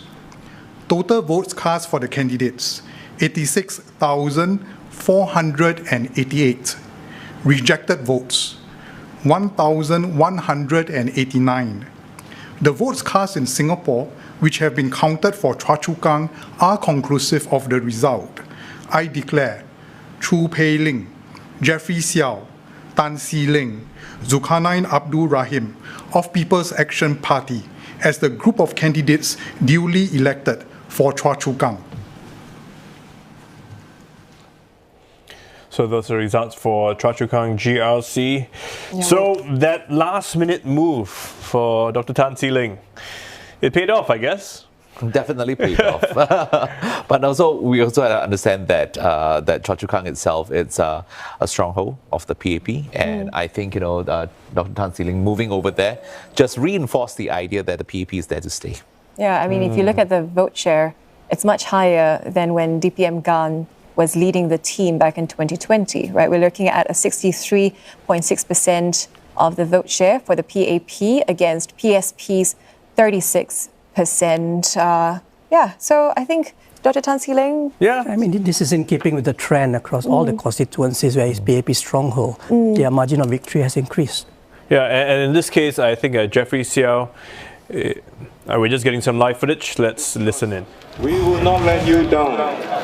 We will do our level best to support, to improve, and to drive all of the initiatives forward.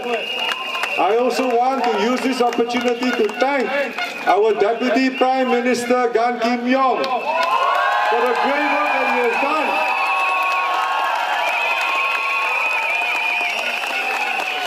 The sample results in Punggol has shown he has a comfortable margin. Let us support DPM.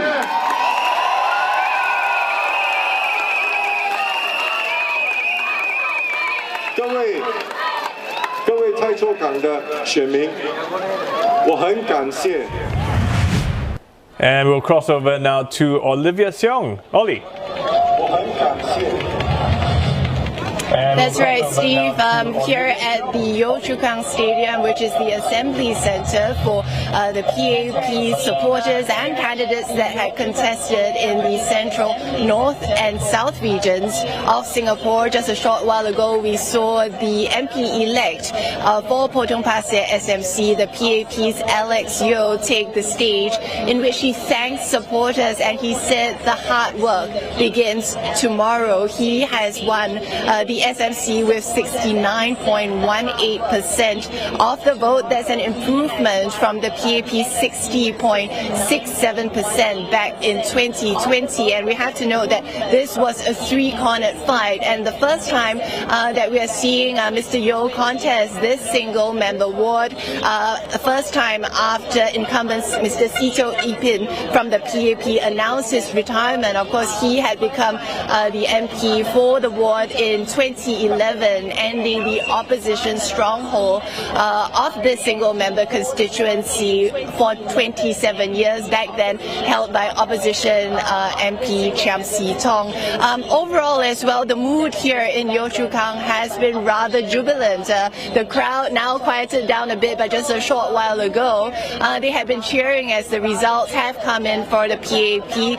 Particularly, we have seen many of the constituencies here, whether it's sample count battlegrounds. For example, for Marsiling UT GRC, which is led by Singapore's Prime Minister Lawrence Wong, who is Secretary General of the PAP, pulled in 74% of the sample vote. And we also want to point out to you that just behind me, behind the stage over there, we saw Mr. Wong walk in earlier and wave to the crowd. He didn't say much, but he gave a thumbs up to his supporters as well. Behind the stage as well, we also saw Senior Minister Lee Hsien Loong. We know that he is leading the team for Ang Mo Kio, securing 79% of the sample vote. We know that he is leading the team. All right, Olivia Seong there with the latest updates on the PAP. And we're just getting news that the RO is there. Parliamentary General Election 2025. Result for Electoral Division of Bishan Toa Payoh. Tsai Ing-cho, Chee Hong Tat, Elisa Chen, Saktiandi Supat, People's Action Party. 66,137 votes. Steve Chia, Melvin Chew, Lim Ray Sien, Noha Kim. Singapore People's Party, 21,799 votes. Total votes cast for the candidates, 87,936. Rejected votes, 2,084. The votes cast in Singapore, which have been counted for Bishan Toa Payoh, are conclusive of the result. I declare Tsai Ing-cho, Chee Hong Tat, Elisa Chen, Saktiandi Supat of People's Action Party as the group of candidates duly elected for Bishan Toa Payoh. And results there for Bishan Toa Payoh GRC. Of course, just to clarify, Steve Chia is not me because I'm here and not there. The numbers are up with PAP's team leading with 75% of the votes against SPP's team with about 25% of the votes. And this is, of course, Chee Hong Tat's first SPP. Sorry, let me correct myself there. So this is Chee Hong Tat's first electoral contest anchoring the GRC. I mean, we saw the stepping down of Dr. Ng Eng Hen. I mean, he's done pretty well anchoring this team for this GE. Yeah, definitely. I think, but I think cut across all the constituency, I think so far the PAP has done, consistently above 70% at best. I mean, a few of them 60 plus, but 69. I think that's also a good gauge as well. And I think, of course, Chee Hong Tat has done pretty well in this, in this election as the first-time anchor minister for a very huge ward, for a huge constituency indeed. Could that, I mean, he's also come to light a bit more because he took on the transport portfolio, and we know, the transport system had quite a few issues, a few challenges, so he seems to have embraced that, and I guess, looking at how things have turned out, people must be somewhat happy with how things have turned out, right? Yeah, it seems like it. I mean, not that they're happy with how things have turned out, but I think it's more of that they have accepted it, and there have been rectification on that. I mean, you had the Simply Go issue, you had the OBU on the cars issue as well. But I think, after a while, people can accept the fact that, it's a necessity and, okay, fine, move on. Let's take a look at Potong Pasir SMC, which is SPP's other electoral contest. If we look at Potong Pasir, this is a very politically symbolic battleground, right? Once the stronghold of veteran opposition Cham Si Tong, who held the seat for 27 years. All right, we have some... we have Chee Hong Tat. He's coming in live. Let's listen to it. 感谢您的信任和支持，让我们的团队能够继续的为您服务。 Okay, for a moment there, they were asking if I could translate, but then they remembered that I'm Stephen Chia, so they said, okay, forget it, let's just move on. No, but of course, we are coming to you in all the 4 different languages, so our colleagues have that for you. All right, let's now hear from PAP's Gan Xiao Huang. She retained Marymount SMC with 70.7% of the votes against PSP's 29.3%. Let's listen in. I'm really very happy and very humbled by the results. I think we have made good progress. I'm thankful for the support by the residents. I think the last 5 years of work that my team and I have done have been recognized by the residents. We'll continue to do our best. We want to improve Marymount further and make Marymount an even better place for our residents. You actually improved your vote share from 2020 to now 55% to now 70%. What do you think were the factors that contributed to this? Well, I think mainly in the last 5 years, we've really put in a lot of work, firstly for residents to see the improvements in the estate and also building trust and connection with the residents, something that I think, back then in 2020, when I was a new candidate, the trust level and also the connections were not as high. But I think over the last 5 years, we've really gone all out and tried our best to improve Marymount and build the connections. And I think that is the main reason for the big improvement in the polling results this time round. Of course, all right, we just heard there from Gan Xiao Huang. Yeah, she's got lots to be happy about. Right. And I'm sure we'll be seeing her, sort of work in the area a lot more. Mm-hmm. And as we await more official results to come in, let's continue our conversation. Earlier, we were talking about Potong Pasir SMC, right? How this is a very politically symbolic battleground. How would you describe the state of play here in 2025? A three-cornered contest, PAP taking it. I think nothing will take. I'm sorry, we've just got results. So sorry for that. Parliamentary General Election 2025. Result for Electoral Division of Tanjong Pagar. Chan Chun Sing, Fu Che Siang, Joan Pereira, Rachel Ong, Alvin Tan, People's Action Party. 98,152 votes. Rickson Gyao, Han Hui Hui, Nadarajan Selvamani, Prabhu Ramachandran, So Lien Chai, People's Alliance for Reform. 22,971 votes. Total votes cast for the candidates, 121,123. Rejected votes, 3,651. The votes cast in Singapore, which have been counted for Tanjong Pagar, are conclusive of the result. I declare Chan Chun Sing, Fu Che Siang, Joan Pereira, Rachel Ong, Alvin Tan of People's Action Party as the group of candidates duly elected for Tanjong Pagar.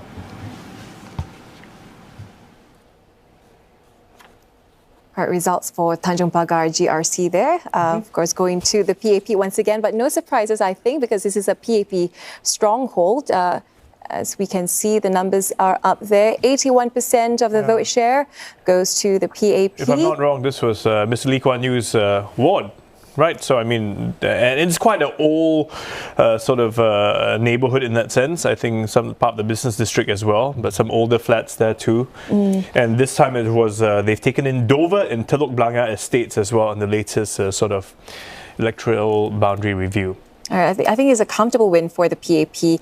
Also, I mean, knowing that Chan Chun Sing is anchoring this GRC, we saw the switch, right? The swapping of Miss Indrani Raja, or the move rather, of Miss Indrani Raja to Pasir Ris, Changi GRC.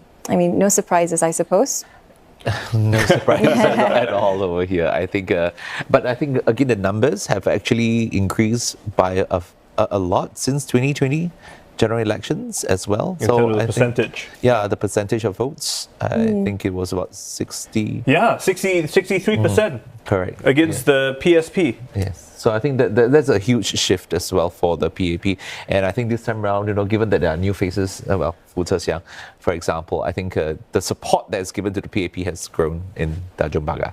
Yeah, and actually, in terms of all these GRCs, many of them, the anchor ministers this time, the 4G ministers who, in a way, because some have stepped down, some of the so does this also speak about their credibility and how they are coming into their own, and that this sense of renewal is therefore... All right, Steve, we have to go to Waikit on the ground now for the latest updates. Waikit, what are you seeing? What are you hearing?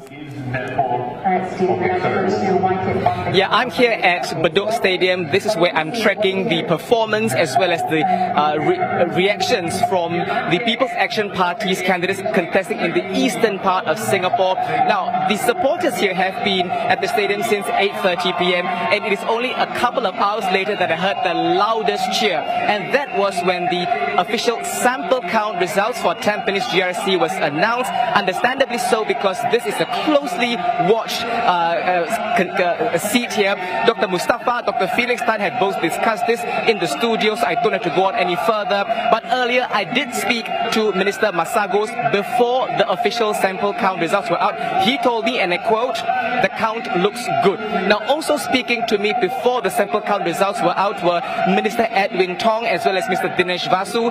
Mr. Edwin Tong said based on the sample count result that he saw, he is heartened by what he saw. I asked Mr. Dinesh, "Do you feel heartened as well?" He said, "Oh, more than that," he said, and I quote, "I'm quite happy." Now, that was before the official sample count results were announced, and after this was announced, I was at the stage area. I saw Senior Minister Teo Chee Hean walking to the East Coast candidates, shaking their hands, congratulating them. I saw Madam Hazlina Halim wiping out her tears. So far, that's the sentiments at Ballot. Back to you so far. All right, thanks a lot, Waikit, for those updates.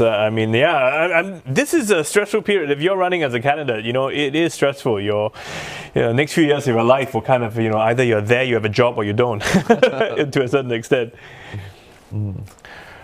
Okay, we've got more results. Let's listen in. Parliamentary General Election 2025. Result for Electoral Division of Jalan Besar.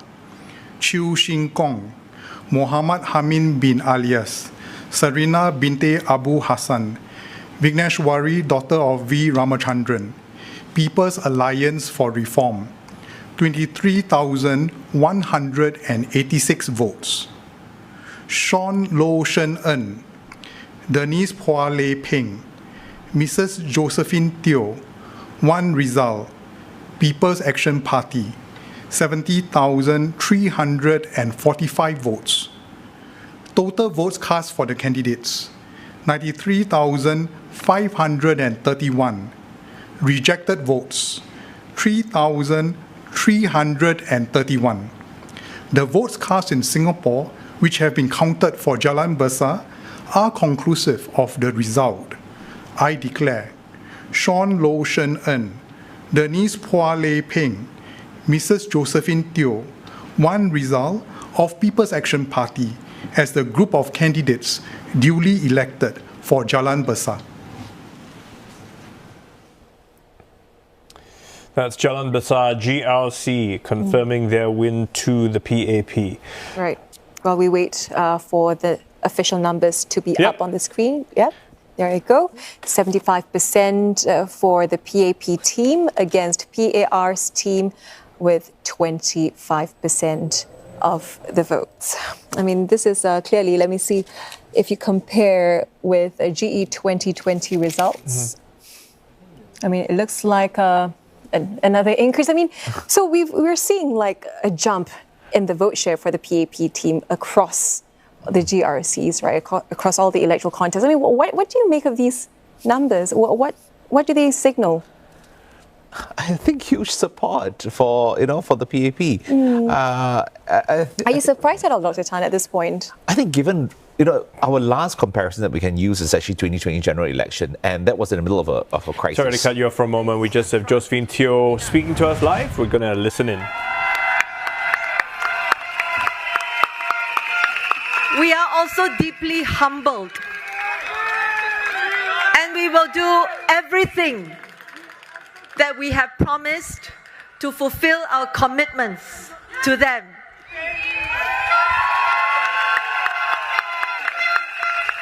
At the same time, let me just say that we have an amazing team of volunteers and activists. Thank you so much. Together, the candidates will work with our volunteers to do even better for our residents, to make their home the best that can be. Thank you.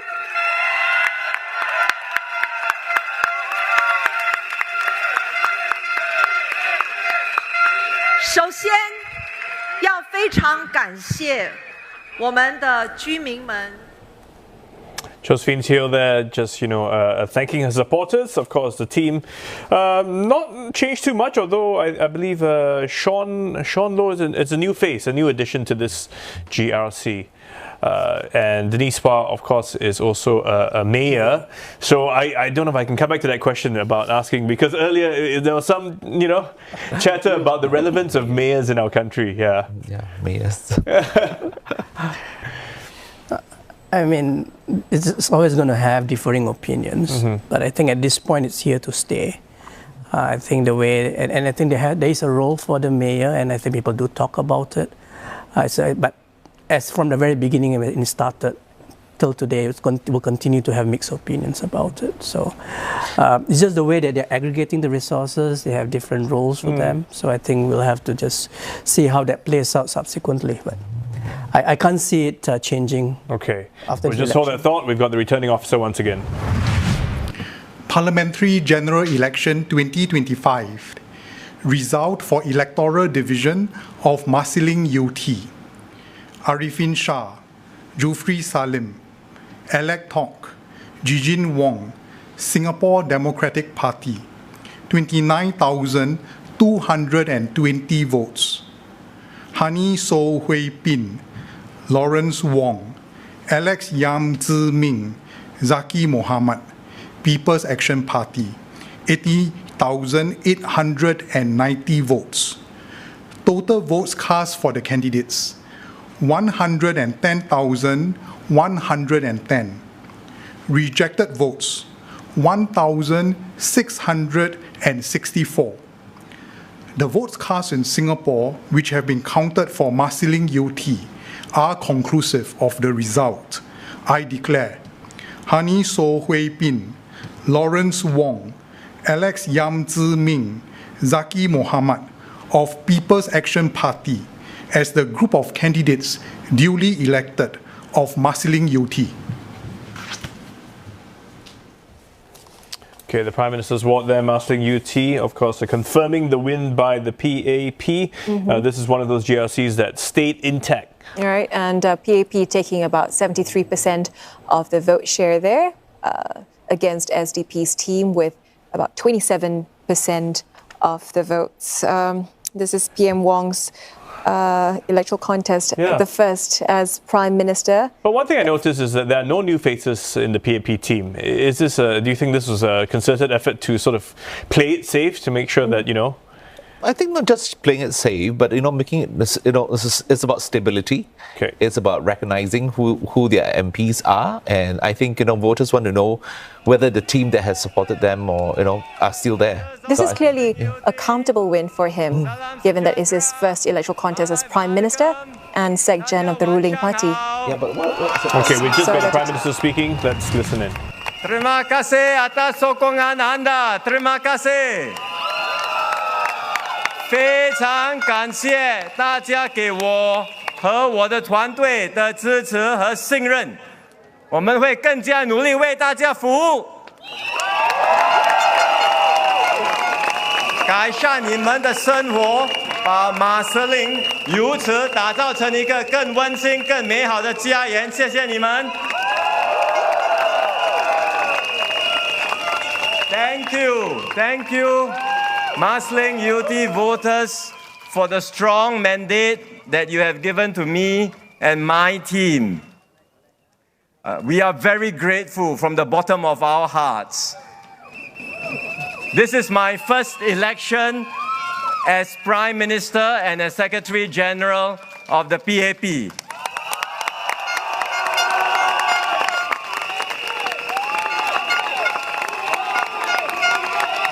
So it's been a very humbling experience working with all of you, interacting and engaging with all of you.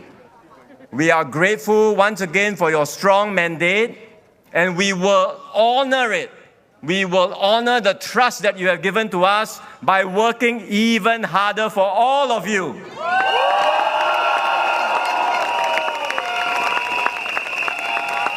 to all our party activists, volunteers from Marsiling UT, thank you very much for your strong support and for your dedication. Together, we will work even harder to improve the lives of every resident in Marsiling UT. Thank you.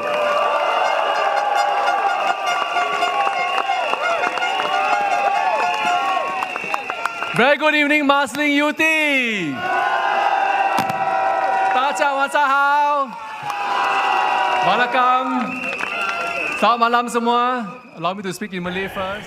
All right, we just heard there Prime Minister Lawrence Wong thanking supporters, thanking residents of Marsiling UT for their support. This must be such a big relief for him, you know, as those numbers came in, not just for himself, but for his colleagues, you know, in all the other different constituencies as well. And he mentioned the word mandate. So we got to ask again, right? I mean, this is as clear a mandate as he can get. Maybe at this point, maybe we're not just going to say clear, it's going to be a resounding mandate in the way it is going at this point in time. And I think we can see that the speeches that have been made thus far, they're very happy, obviously, with the result. And also, of course, they have said that they will continue to work with the residents, listen to their concerns. So I think the test is that. How are they going to continue doing this for the next 5 years? Dr. Tan, I mean, how significant is GE2025 so far as a referendum on Prime Minister Lawrence Wong and the new 4G leadership, right, compared to past leadership transitions? I think it will definitely be a turning point in PAP's leadership as well, because this marked the transition to a 4G leader or leadership, you know, and given that his team are, you know, have a lot of younger candidates as well. So I think this is definitely... We've just got the returning officer back again. Parliamentary General Election 2025. Result for Electoral Division of Yio Chu Kang. Michael Fang Amin, People's Alliance for Reform, 4,860 votes. Ip Hong Wing, People's Action Party, 17,992 votes. Total votes cast for the candidates, 22,852. Rejected votes, 557. The votes cast in Singapore, which have been counted for Yio Chu Kang, are conclusive of the result. I declare Ip Hong Wing of People's Action Party as the candidate duly elected for Yio Chu Kang. Result for Electoral Division of Jalan Kayu. Lau Wu Yang Andre, the Workers' Party, 13,307 votes.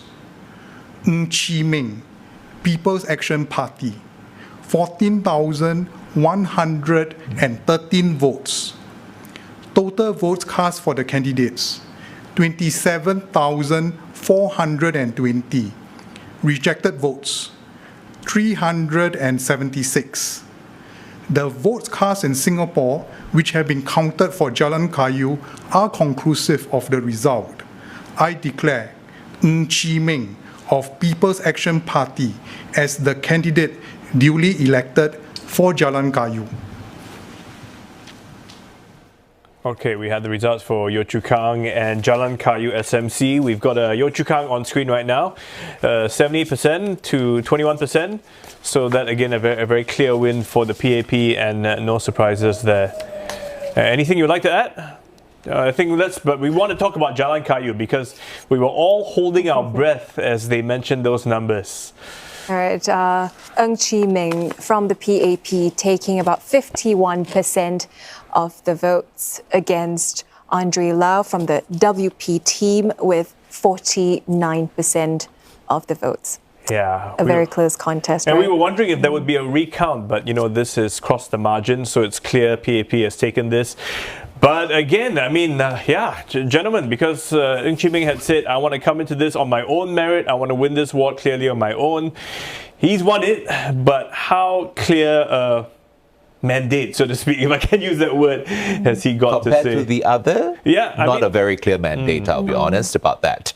I mean, with 51.47% is, well, a a huge difference from the others. Yeah. I mean, the rest is about 70, 80, 69, there's 51. Yeah. I think, at least with Andre Lau, he will probably be the NCMP. All right, Okay. Dr. Tan. We've just got Andre for a live while. on screen now. We're going to listen into what he has to say.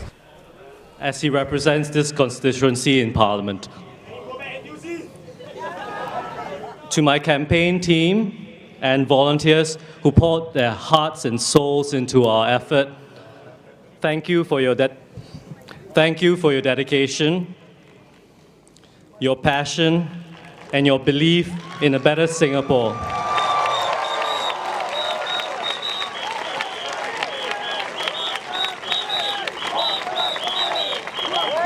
Your passion inspires me daily, and this result does not diminish the importance of the work we've done together.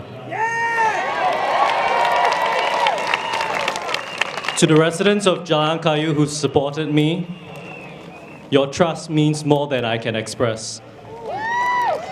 And to those who made a different choice, I hear you too. Your decision is valid and important. Now, this campaign was never just about winning a seat in Parliament. It was about offering a different, fresh perspective, asking important questions, and starting necessary conversations about accountability, affordability, and the Singapore we want to build together. These conversations do not end tonight. All right, fresh-faced Andre Lau there from the WP team, thanking his residents. Sounding a little bit sad, and rightfully so. Such a good fight, but still he lost. And at the age of 33, I got kudos to the young man. But like I mentioned just now before we all shifted over there to his speech, I think he will likely be the NCMP, because of his vote share, 48.53. So far, it's the highest amongst all the other, losing team and individuals as well. So we'll see that in time to come. Yeah. I mean, he's been described as the underdog in this contest of Jalan Kayu, right? I mean, he said he may be young, but that means he has a long runway ahead of him. How do you think that swayed his electoral contest? Okay, we've just got the returning officer. Parliamentary General Election 2025. Result for Electoral Division of Ang Mo Kio. Daryl David, Jasmine Lau, Lee Hsien Loong, Victor Lai, Nadia Ahmad Samdin, People's Action Party. 115,209 votes. Heng Cheng Tao, Ho Yuan Leong Martin, Lee Yu Samuel, Lim Lian Chin, Thaddeus Samraj, son of Thomas Selvaraj. People's Power Party, 14,901 votes. Vincent Ng Kien Guan, Nigel Ng, Nurani Yunus, Ridwan Chandran, Chu Lai Cheng, Singapore United Party, 15,811 votes. Total votes cast for the candidates, 145,921. Rejected votes, 4,391. The votes cast in Singapore, which have been counted for Ang Mo Kio, are conclusive of the result. I declare Daryl David, Jasmine Lau, Lee Hsien Loong, Victor Lai, Nadia Ahmad Samdin of People's Action Party as the group of candidates duly elected for Ang Mo Kio. Former Prime Minister Lee Hsien Loong's ward there, so no surprises. He was expected to keep it, and take a strong lead. And in fact, what's interesting is that we were just talking earlier about Jalan Kayu SMC. This was also carved out of Ang Mo Kio GRC. So in a way, it made it a little bit easier, would you say, for the PAP to keep Jalan Kayu? Dr. Mustafa? Yes, and I think they have said that it's going to be part of the larger Ang Mo Kio family. And I think this is one of those contests. We've just got Ng Chee Meng coming to us live now. Let's listen in. I will serve you with humility and heart. We will build a Jalan Kayu that is stronger, kinder, and more inclusive.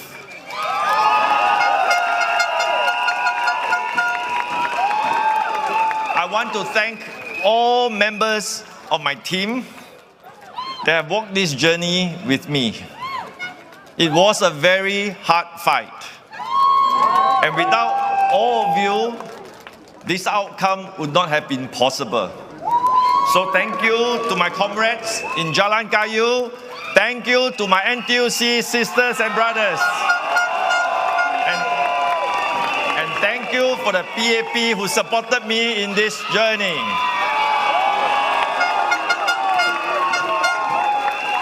I also would like to thank Mr. Gan Kiam Po and Ms. Ng Ling for building a wonderful foundation in Jalan Kayu.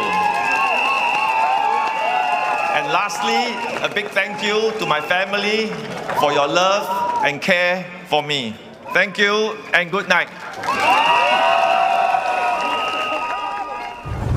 Thank you. Speech there from Ng Chee Meng. Let's now go live to Afifa Arifin, who's on the ground with the latest updates. Afifa? Results to be announced, and as they are announced, that's right. Well, right now, all of the Workers' Party candidates, including the party chief Pritam Singh, has already arrived here at Serangoon Stadium, where the Workers' Party supporters are gathered. All of them are currently on stage. That's why we're seeing the crowd paying attention there. You can hear in the background the voice of Pritam Singh, the Secretary General of the Workers' Party. All of them are currently up on stage, and he said that they are there to take a collective photo together because they are Team Workers' Party. Now, just moments ago, though, the first result for the Workers' Party, the first official result, was released. It's a very close fight for Andre Lau in the Jalan Kayu SMC, where the PAP's Ng Chee Meng won by 51.47 against his 48.53%. When that result came out, there was a lot of cheers of encouragement from the supporters here. Many of them had chanted, "Andre, Andre, Workers' Party, Workers' Party." But Andre went on stage, he thanked his supporters, he thanked the voters of Jalan Kayu and said that he will not be defeated by this loss, and his pursuit for strengthen Singapore's democracy will continue. He had quite some time on stage earlier, but that's just the first result. Okay, we're just going to... Sorry, Afifa, we're going to cut you off for a moment. We've got Assembly. Let's listen in. With the PAP, we can work with you. With your trust and your full support and cooperation, we will do the best for our families, for our country, and for our future.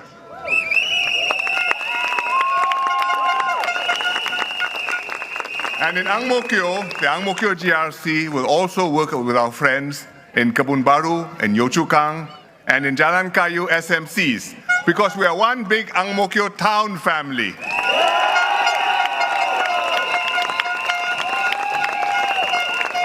And together we will make Ang Mo Kio an even better place to live, work and play. And Singapore an even better place to call home and to be proud of for many, many more years to come. Thank you very much.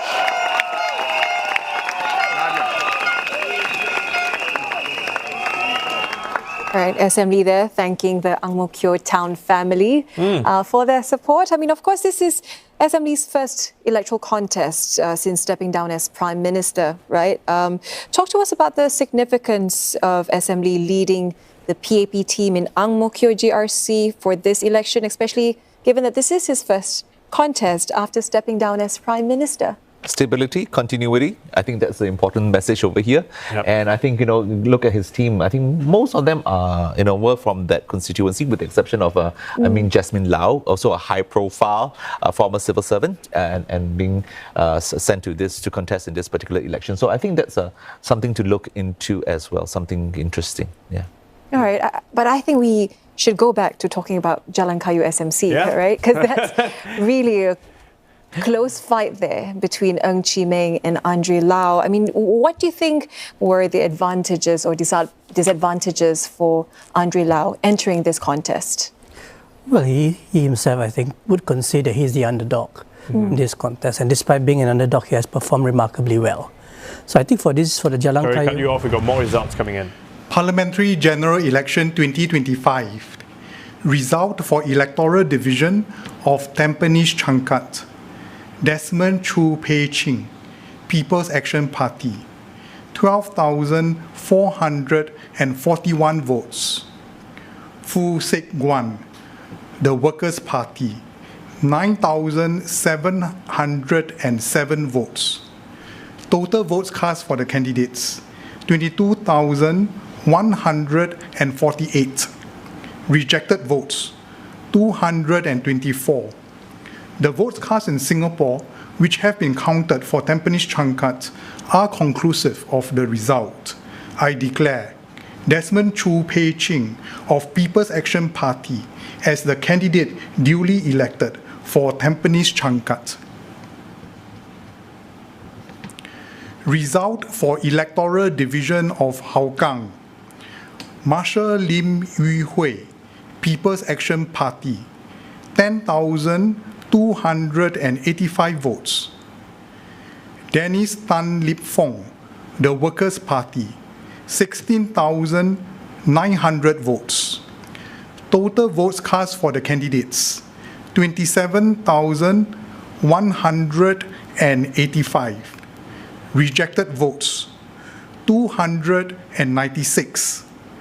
The votes cast in Singapore, which have been counted for Hougang, are conclusive of the result. I declare Dennis Tan Lip Fong of the Workers' Party as the candidate duly elected for Hougang. The official results for two SMCs, Tampines Changkat SMC and Hougang SMC. Let's take a look at the numbers up on the screen right now. We have PAP's Desmond Chu taking about 56% of the votes against WP's Kenneth Foo, who takes home about 44% of the votes. Pretty close margin as well. Yeah, and all things considered, looking at the numbers we've been getting, 56% doesn't sound so great, right? I mean, still better than Jalan Kayu. Still better than the, yeah, that's true. But I also want to highlight that both parties here have fielded their CEC members, right? So what does it signal about the weight of importance both parties have allocated to this SMC? I think a few reasons, maybe just for them to test it out, to run it a single member constituency, which is important because then they can stand on their own 2 feet as well and see how well they perform and not just part of a team, right? And of course, I think as they have shown and proven themselves in this particular instance, I think the vote is not too bad, 56 for a new constituency. Let's look at Hougang SMC as well. Dennis Tan there with 62%, Marshall Lim 37, about 38%. Yeah, not much of a difference from 2020's results. A slight increase for Dennis Tan there. I mean, this is, of course, WP's crown jewel, right? I mean, so no surprises that Dennis Tan is holding onto it quite comfortably. Yeah, definitely. I think for Workers' Party, this is a stronghold. So no huge surprises here at all. But let's talk about Marshall Lim. I mean, he got quite a bit of a media attention, right? He was exposed to the media quite a bit. How has he performed here, given that it's his first electoral contest? Rather, underwhelming. I mean, he called Hougang residents fighters. Yeah, I mean, why so? Compared with all the other candidates that have actually made their mark, in terms of coming out to the fore to make their statements, I think we haven't really heard much from Marshall Lim as well to make a stand. And I think whenever he tries to, again, he makes an effort, I've got to say, but again, a little bit underwhelming. I think perhaps overshadowed by, a Workers' Party stronghold in that sense. So. We are looking at live pictures now of fans of the WP in Hougang itself. Yeah, this is doesn't look like the stadium, so this could be that coffee shop they were all talking about, their home base for them. But yep, reason to celebrate. They're keeping. You can sense their excitement, right? Jubilation there, I can see. Start from young. Sorry. I mean, Dr. Mustafa, how much weight does candidate profile versus party brand carry in such a legacy seat like Hougang? Oh, it certainly carries quite a bit, but of course where they are also matters, and the work that has been done by their predecessors as well. So I mean, Hougang obviously goes all the way back to Low Tia Kiang and subsequently those that have helmed that seat. So it's already a stronghold of the WP. Okay. So whoever goes in there, of course, you need to prove that you are eligible to be there. And then once you are there, then I think you have a good chance of winning and retaining it. Yeah, I think I think if you look at Hougang SMC itself, right, Lau Tia Kiang started from Hougang SMC and then branch out. So if that could be a signal of others, somehow or another they might want to helm other constituency in the future as well. So they might come from here to lead the team. I mean, how does the WP sort of maintain continuity and trust in a constituency so closely associated with its identity, especially if a younger or less prominent face steps in? I think they have the advantage because it is a stronghold. The identity is already there, synonymous with the WP. But of course, you still want to put a candidate that can relate to the people. So candidate still matters. But of course, while you're already there, it's a stronghold. You start from a much higher platform. Yeah, so it's more about putting someone in, and if they wanted to, perhaps starting earlier as well, so that people have a chance to build that rapport. Yes, and also I think across the board for the WP candidates as well, that many of them they're testing them out this time around and how they perform, and they are preparing for the future. So I think many of those that have been contested. Got the returning officer. Parliamentary General Election 2025. Result for Electoral Division of Pasir Ris Changi. Abu bin Mohammed, Chia Yun Kai, Haminder Pao Singh, son of Gujarat Singh, Lim Bak Chuan Desmond, Singapore Democratic Alliance, 29,109 votes.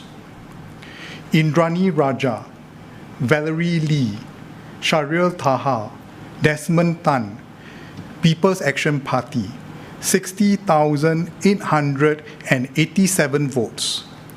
Total votes cast for the candidates, 89,996. Rejected votes, 2,483. The votes cast in Singapore, which have been counted for Pasir Ris Changi, are conclusive of the result. I declare Indrani Raja, Valerie Lee, Sharil Taha, Desmond Tan of People's Action Party as the group of candidates duly elected for Pasir Ris Changi. Result for Electoral Division of Mountbatten. Goh Si Ki, People's Action Party, 12,507 votes. Tan Wei Yang Jeremy, Independent Candidate, 7,083 votes. Total votes cast for the candidates, 19,590. Rejected votes, 473. The votes cast in Singapore, which have been counted for Mountbatten, are conclusive of the result. I declare Goh Si Ki of People's Action Party as the candidate duly elected for Mountbatten. All right, this just in, Steve. With these two latest wins, the ruling People's Action Party has secured enough parliamentary seats to form the next government. While we are still waiting for more election results to come in, the PAP has now crossed the 49-seat mark, attaining a simple majority.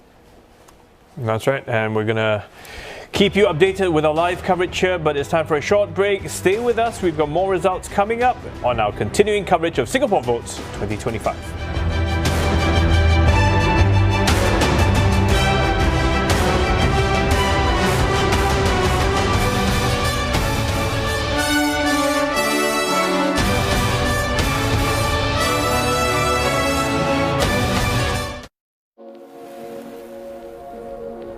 A great night's sleep can make all the difference. It can be the difference between having dreams and making them come true. A great night's sleep, night after night after night. That is the difference. The difference is temper.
Wala po akong sinusunod na sukat mo eh. Bali, sa panlasa na lang po. Discover a carinderia that's popular for its grilled meat. Ay, mas comfort food ko ang ano. Experience the Makati Workers Budget Bite at a Jolly Jeep. Kain po tayo.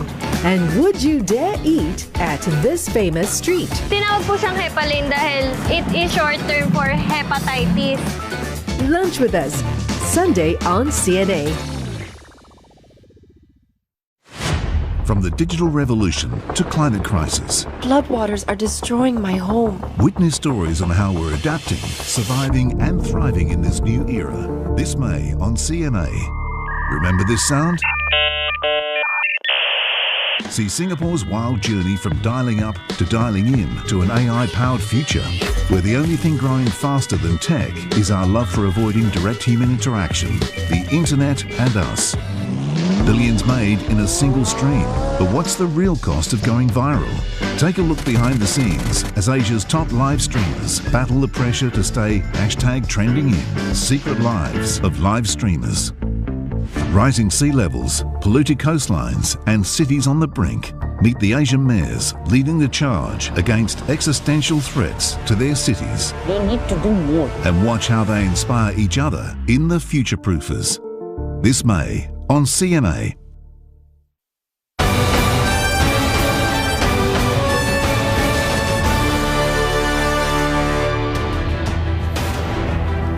Well, in case you haven't noticed, our colleagues Steve and Shah, they have taken their well-deserved break. So we're stuck with each other again. We are, and you know, I look forward to the next, I guess, couple of hours as we await the confirmation of the results that we have been seeing so far.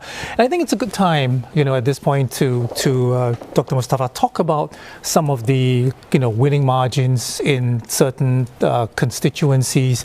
I believe the numbers which have come in tell us that it's Queenstown SMC, Tanjong Pagar GRC and Jurong Central SMC at this time, followed by Holland Bukit Timah GRC as the constituencies with the winningest margins for the PAP. Do you see any sort of a trend there geographically in terms of population, in terms of you know, proximity, anything at all which stand out for you?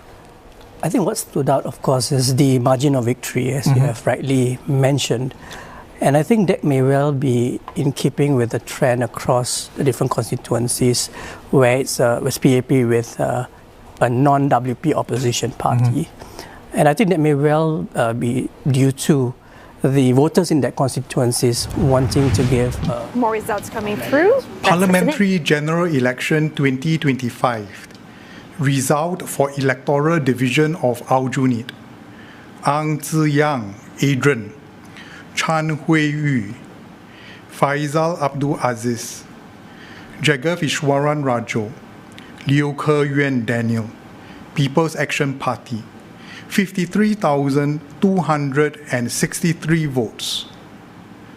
Fadli Fauzi. Gerald Giam Yen Song. Sylvia Lim Swee Lian. Pritam Singh, Kenneth Tiong Boon Kiat, the Workers' Party, 78,847 votes. Total votes cast for the candidates, 132,110. Rejected votes, 1,341. The votes cast in Singapore, which have been counted for Aljunied, are conclusive of the result. I declare Fadli Fauzi, Gerald Giam Yen Song, Sylvia Lim Swee Lian, Pritam Singh, Kenneth Tiong Boon Kiat of the Workers' Party as the group of candidates duly elected for Aljunied.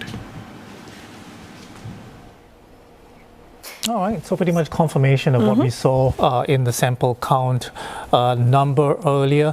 I guess the question now that I want to ask you as we look at the numbers here, 59.7% for the Workers' Party team. Given what we've seen so far tonight, Dr. Mustafa, is it time, you know, for some of the heavyweights, you know, on the Workers' Party team to perhaps, you know, help in some of the newer constituencies that they're eyeing? I've been told that they have their eyes on the northeast. Oh, we have Pritam Leader of Singh. Opposition going to speak soon. Let's listen in. Residents of Aljunied GRC, thank you very much for your mandate. Thank you very much for your strong show of support to this Workers' Party team. As I had shared, it was always going to be a difficult election. The slate is wiped clean. We start work again tomorrow, and we go again.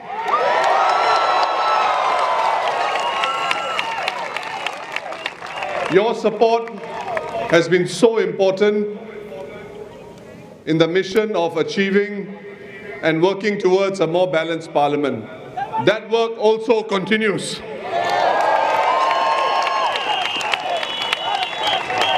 To the dear residents of Aljunied who voted for the PAP team, as I committed to you, as this team commits to you, we serve everyone equally.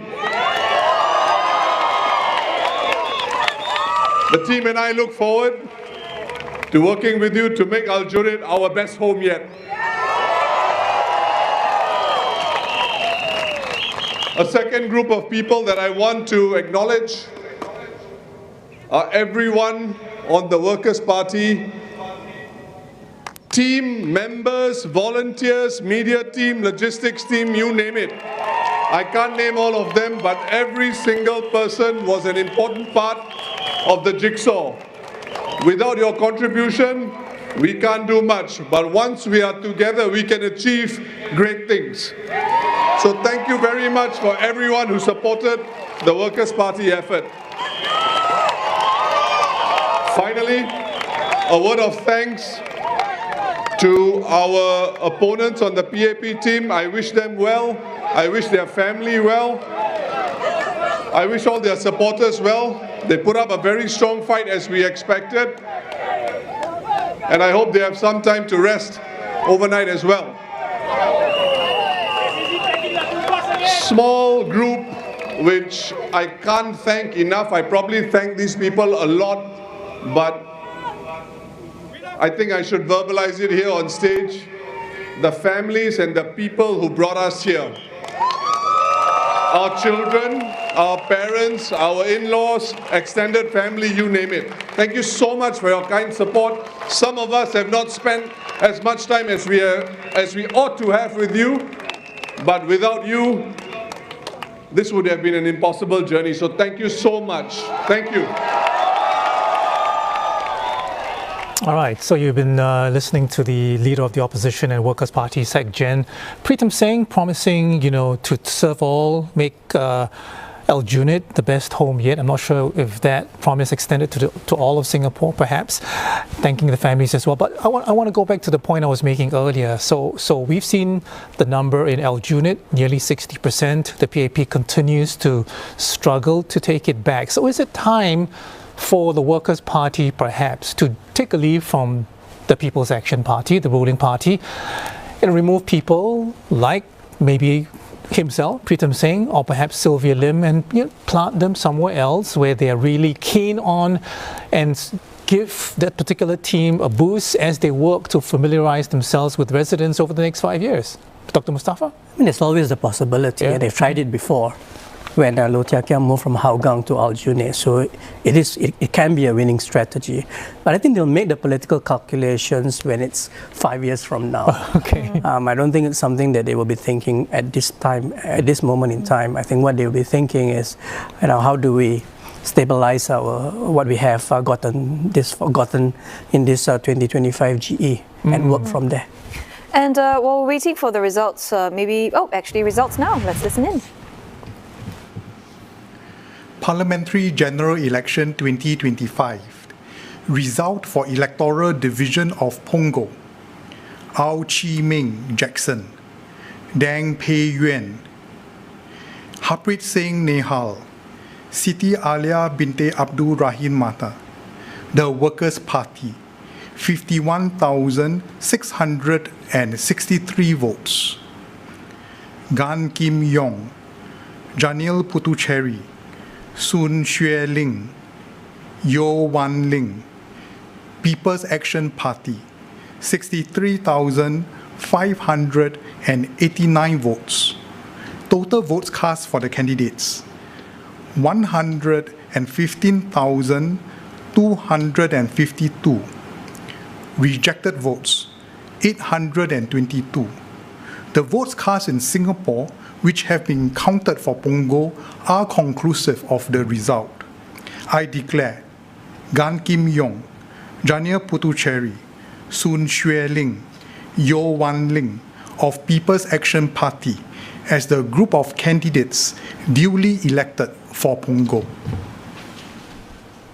All right, so very timely actually. We were just talking about the possibility of, getting someone from the established Aljunied team perhaps to go into a place like Punggol GRC. Dr. Mustafa, were you finished with your point? Or, yes, I mean, that's they will have to make the political calculations closer to the next election. I think right now their focus Hang on, is... just 1 second. Gan Kim Yong about the Deputy Prime Minister about to say something there.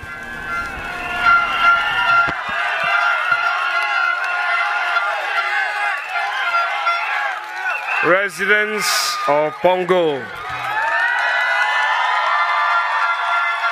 I must thank you for your support and the mandate that you have given us for my team and I to serve you for the next 5 years. I want to thank you. Thank you for the trust and confidence that you have in us. We will do our best to serve you and to make Punggol a better place and a better home.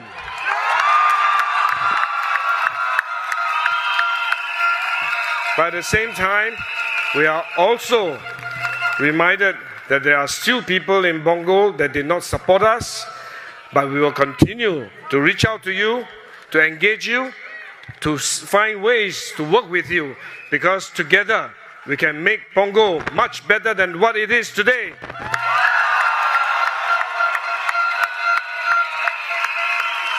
I want to also take this opportunity to thank many of our leaders who have guided us, supported us. First and foremost, Senior Minister Teo Chee Hean.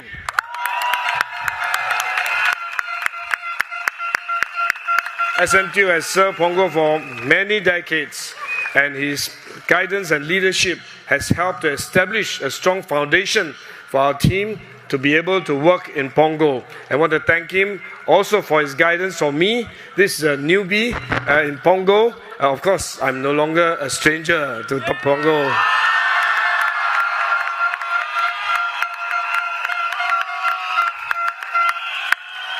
I want to thank Prime Minister Lawrence Wong for his decision to relocate me to Punggol and make me the task force man.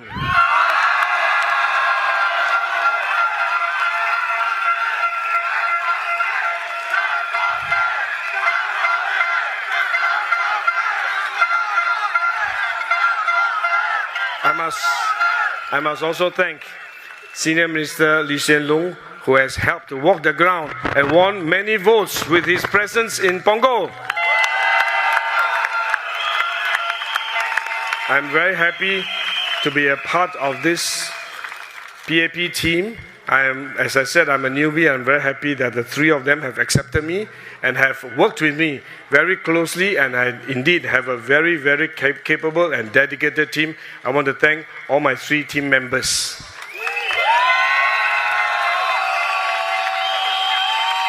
Of course, most importantly, I want to thank each and every activist who have helped us work through the nights, work into every detail, to reach out to everyone, to gain their support.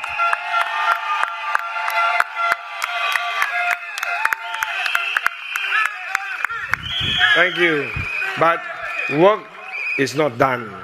There's a lot more to do, and we are facing an imminent crisis. It's a global crisis. We have talked about it many times, and it is approaching nearer and nearer.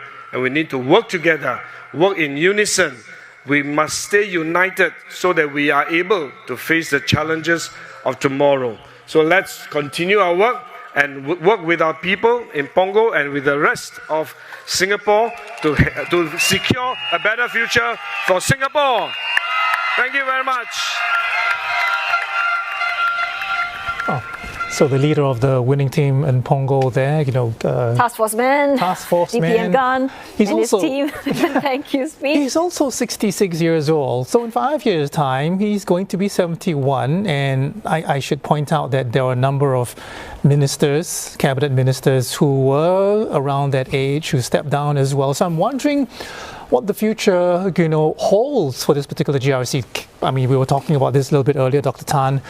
Can they bring someone from Aljunied, plant someone there, do a switcheroo, and then, work the ground again and do what they did in Aokang and what Lau Tia Kiang did as well, a number of elections back? I think for specifically Punggol GRC right now, I think the Workers' Party ran on a campaign of those candidates that they want to put over there.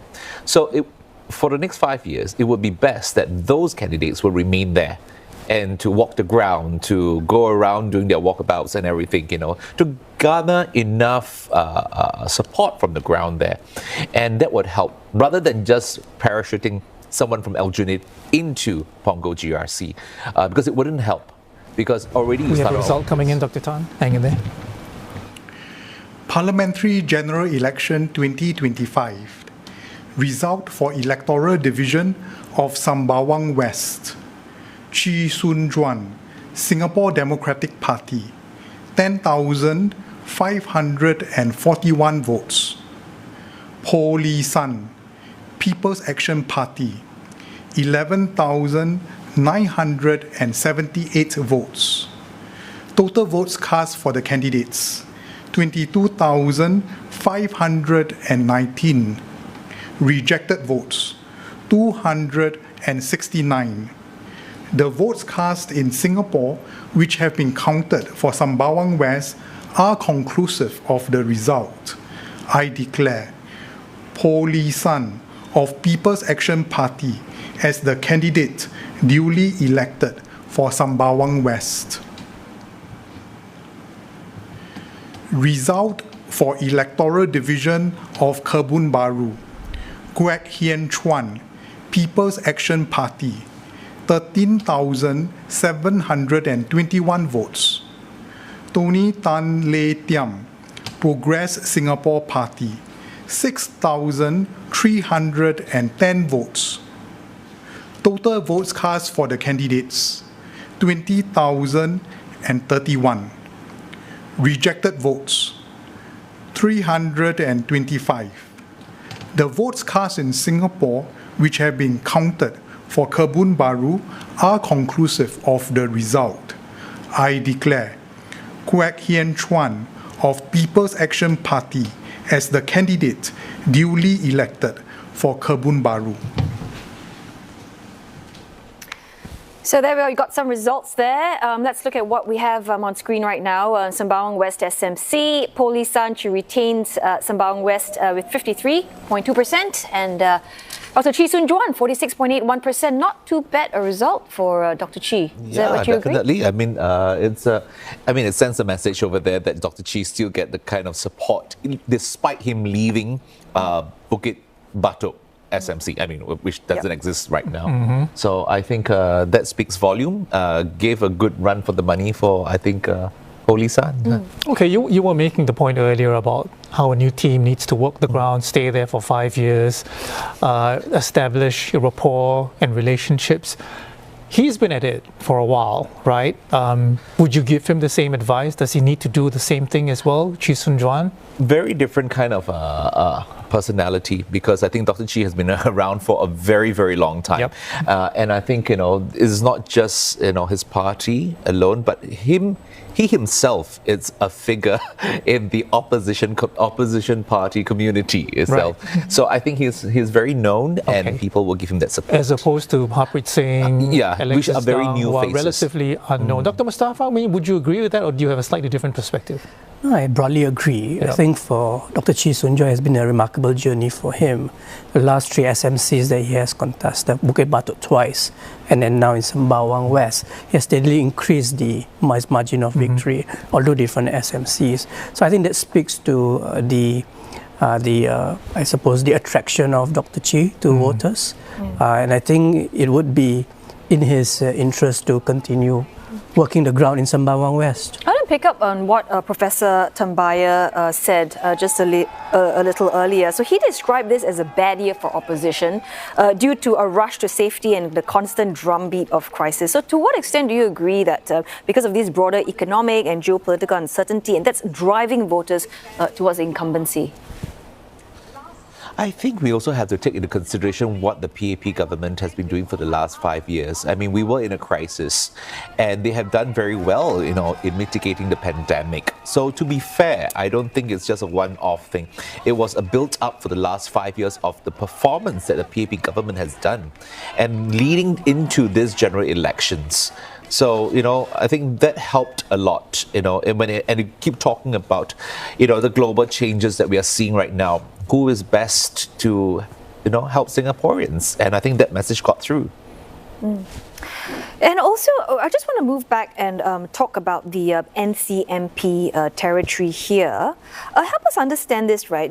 We're talking about this best loser system. Andre Lau, potentially in that NCMP territory. But what are some of the key factors that opposition parties actually consider when, they're deciding who takes up those NCMP seats? Oh, wow. I think it's usually to make up for the shortfall of the 12 elected MPs, and then the number of NCMPs makes that up. So we have to see how many of the elected MPs from the opposition make it into parliament. Okay, I mean it's clear when it's an SMC because they're the winning or the losing candidate. But when it comes to GRC, so that will be dependent on the party itself. So the party will then decide. They will decide the best candidate. Okay, I think we are waiting for another result. As far as I just want to point out that apart from Andre Low, I think the PSP is at the moment still in the running. If I'm not wrong, hang on, we have a result coming in.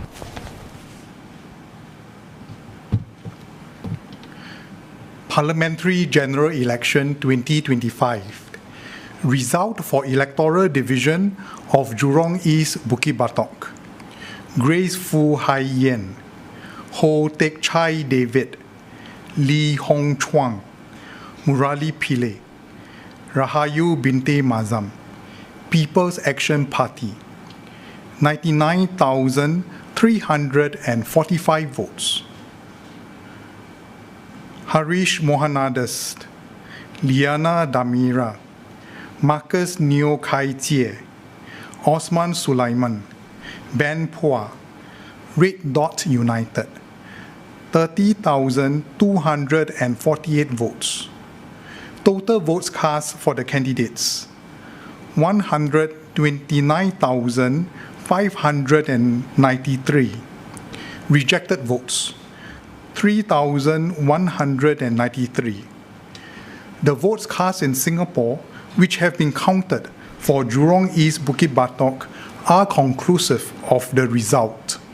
I declare Grace Fu Hai Yen, Ho Tek Chai David, Lee Hong Chuang, Murali Pillai, Rahayu Binti Mazam of People's Action Party as the group of candidates duly elected for Jurong East Bukit Batok.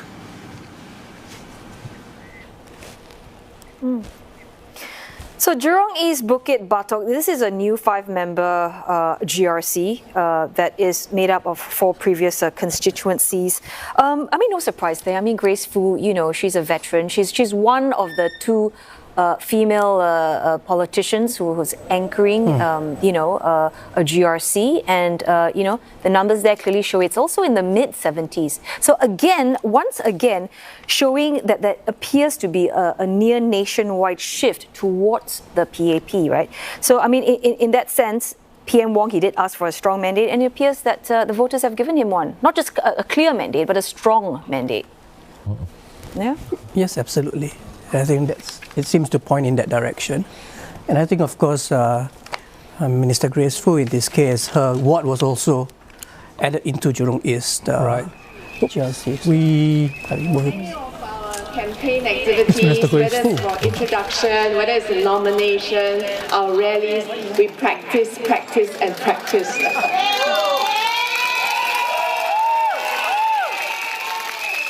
But this one we didn't. So I'm going to really speak from my heart and thank the many of you around us. First of all, I'd like to thank our opponents, RDU, for giving us a good fight.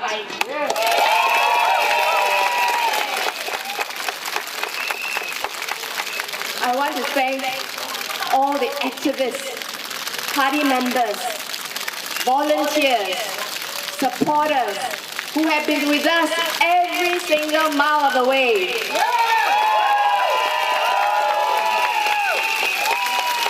You recharged us, you motivated us, and you really spurred us on.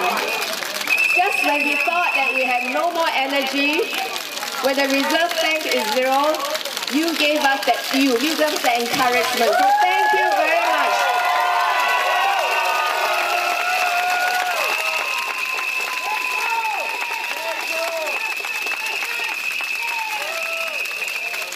We want to thank the voters of Jurong East, Bukit Batok GRC. Thank you for your mandate. Thank you for your trust, your confidence in us.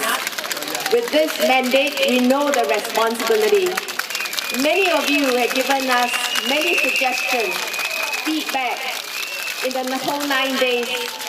And we know that there are many things that we need to do, and you have our word. We can promise you that we will work on those suggestions. Yes.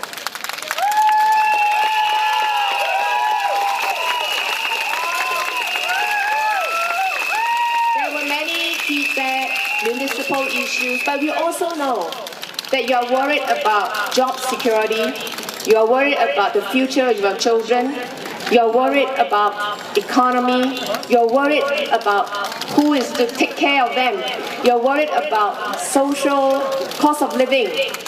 So these are issues that we as a team will work with you to address your concerns.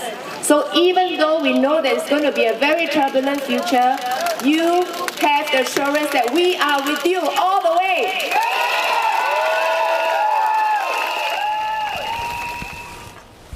Well, that was Minister Grace Fu giving her thank you speech there. We're getting some live pictures of SDP leaders. Probably.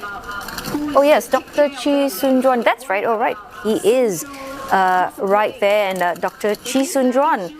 Well, I perhaps thinking through the results that he did pretty well considering who he was contesting, and also when it comes to the SDP. I mean, aside from I guess Dr. Paul Tambaya, the results perhaps wasn't what he had expected, but for Dr. Chee, it seems promising for the party.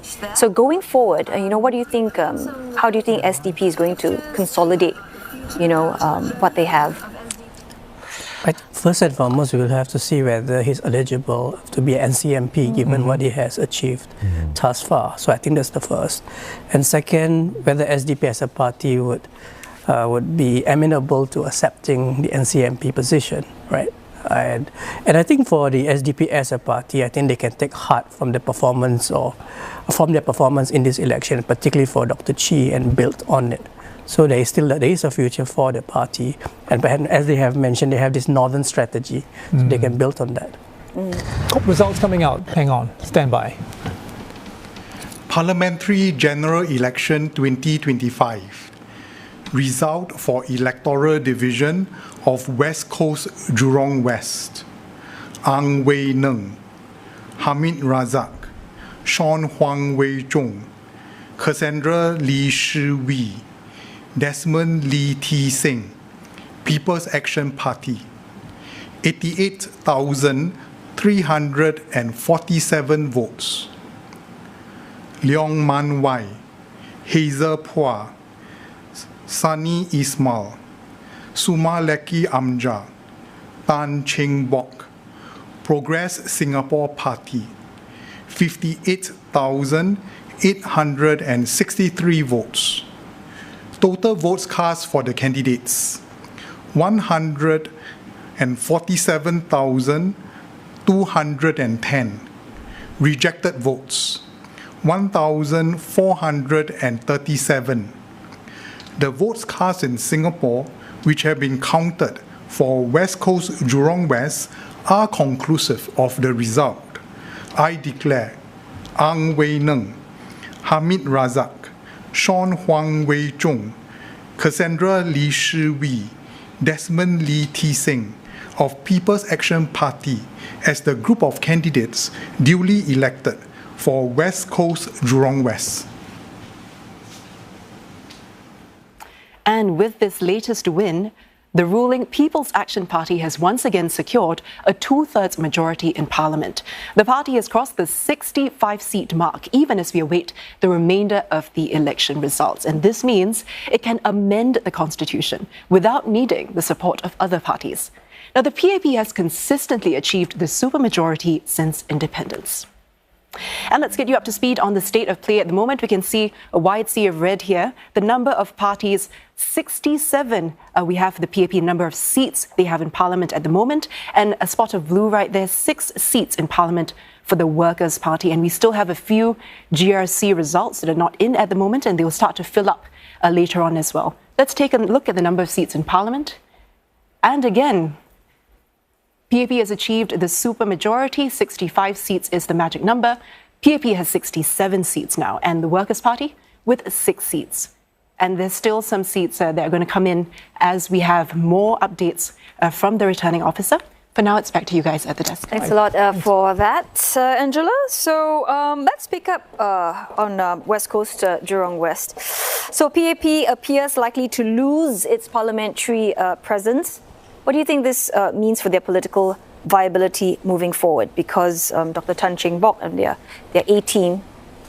It's quite a surprise. I mean, PSP fielded about, I think, 13 seats altogether, and it seems that they're going to lose everything, and that's, and not even winning an NCMP seat, because I don't think they have maintained that threshold up there yet. Yep. And this is quite a shocker. So moving forward, what's going to happen to the PSP? Will it disappear altogether, or how are they going to sustain it? I think they need to perhaps go back and relook at the strategy, because it must move beyond Dr. Tan Cheng Bock. It has to. Okay. Yeah. I mean, I think you mentioned that the electoral boundary changes were a contributing factor for this particular constituency. So I just want to go back to the numbers that Angela, was running through. A supermajority is there. The simple majority was never in doubt. But, was the supermajority also in question at any time, did you feel? I think at different moments, I think there was that unpredictability, and you see ground shifting sentiments as well. So it was not easy to call from the very beginning, and that's why I think everyone was saying it's going to be a close and intense contest. Right. Okay. As it turns out, supermajority retained. I also, did some back of the envelope calculations here. I'm trying to see whether or not there are any positive takeaways. Okay. If you look at the winning margins for the PAP, more than 70%. My back of the envelope count is 15. We have a result coming out soon, but let me carry on until the returning officer comes on board. Between 61 and 70%, I count about 8. Again, back of the envelope. Quite a fair bit of counting there. I'm impressed. What result coming out? We'll come back to that. Parliamentary General Election 2025. Result for Electoral Division of Nee Soon.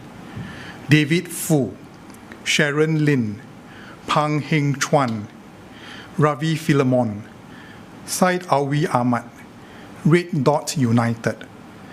36,459 votes. Goh Han Yen, K. Shanmugam, Jackson Lam Wei Liang, Lee Hui Ying, Syed Harun Al-Habshi, People's Action Party, 102,744 votes. Total votes cast for the candidates, 139,203. Rejected votes, 3,083. The votes cast in Singapore, which have been counted for Nee Soon, are conclusive of the result. I declare Goh Han Yen, K. Shanmugam, Jackson Lam Wei Liang, Lee Hui Ying, Syed Harun Al-Habshi of People's Action Party as the group of candidates duly elected for Nee Soon. So there we have it, Nisoon PAP clearly the winner there. The results here again, versus an RDU, do you think it's a wake-up call for basically these smaller opposition parties to seriously consider some kind of a merger or some strategic alliances?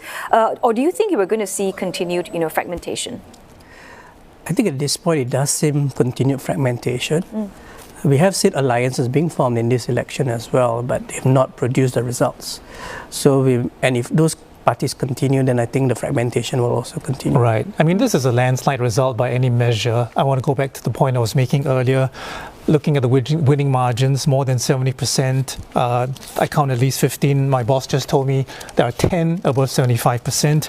Looking at the margins between 61 and 70, I think they're about 8.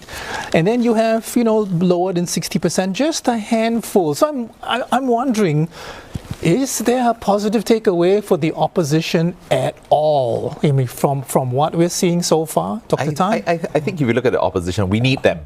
We need them to support the democracy that we have in Singapore, because we want everyone to have a chance to vote, at least in all constituency.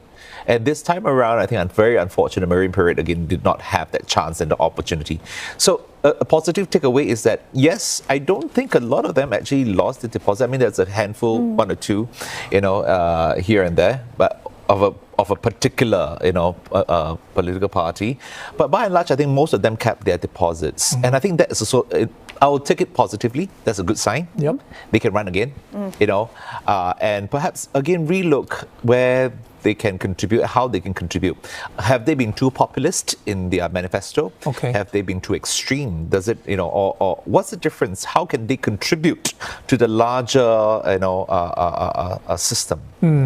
Are you surprised at all by some of the ideas that have been put forward? Till this day, we still hear of unconditional cash transfers, for example. It sounds good, but are Singaporeans, I suppose, are they a little bit more enlightened about something like that, that is not going to work, for example, or it's irresponsible, for example? I think some of the plans are a little bit ridiculous about, using You're laughing about one particular one, I can see that. Well, I'm not going to say who, but I think some of them have actually suggested that, we should use the reserves, and I'm like, why? The reserves is there for a reason, for a rainy day. And so you want a reserve, or at the end of the day, they want to use certain portion of the monies, to help people. But where do you think you're going to get the money from? At the end of the day, is your taxpayers' money. It's all our hard-earned money. And that's a good example of, this particular opposition party shooting itself in the foot, right? Dr. Mustafa, do you also agree? Do you hear all these ideas which you, in your head, hang on, result coming out? Parliamentary General Election 2025. Result for Electoral Division of Sengkang. Abdul Muhaimin bin Abdul Malik, Chua Keng Wee Louis, He Ting Ru, James Jerome Lim Chi Wee, the Workers' Party. 66,383 votes. Elmi Nekmat, Bernadette Giam, Theodora Lai, Lam Pin Min, People's Action Party, 51,505 votes. Total votes cast for the candidates, 117,888. Rejected votes, 927. The votes cast in Singapore, which have been counted for Sengkang, are conclusive of the result. I declare Abdul Muhaimin bin Abdul Malik, Chua Keng Wee Louis, He Ting Ru, James Jerome Lim Chi Wee of the Workers' Party as the group of candidates duly elected for Sengkang. It's immense. I've said this previously on other occasions, and you know that we will do everything we can to make sure the trust is merited. We will work on the ground, we will put residents first, and we will work for you in the same way that we have worked all these years. It's a new team, but except for me, but the values, the principles are the same. The attitude towards hard work, putting residents, is the same. And two of them are veterans of Nisun, handpicked by Dr. Lee and myself. And the other two have long years of community service. So I have every confidence that this humbling mandate, we feel truly humbled. It's a mandate, a very good mandate, and we will do everything to make sure that the trust is well placed.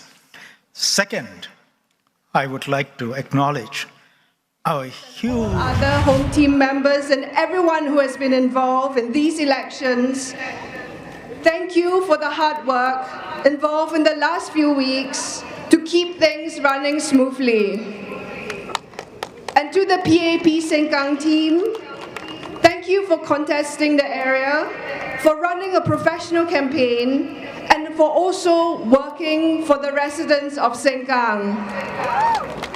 And to our families, and to our team of amazing Workers' Party members, volunteers, from the media team, logistics team, polling agent and election agents, all of you, and most especially to the Sengkang volunteers who stuck with us through thick and thin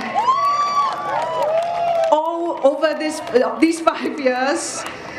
Words really cannot express the role that you guys play and how all of you have kept us going, especially when things were tough.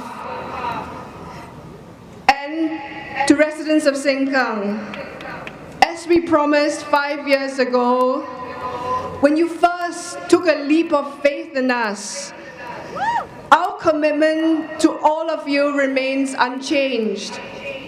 We work for all of you. And thank you once more for keeping your trust in us.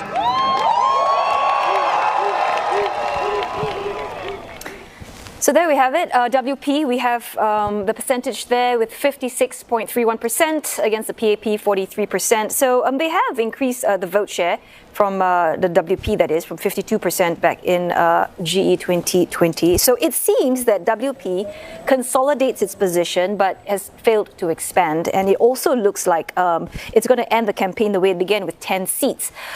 So all in, what does that say about perhaps the limits of WP's current strategy, you know, or resonance with voters? You know, they are seen as a trusted local opposition, but beyond that, being a national challenger, not there yet. Would you say? It's work in progress for the Workers' Party. And I think with the new candidates they have put forward, I think many of them gave a good account of themselves. Okay. That's why I have quite a bit to take away from this election. And I think the test is to stay put and to continue working the ground. Okay. So at some point it may bear fruit. I think that's what it's going to take for the Workers' Party to expand on its Eastern strategy. But what's also interesting, since the GRC system was established in 1988, that when the PAP has lost the GRC, they have failed to win it back. I think we see the trend in this election as well, where the Workers' Party has held on to Aljunied and to Sengkang. So it's not a problem with strategy, it's not a problem with the ability to attract capable and qualified people. Do you think that has improved for the party over the years? Yeah, for certain, I think they have actually improved in attracting credible, high caliber individuals into their party. I mean, just looking at the list over here, the candidates, I think that's already quite a breather of fresh air. And I think you know, one can say that whether it's PAP light or not, I think that reflects that the party has that sort of mandate for the people, that you know they can attract good people as well. So I think, you know, like what you have mentioned, Mustafa has mentioned here also, I think there needs to be some continuity in terms of their strategy. It's not about expanding so much as in, like, you know, entrenching those that you have already won. Right. I want to ask you about Sengkang in particular. You mentioned James, you know, he was a standout for you because he managed to engage successfully on the ground. So this team is 5 years old. They caused an upset, of course, back in 2020. Do you see them changing much for this team, or do you think they should continue working the ground and building on their success and on their winning margin as well? I think at least for one more term, they should continue with this team. Obviously, the Raisa Khan saga did not affect this team, and in fact, it got stronger and better as well. So I think one can say that Jamus definitely. 1 second, the cockles we have of a result coming, Doctor. Parliamentary General Election 2025. Result for Electoral Division of Sembawang. Rayen Chia Boon Siang, Lee Wei, Ng Chung Hon, Verena Ong Wei Jing, Yetzif bin Hairis, the National Solidarity Party, 2,872 votes. Damanhuri bin Abbas, James Gomez, Lim Boon Heng, Suraya Binte Akbar, Tan Wei Ru Alfred, Singapore Democratic Party, 37,082 votes. Lam Yen Lee Gabriel, Mariam Jaffa, Ng Shi Xuan, Ong Yi Kang, Vikram Nair, People's Action Party, 83,946 votes. Total votes cast for the candidates, 123,900. Rejected votes, 1,846. The votes cast in Singapore, which have been counted for Sembawang, are conclusive of the result. I declare Lam Yen Lee Gabriel, Mariam Jaffa, Ng Shi Xuan, Ong Yi Kang, Vikram Nair of People's Action Party as the group of candidates duly elected for Sembawang. Okay, I should point out, first of all, that this is a PAP stronghold as well. It's been with the party since 1988. Had Khaw Boon Wan, a familiar name with perhaps slightly older Singaporeans, as the anchor minister, taking 67.3%. So a slight improvement in terms of margins. Do you think the co-driver analogy that Ong Yi Kang brought up made a difference here? That the co-driver doesn't have to bear responsibility. In fact, here's the man himself. Let's have a listen first. Firstly, we want to thank our opponents for contesting and in so doing giving our residents a choice. And next, we want to thank our residents for the faith in us, the trust and the belief, and during the campaign for opening their doors. And I believe that was Gabriel Lam from the PAP speaking, right. But we're going to come back to that in just a short while. But again, we know that Mr. Ong Yi Kang is very popular, he's very active on social media and likable, and he's got a strong team as well. But just again, going down to the fact, we have NSP there not getting their deposit back, 2.32%. Again, it again shows us that all these smaller parties, right? They're simply not gaining traction, right? And what does this tell us about voter appetite for alternatives other than the PAP and WP dynamics? They're looking for policies, suggestions, alternative policies that really work. I think a lot of Singaporeans are very globalized. We all do understand how the world is run, and I think highly educated Singaporeans as well. And when they listen to policies, they want to know whether it actually translates. Is it translatable to action? And is it realistic and not some idealistic perspective of I would love to have certain policies so that everyone can benefit. It doesn't work that way. So I think Singaporeans are mindful of that. So just a note there before you jump in, I think we have about 10 seats that's awaiting official results, just to keep you updated. But, go ahead. Again, a reminder that we've crossed that simple majority and the supermajority point as well in Parliament. So I want to go back to the point about the co-driver analogy. Did that strike a chord, Dr. Mustafa? I think it certainly did, because then it called into question the kind of opposition that would be good for parliamentary debates. I think there is a yearning for opposition voices, but I think it's also about the kind of a constructive opposition that I think voters look for. And I think in this particular election, they have seen it in the Workers' Party, but not necessarily seen it from the other parties. We are standing by for more results coming through. Well, meantime, though, let's get back to what the SDP. Oh nope, result. I knew that's going to happen. Parliamentary General Election 2025. Result for Electoral Division of East Coast. Dinesh Vasu Dash, Haslina Binte Abdul Halim, Tan Kiet Hao, Tan Sun Neo Jessica, Thong Chun Fai Edwin Charles, People's Action Party, 79,664 votes. Ko Kim Kui Nathaniel, Kwan Hong Wai Jasper, Paris V. Paramaswari, Sufyan Mikel Putra Muhammad Kamil, E. Jen Jong, the Workers' Party, 55,912 votes. Total votes cast for the candidates, 135,576. Rejected votes, 1,565. The votes cast in Singapore, which have been counted for East Coast, are conclusive of the result.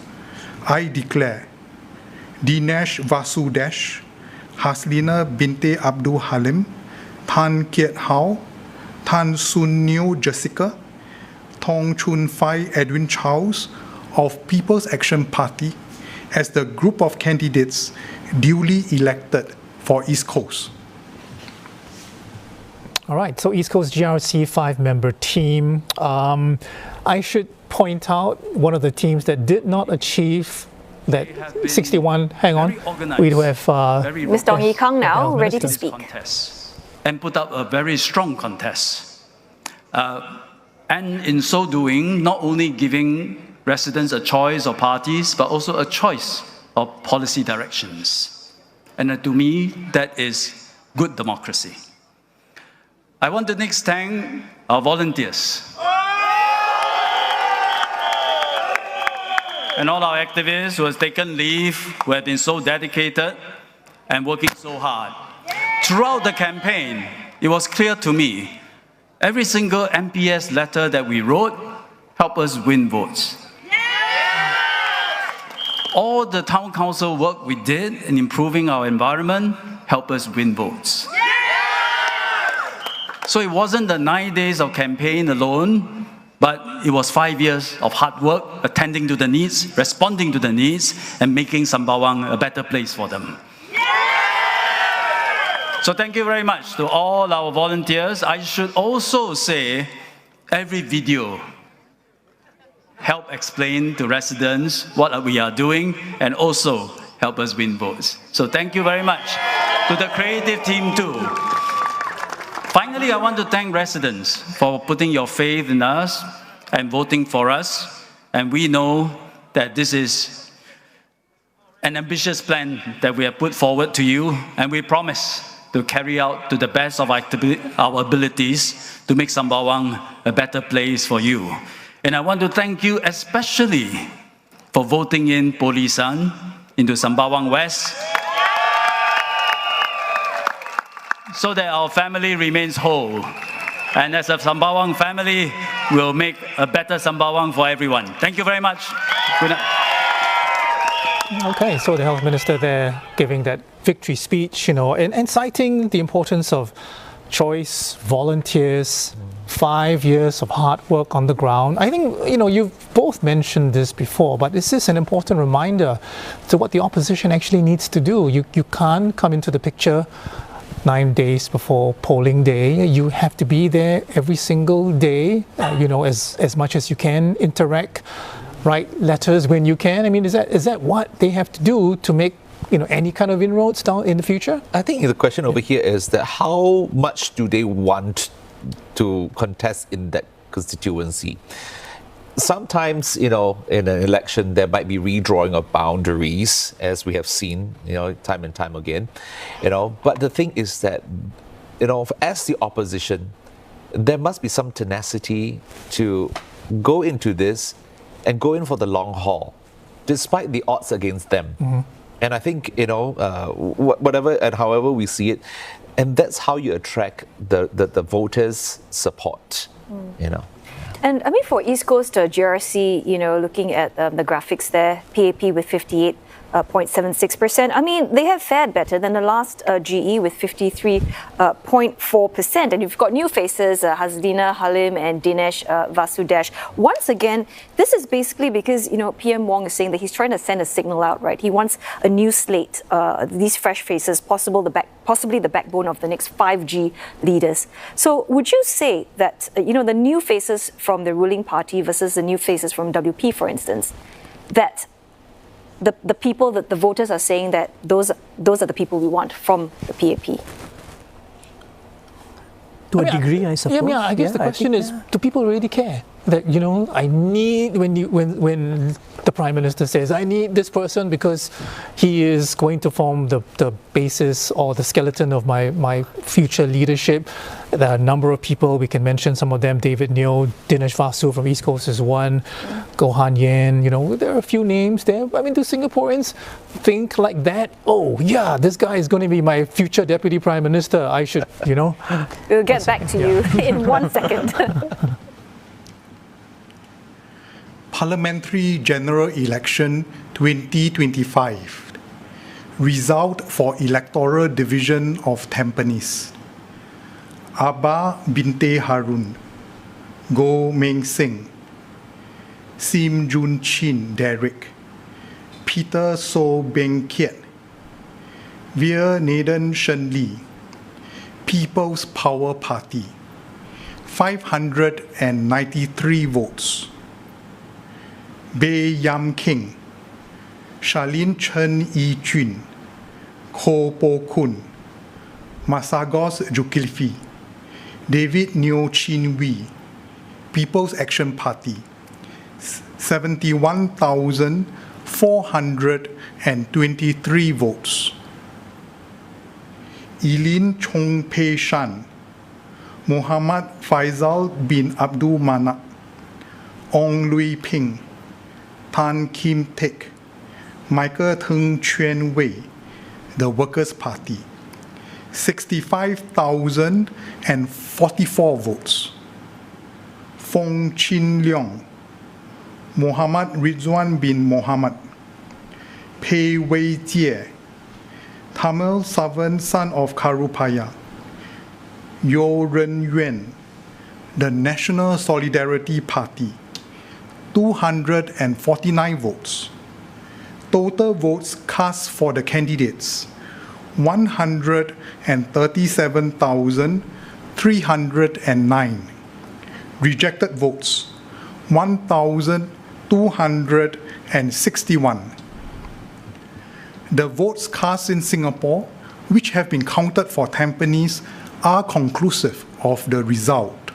I declare Bae Yam King, Charlene Chen Yi Jun, Ko Po Kun, Masagos Zulkifli, David Neo Chin Wee of People's Action Party as the group of candidates duly elected for Tampines. So there you have it. Very timely. David Neo is part of the PAP's Tampines team, identified as a potential office holder. So back to my question, do people really think like that, or does it really boil down to whether I can buy cheaper eggs and cheaper rice? No, I think it still boils down to bread and butter issues. It still depends on how the candidates have performed on the ground. So the PM can send that message, but it depends on how they perform on the ground. That ultimately made the minds up for the voters on who they are going to support and who they are going to vote for. I think on the opposite politics, we were having a discussion earlier. I think until such a time that WP is able to contest in all constituencies in Singapore, I think we are still going to see other parties contesting there. I believe Mr. Edwin Tong is speaking. Let's listen. For the mandate that you've given to Prime Minister Lawrence Wong and his team. This is not something that we take for granted. I want to start by thanking our volunteers. This campaign would not have been possible without all of you.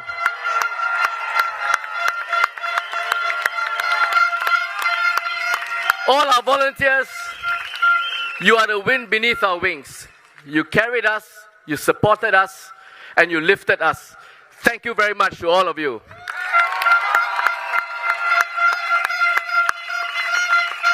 I also want to say a big thank you to our predecessors, DPM Heng Swee Keat, Maliki Osman, and Cheryl Chan. We are going to build on the work that you've done. You set solid foundations for us. You looked after the welfare and cared for our residents, and we will build on the work that you have done. You and your predecessors.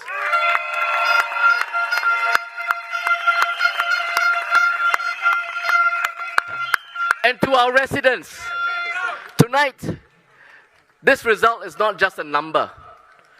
It represents your trust in us, your confidence in us, and it represents a heavy responsibility that we gratefully and humbly accept to serve you.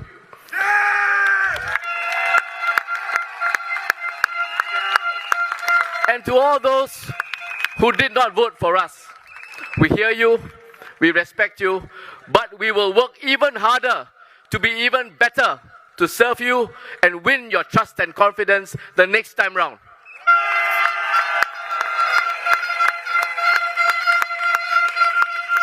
And tonight is not the end of a campaign. It is the start of a new term of service to our residents at East Coast. There is much that we have to do to continue to build East Coast, to turn it into our home that is special, our heart, our soul, and we will continue to do all of that with all of you to make East Side the best side.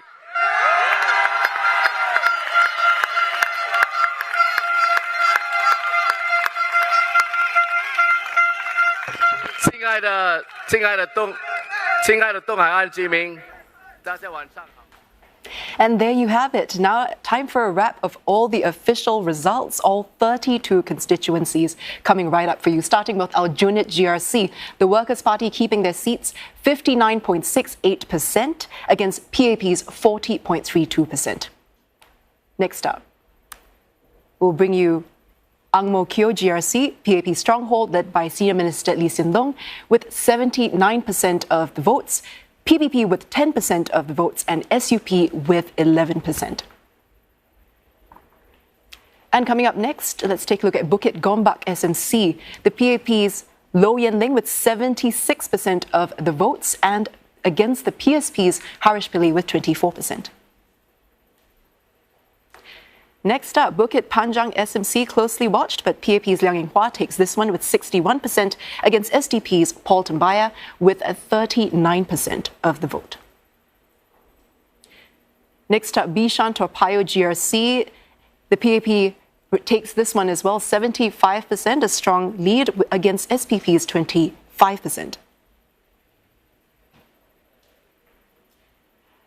Chua Chu Kang GRC, 63% of the votes go to the PAP against PSP's 36%.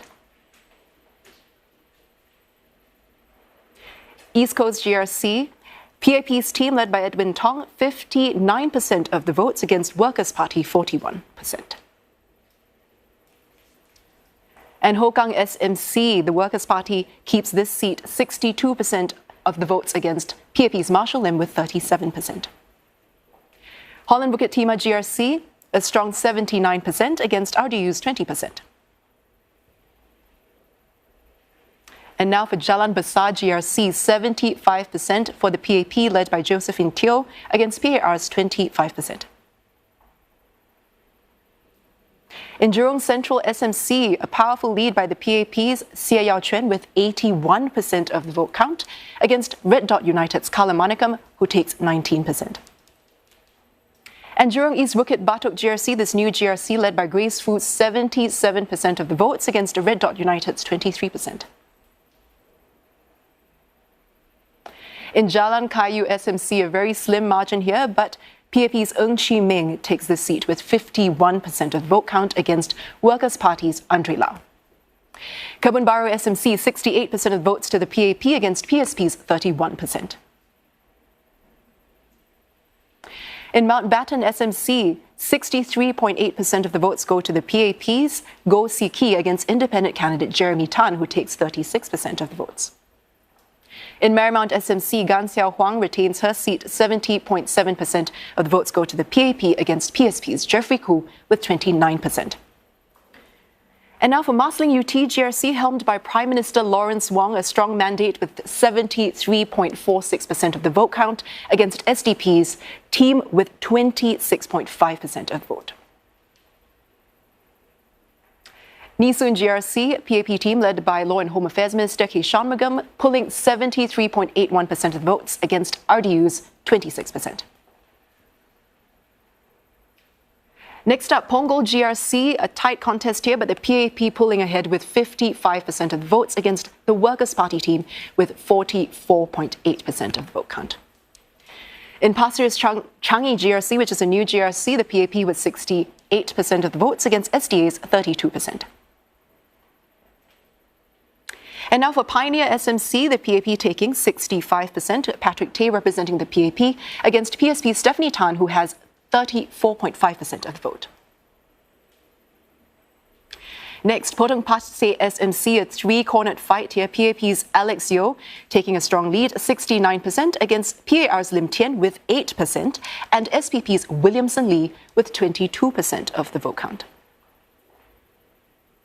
In Queenstown SMC, a powerful lead here by Eric Chua, 81% of the votes go to the PAP against PAR's Mahabub Bacha with 18.8%. And Radin Mas SMC, the three-cornered fight headed by the PAP, 69% against independent candidate Darryl Low pulling 23.4% and PAR's Kumar Apavu with 7% of the vote. Next, Sembawang GRC in this three-cornered fight, the PAP standing strong with 67.7%, NSP with 2.32% and SDP with nearly 30% of the votes. In Sembawang West SMC, a tough fight here, but PAP Polisan with 53% of the votes. She retains her seat, and SDP's Chisun John with 47%. In Sengkang GRC, the Workers' Party retains their seats, 56% of the votes, against PAP's team with 44%. Tampines Changkat SMC, PAP's Desmond Chu pulling marginally ahead of Workers' Party Kenneth Fu, 56% to the PAP and 44% to Workers' Party. In Tampines GRC, the only four-cornered fight, the PAP wins this one, 52% of the votes against Workers' Party slightly lower at 47%. We also have a PPP with 0.43% and the NSP with 0.18%. And in Tanjong Pagar GRC, breaking the 80s here, 81% going to the PAP and the PAR with nearly 19% of the vote count. In West Coast Jurong West GRC, closely watched, we have the PAP team led by National Development Minister Desmond Lee with 60% of the votes against the PSP Star team led by Dr. Tan Cheng Bock, pulling 39.9%, the PAP with 60%. And in Yio Chu Kang SMC, 78.73% goes to the PAP. Yip Hon Wing takes this one, and the PAR's Michael Fung with 21.27%. And let's get you up to speed with the number of seats in Parliament now. Let's take a quick look at the numbers and we'll crunch that for you right away. The PAP wins the two-thirds majority of 65. It has now 87 seats in Parliament, with the Workers' Party taking 10 seats in total. The PAP now has the supermajority, which means the party is able to make amendments to the Constitution.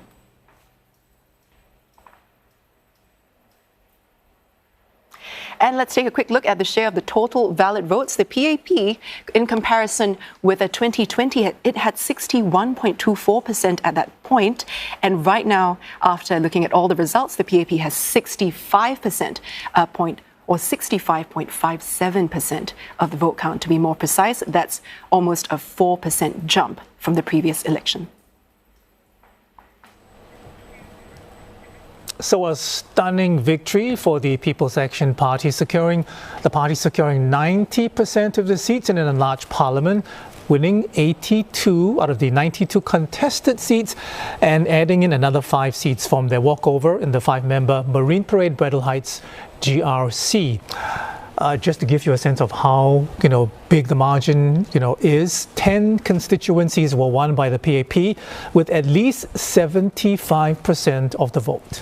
That's right, and PSP's Leong Man Wai and Hazel Phua fortunately losing their 2 NCMP seats. Based on the results, the 2 NCMP seats would likely be offered to Andre Lau of the WP in Jalan Kayu SMC and somebody else from the WP's Tampines slate. Okay, so let's continue the discussion. It is a landslide victory for PAP. Taking 65.5% of national vote. So we're talking about the NCMP seat, in the Tampines slate. Who do you think is going to be taking that one? I think it will be highly likely to be Michael. Why? I think because of how he performed, I think in the round table as well, very measured, very articulate, and clearly he knows what he's talking about, and very sound policy. But of course the policy comes from the party itself, not just from him. But I think he's able to consolidate and collate the thoughts more coherently, and being able to present it to the voters, to Singaporeans as well. And I think he will perform pretty well in Parliament as an NCMP. Is he another Jamus in the making, you think? Probably might want to give Jamus a good run for the money. Right. Hold that thought. We have Waikit live now. Yep, let's go to him. Waikit? Yep. That's right. I'm right now at Ballot Stadium, where, like I said, I've been keeping track of the performance as well as the reactions of all PAP candidates contesting in the eastern part of Singapore. And you have to forgive me if I keep turning this way, because as I speak, this is the Tampines GRC MP elects on stage. Earlier on stage were the East Coast slate who had spoken. They will be walking here anytime now, and we will have another camera where we can talk to them live. Now, I also want to update a little bit about what Mr. Marshall Lim, who was the Hougang candidate for PAP, said earlier. He was supposed to come to this stadium a bit earlier, but he was delayed at Hougang area because there was an incident. He couldn't comment much because it's still under investigation, but he did say that there was an individual who had defaced or vandalized some of the PAP materials, and that the individual had allegedly used physical force on one of his volunteers. And I must bring out that in the past, Mr. Marshall Lim had also talked about how one of his volunteers had been spat at twice in Hougang by a resident. And in a podcast, and I'm just rephrasing here, in a podcast, Marshall had talked about how he does not want to see politics that divide people. So earlier, he said that he wants to start conversations with people so that he can continue to heal this political divide, because he said when you have an election, it's either choosing A or B, and he wants to bridge that divide with conversation. Back to you, guys. Thanks a lot for that, Waikit. We have Risha Matthews standing by now. Risha? Here at the coffee shop at Hougang, we are seeing that generally the buzz has died down. Most of the supporters are returning home after a very interesting night, one where they saw the candidates, actually, some of the candidates who actually appeared here today. So it was really a crazy buzz out here. Supporters were cheering at each and every major announcement. We even saw some of them bring out their inflatable, iconic hammers. We saw many of them cheering, chanting, drums. There was a lot of excitement going on, and if you can see, there were literally, supporters along all these sidewalks. And now we are seeing that crowd actually die down. Most of them are returning home. We actually saw the candidate for WP's side, Mr. Dennis Tan, who came here and actually spoke to the supporters, thanking them for their support and later asking them to return home home safely. We also saw many of the barricades up here protecting some of the supporters who ended up, trying to spill onto the roads. So it was a crazy night for the people out here. It was a very interesting night for many of the supporters as they returned to support after 5 years the Workers' Party. We are seeing most of the supporters returning back. So back to you in the studio. Risha, thank you very much. Risha is in Hokang. Let's get to Geraldine Yap, also live. Well, here at Bukit Gombak Stadium, you can see behind me, people have cleared out. They're already beginning to tear down the stage setup. But up till a few minutes ago, the candidates, the MP-elects from West Coast Jurong West GRC were seen behind me taking selfies with their supporters, thanking their supporters for all their support throughout the campaign period. And, earlier we spoke to some of the MP-elects as well. And I think one common thing that they brought up was they thanked the voters for the strong mandate, not just for the candidates, but also for Prime Minister Lawrence Wong, who is, of course, leading the PAP, into the GE campaign for the first time. And they said that, the work begins in a couple of hours, actually, as I believe some of the candidates have plans to go and start thanking residents and voters for their support from the morning. So, for example, MP-elect for Bukit Panjang SMC, Liang Yinghua, shared with us that he's going to be thanking supporters from 9 a.m., which is in the next few hours. So, high spirits here. The candidates were seen hugging each other, celebrating together, clapping, applauding each other. In fact, MP-elect for Jurong Central, CAL Chuan, had stayed all the way throughout, even though his results had come out, were one of the first to be announced. He stayed all the way to support his fellow candidates. So I think all of them will be in quite a happy mood for at least the next few days. But, as they said, the work really begins from in the morning, actually. Back to you in the studio. Thanks for that, Geraldine. Let's cross over to Afifa Arifin. Afifa? That's right, things are wrapping up right now. But let me just take you to this scene where some of the Workers' Party supporters are gathering around Mr. Faisal Manap, who was contesting in Tampines GRC for the Workers' Party. It was a very narrow loss for them. PAP team securing about 52% against the Workers' Party, 47%. Mr. Faisal Manap was a former Aljunied MP for 10 years from 2011 all the way until 2025, and he is a very popular figure here among the Workers' Party supporters. Now, things are wrapping up here at Serangoon Stadium where I am. Most of the crowd has already dispersed, except some of them here waiting for all of the Workers' Party candidates to leave the stadium. But all in all, status quo for the Workers' Party. They finished this election defending the incumbent seats of Sengkang, Hougang, as well as Aljunied with 10 MP-elects.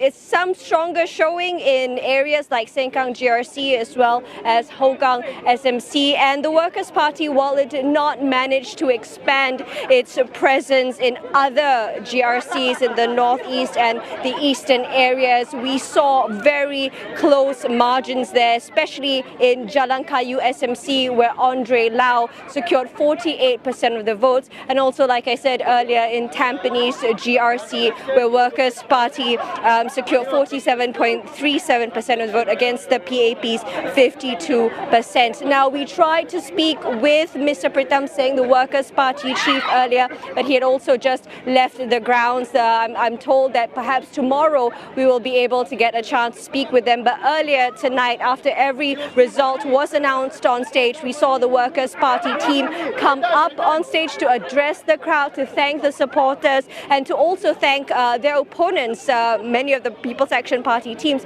for a competitive but fair campaign throughout. So this is the scene at the Workers' Party Assembly Point in Serangoon Stadium, and things are looking like they are wrapping up and supporters making their way out after this.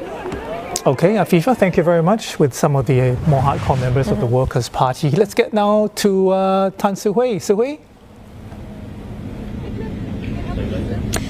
I'm here at the MOE Evans Stadium. This was where supporters of the Singapore Democratic Party had come here hoping to see a win by Dr. Chee Soon-Juan or Dr. Paul Tambaya, but it is not to be. Dr. Chee Soon-Juan very upset, very emotional. We saw him shedding some tears. He said these results were highly upsetting and he called the results stunning. And he had blamed this on the EBRC report having taken away Bukit Batok SMC, was absorbed into Jurong East Bukit Batok GRC, and he says whether or not will he continue in the next 4 to 5 years, well, it depends on the EBRC report whether Sembawang West and SMC will still be around. He did say that he did not have enough time to walk the ground. If he was given 1 more month, he said that this would give his campaign a much better result. And so he was very emotional as he spoke with us. He also said that his jaw dropped when he heard the Bukit Panjang SMC results for Dr. Paul Tambaya. A very big difference from the last general election. It was nearly a 10 percentage point. This time around, he garnered around 38% of the votes. And Dr. Paul Tambaya, he spoke with us as well, and he said that it is also because the last election was a COVID election. He had a lot of exposure on TV as an infectious diseases doctor, and that's why he had garnered a lot more results that time. Sorry, the winds are coming right now, but at this point, Dr. Chee Soon-Juan, Dr. Paul Tambaya, they're saying they're going to analyze the results in the coming months to find out what happened, and clearly they were very upset and disappointed and had left the stadium after the Tampines GRC results were out, because I think Dr. Chee Soon-Juan was holding out on hopes that he could possibly win a non-constituency MP seat, but it was not to be, as it seems that Tampines GRC had garnered quite a large amount of votes, and so he was very upset and left the stadium. All right, so we thank you very much for that. Now, since the results came out, candidates from both the winning and losing parties have been speaking to CNA. Let's have a listen. It's not just that gerrymandering and taking away of Bukit Batok. So it's just that short period that I had between the announcement of the boundaries to the dissolution of Parliament. And we're desperately wanting, if it's just even another month, which they've done before, right? The period was about 2 months. It would have made a world of difference in terms of our outreach. But that was not to be, and I just worry in terms of where we're going with our political system here, our electoral system. There is actually a in terms of this, all this is very manipulation that I'm can I also very worried about. But it is what it is, those and of them who cannot carpool we'll go back handle it as we go along. Dear residents of Bukit Gombak, thank you for giving me another chance to serve you. I look forward to continuing the journey with you, to write the next Bukit Gombak chapter together with you, to build the home we love in Bukit Gombak together. I want to thank you from the bottom of my heart for the trust, the confidence, and the mandate. And I will continue to humbly serve you and your loved ones. I will continue to advance and serve and represent your interests in the next 5 years. I will continue to do my very best for my big Bukit Gombak family. Moments like this are not easy. Because hopes have been dashed. But you know what? The road to change is never straightforward. There will be setbacks, there will be disappointments on the way, but still we believe change is going to come to Singapore. Never forget what we've been told decades ago. The arc of the moral universe is long, but it bends towards justice, and we will continue to push for fairness and accountability that all Singaporeans deserve. So believe that with us. Let me say something to our opponents. Many, not just in Punggol GRC, but across Singapore, voted for change and for a better future. Don't ignore their voices. Indeed, it's been a close fight against Dr. Chi and SDP team. But we are humbled by this result that we won the contest, and thank you very much to all our residents who supported me and my team. And I think largely because of the improvements that we have made in Sembawang West has impacted their life and made life better for our residents. So we will continue to listen to them and also make more progress in various ways to reach out to different groups of residents and continue to serve them even better. The results is very shocking to us, but the people have spoken. We will study seriously and humbly into the results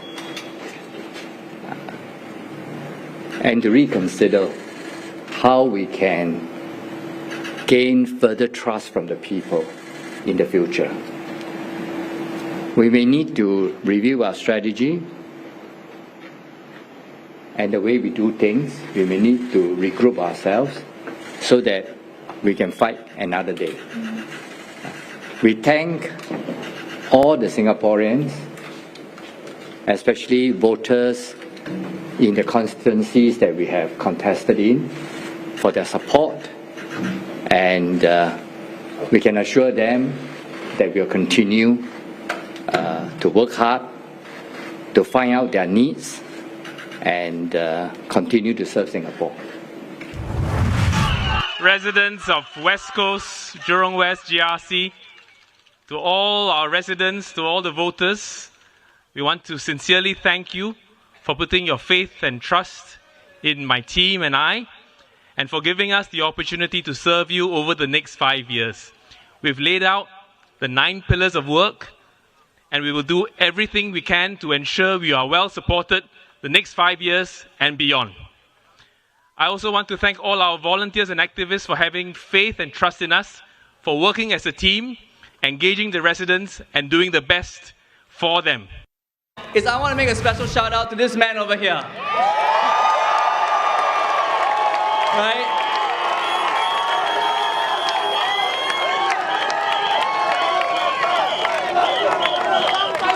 On the campaign trail, I sometimes introduce him. On the campaign trail, I sometimes introduce him as MP Faisal. He always tells me, wait, I'm not MP anymore. He's unemployed.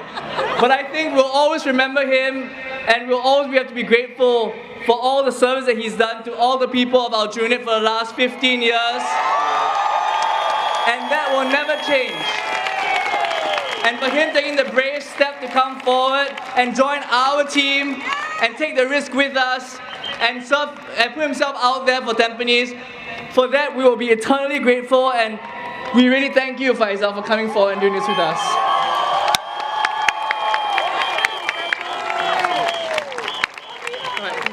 This round with a very strong mandate to allow me to continue to serve them. The work starts tomorrow. Yeah, and I look forward to continue to better care, better connect, and create a better environment for each and everyone living in Pioneer constituency. The trust, as I said, is humbling, but obviously there has also been a national mood, and I'm sure others better qualified than I will speak about it. But you know, for us, I'm a straightforward person. I say what I think. What I say about the constituency and what we do may be boring from a media perspective, but it's what matters to the residents. We go there, we work, we will make sure Nixon continues to improve. So it's, if I have to choose one word, I would say it's humbling. It's a humbling result. Well, we're going to go for a short break now, but don't go anywhere. We keep up our coverage of Singapore Vote 2025.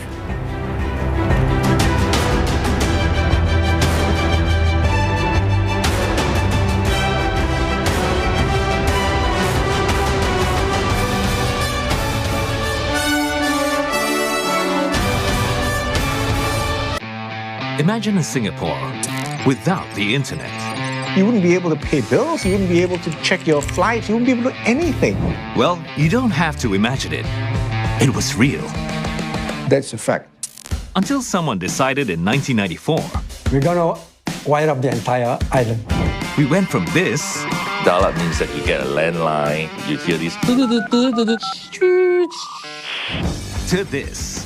Suddenly you have Wi-Fi and it's like, oh my God. It was incredible. It was like science fiction becoming reality. But did we stop there? Of course not. Think cross-country surgery. Today, internet connection allows the surgeon to perform the surgery from anywhere in the world. And water that tastes like vodka. We put this together to trick the brain, basically. What's next? The Internet and Us. Premiering 10th May, Saturday on CNA. Wala po akong sinusunod na sukat mo eh. Bali, sa panlasa na lang po. Discover a carinderia that's popular for its grilled meat. Ay, mas comfort food ko ang ano. Experience the Makati Workers' Budget Bite at a Jolly Jeep. Kain po tayo. And would you dare eat at this famous street? Tinawag po siyang Hepalin dahil it is short term for hepatitis. Lunch with us, Sunday on CNA. Students in higher education in India is very stressful. I just eat and study, there's nothing else. It's a very unfortunate period for the young people of India. Has India joined some Asian countries as having the most stressed out students? It's either you get an admission or you're a failure for life. Competition in India in higher education is very high. Seeking admission into a good college is quite stressful. Insight, Thursday on CNA. East Asia, a region steeped in history, now helping to write the future of our world. From the corridors of power to the region's most remote corners, we'll break down the news driving some of the world's largest economies and explain why it matters. On East Asia tonight, with me, Oteli Edwards.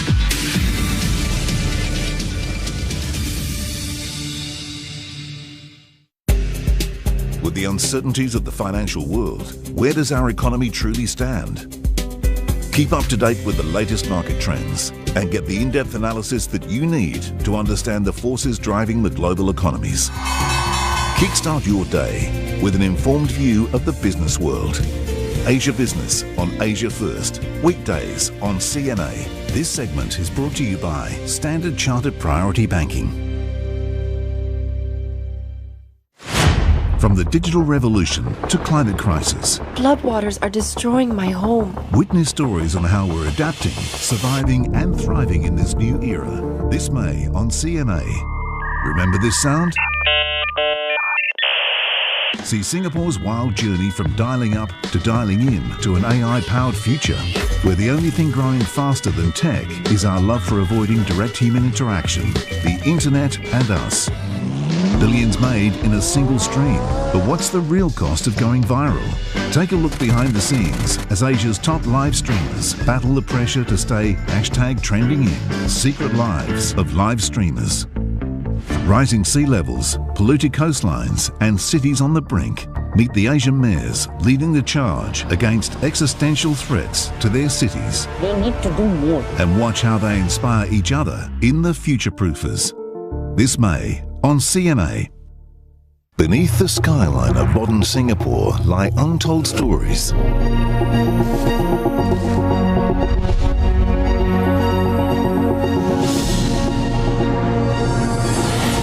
feel like I've just stepped back in time. Walls that whisper secrets. Corridors corridors that echo forgotten footsteps. You can feel the atmosphere. He was carrying with him quite a significant amount of explosives. Uncover tales of resilience. Those days were difficult days. The baptism of fire we had to go through. Ambition. This painting actually changed the destiny of Singapore. And transformation. I feel like I'm being transported little bit by bit, little bit. Watch Hidden Histories on demand at cna.asia.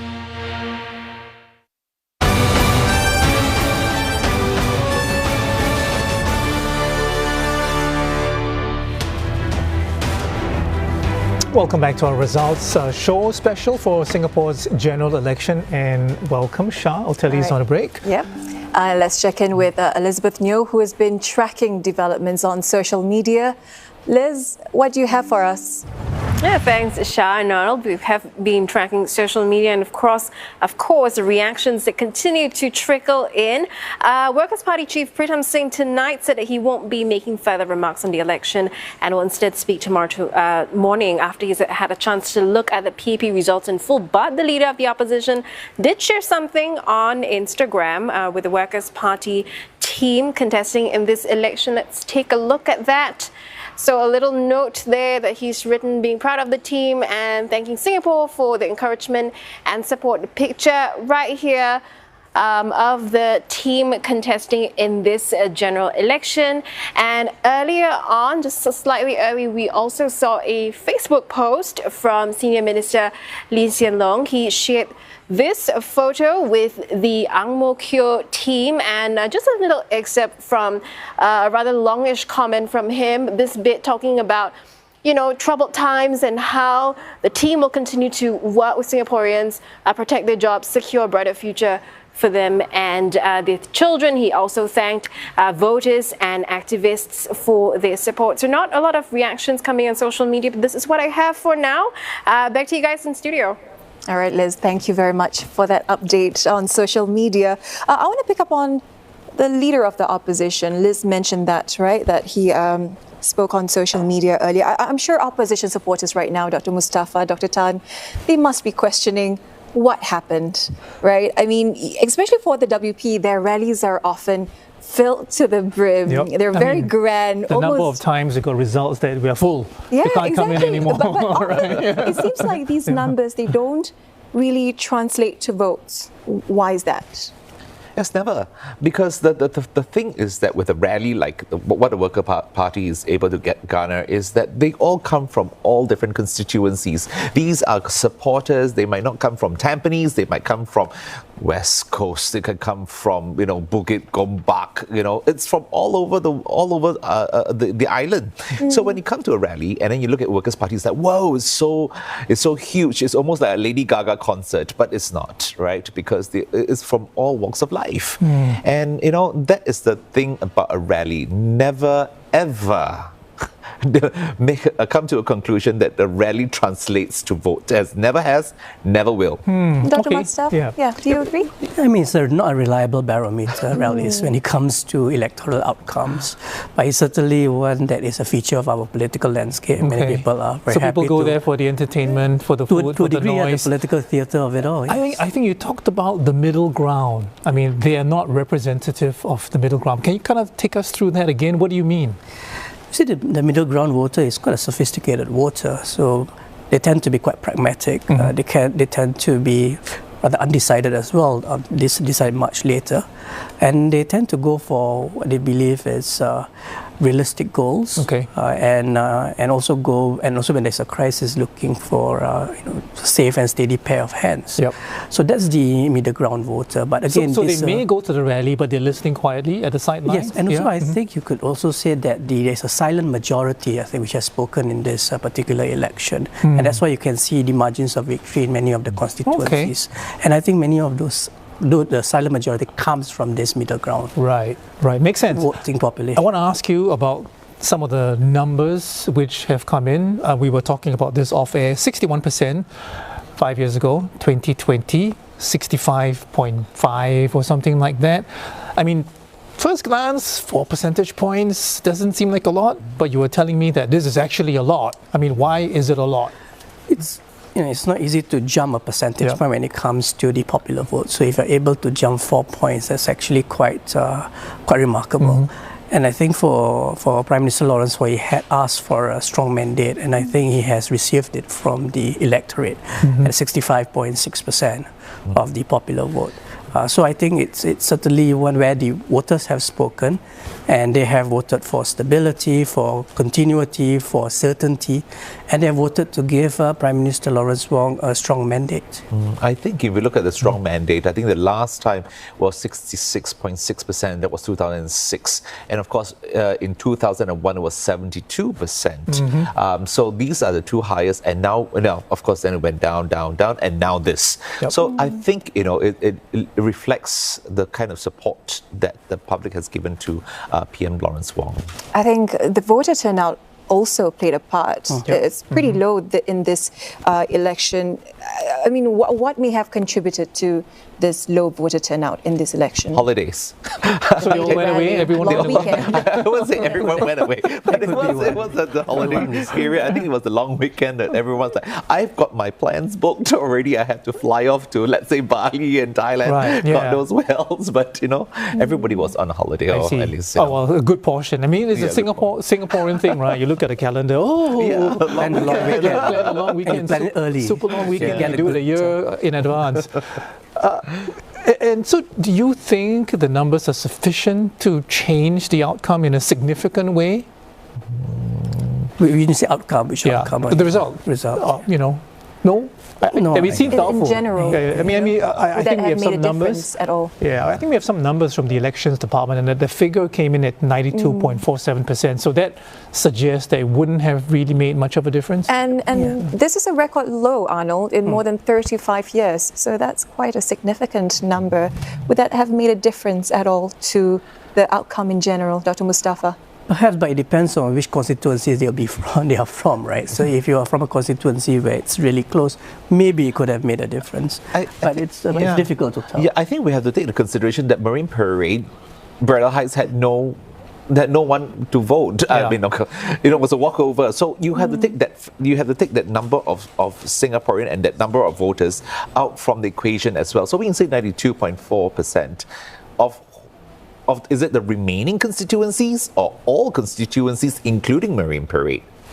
Oh, okay, that's a good question. We don't know for sure yet because that number came from the elections department. We'll have to make a ask and have a query put in. Want to look at. I want to ask you about the fact that the opposition supporters were still. Workers' Party in particular, they were still quite, ebullient. Yes. Despite the fact that they only managed to get 10 seats, no improvement. In fact, if you look at it in terms of proportion, they lost some ground. I mean, is the reality that they really should have been relieved that they managed to hold on to the two GRCs and then that SMC? Go ahead. I think it's a case of looking at the results, a glass half full or half empty, as far as the opposition is concerned. I'm sure they would have wanted to do a lot better, perhaps capture 1 or 2 more GRCs. But I think having a status quo is not necessarily a bad result, right? It still allows you to build on what you have, retain what you have, and continue building on it. And also, the candidates from the rest of the constituencies, many of them are quite young, right? So they are also preparing for the future, and this is a good political experience for them. And also, I think as much as the voting population has voted to give Prime Minister Lawrence Wong a strong mandate, they have also voted the WP and the WP in because they feel the WP is a constructive opposition. Okay.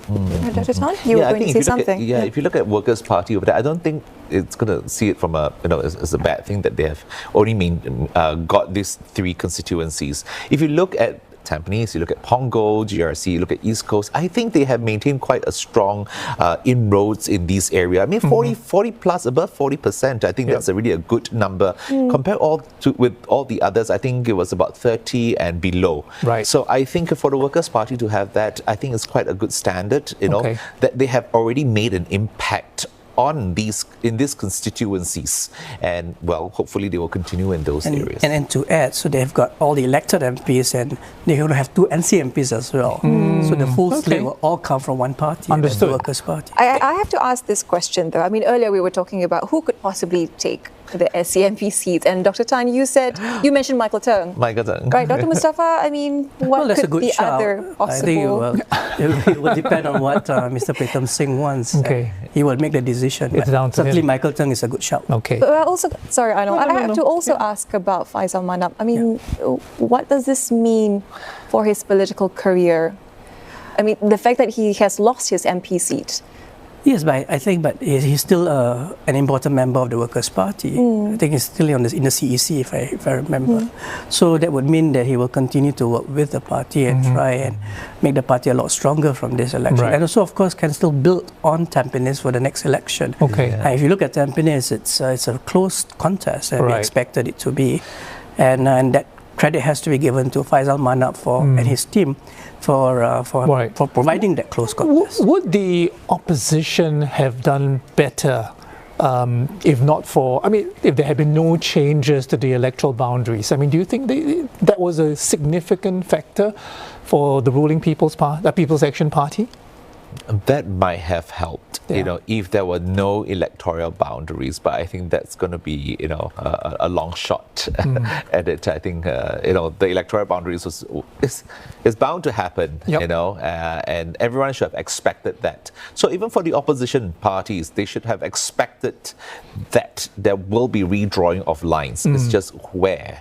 And so all those cries of it not being fair, it's par for the course. I mean, it's not the first time Singapore has done it, and it will continue to do so long as it's there.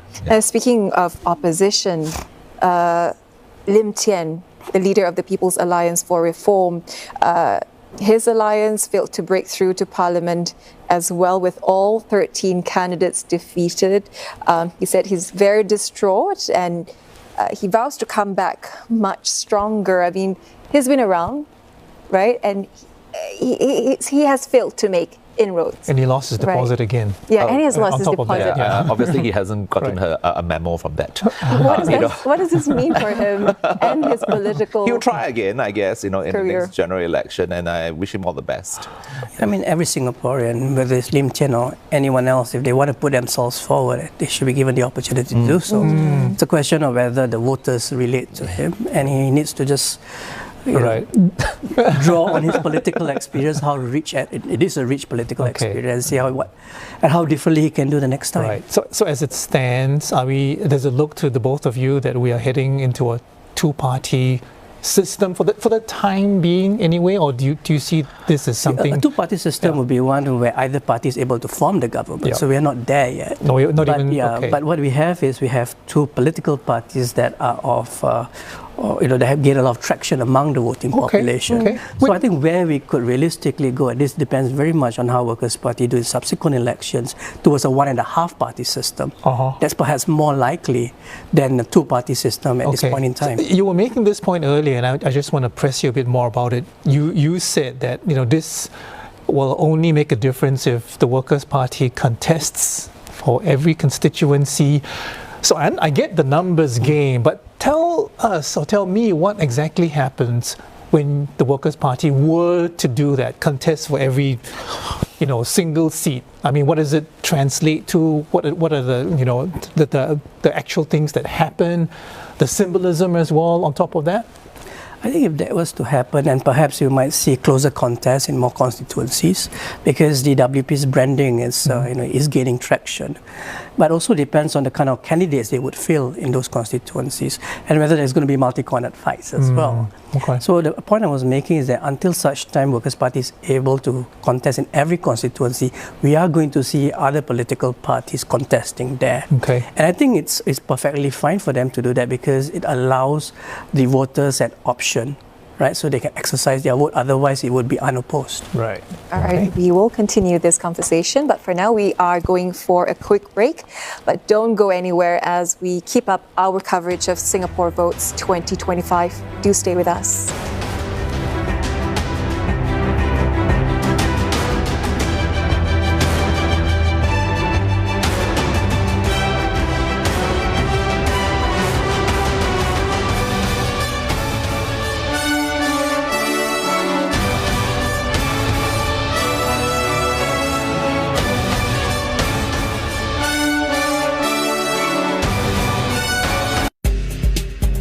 uncertainties of the financial world, where does our economy truly stand? Keep up to date with the latest market trends and get the in-depth analysis that you need to understand the forces driving the global economies.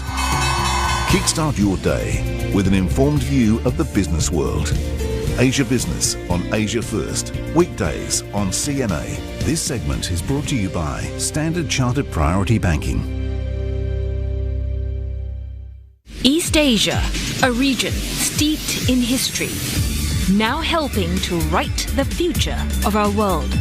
From the corridors of power to the region's most remote corners, we'll break down the news driving some of the world's largest economies and explain why it matters. On East Asia Tonight, with me, Oteli Edwards.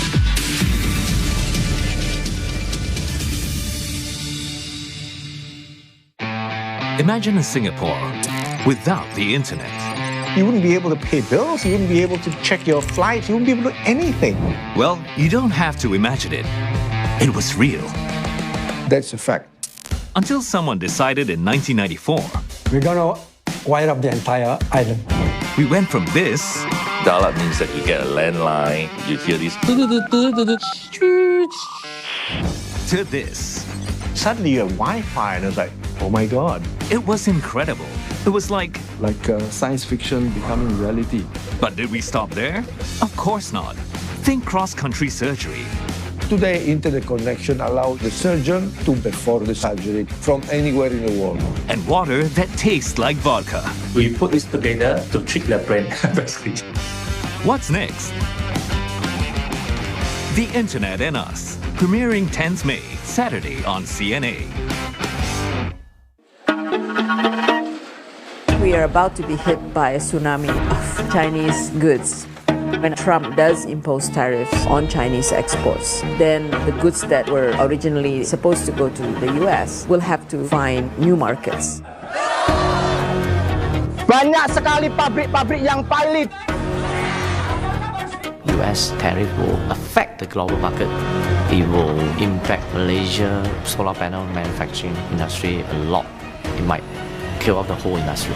Mankind as a whole really need to realize the real motivation of the United States and the wrongfulness of using tariff as an instrument of political power against other countries.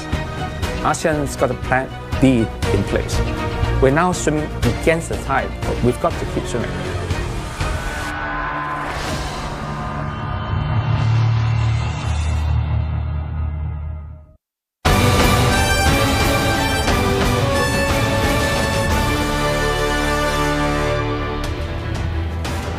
Welcome back to our results show special for Singapore's general election. I should say good morning, actually. It is in the wee hours of the morning. Now that all the results are out, we're waiting for the press conference from the ruling People's Action Party, expected to begin at about 3 a.m. and we will bring you that live. And of course, our guests, Dr. Felix Tan, Dr. Mustafa Izzuddin, they're still here with us, accompanying us through the morning. With us throughout the press conference as well. That's right. As we understand we will try.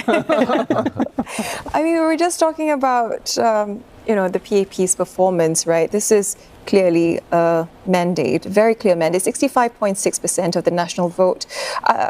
I just want to recap again. I just want to go back to this point. What do you think contributed to this comfortable win for Prime Minister Lawrence Wong, given that it is his first election as Prime Minister and Secretary of the ruling party?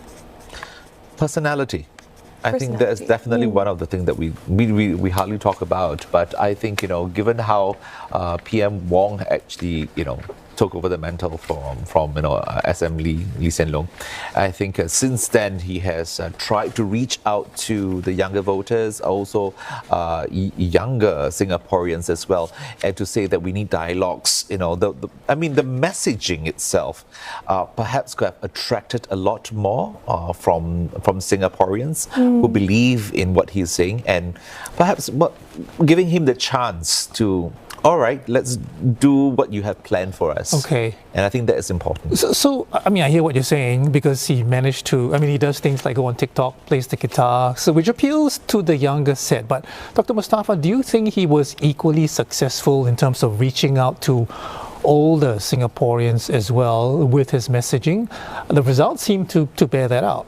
Yes, I think he had different messaging for different segments of the voters, and I think that's how the messaging may have resonated with different generations of voters. So yes, I think if you look at the results, the voting population that has given him the mandate would have come from all walks of life, and so that speaks to the effective messaging that the PAP has put forth in this campaign. I want to ask you about the degree of comfort that the ruling party can have.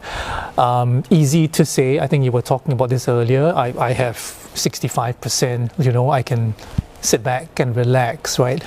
This margin, I mean, how easy is it for the ruling party to lose, and for, I guess, Singaporeans to go, hey, you're not living up to what you promised, Dr. Tao? I think while they should be proud of what they have achieved in this particular general election, losing it can also happen, right? Because in the next general election, who knows? 5 years down the road, there's a lot of changes.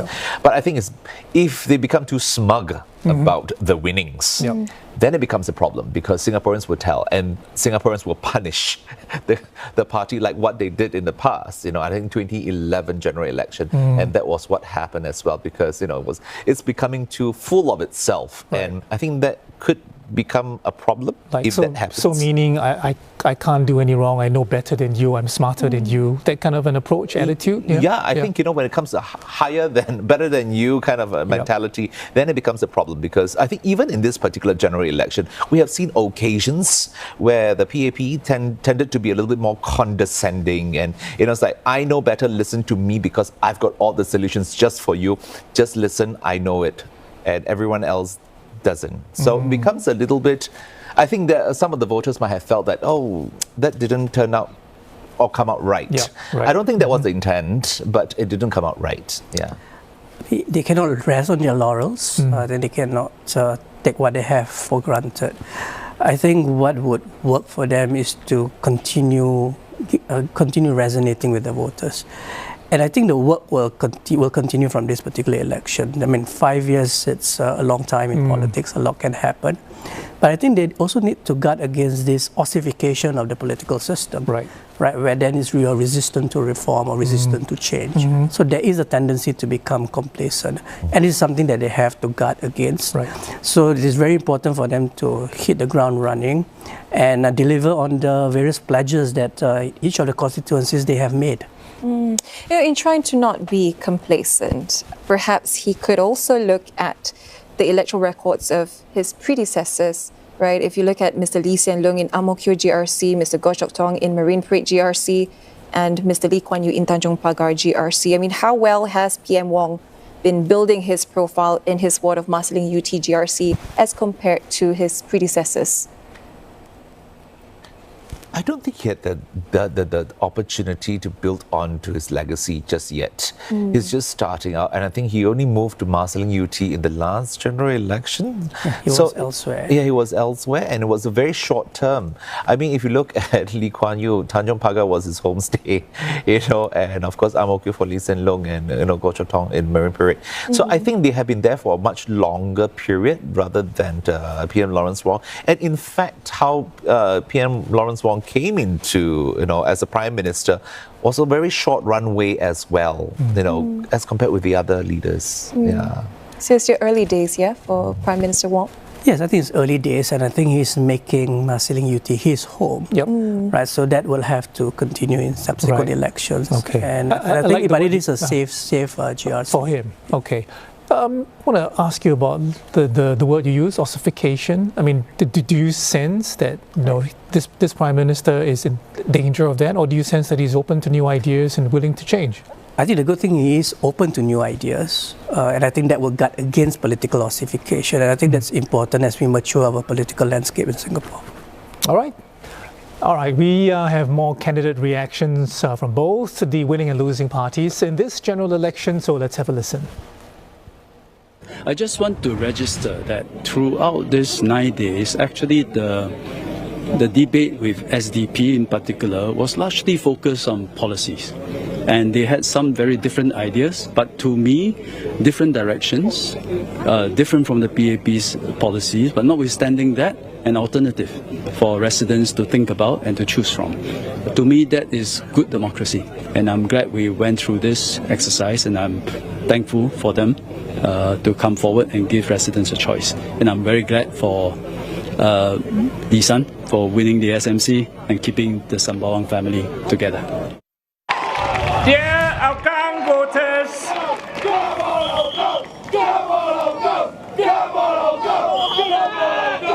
dear Aukang voters, thank you for your support and giving me another opportunity to serve you for 5 more years.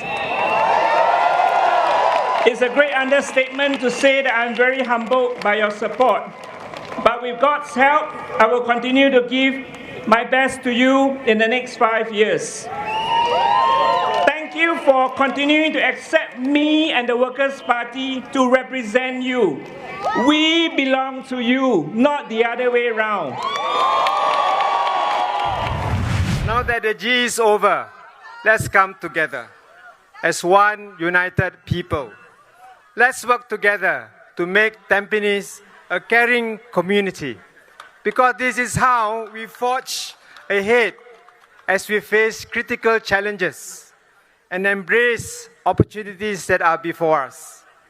And this is how we will shine at the little red dot that will always prevail no matter how the challenges are. Tonight's result is obviously not what we had hoped for, but we accept the decision of the people of Punggol with humility and respect. We are very deeply grateful to all who supported us on this journey and walked with us and believed the values that we stood for. Your courage, your encouragement, and your belief in the possibility of a better Singapore kept us going. To our opponents, we offer our sincerest congratulations. We trust that you will serve the people of Punggol with dedication and care. We may have contested on different platforms, but ultimately, we are all here because we care for Singapore and all Singaporeans. And though we did not prevail at the ballot box, our commitment to the people of Singapore does not change.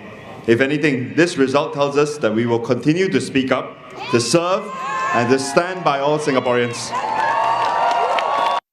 Over the next 5 years, we'll be looking at making further enhancements to housing for the benefit of young Singaporeans, for the benefit of singles, for the benefit of young couples who have higher income, for our seniors, for persons with disability, and many other groups.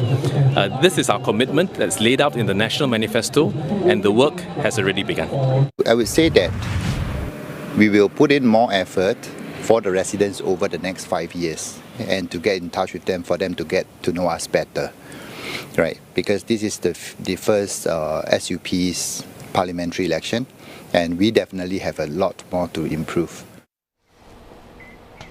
And we're going for a quick break, but don't go anywhere as we wait for the press conference from the ruling People's Action Party. Do stay with us.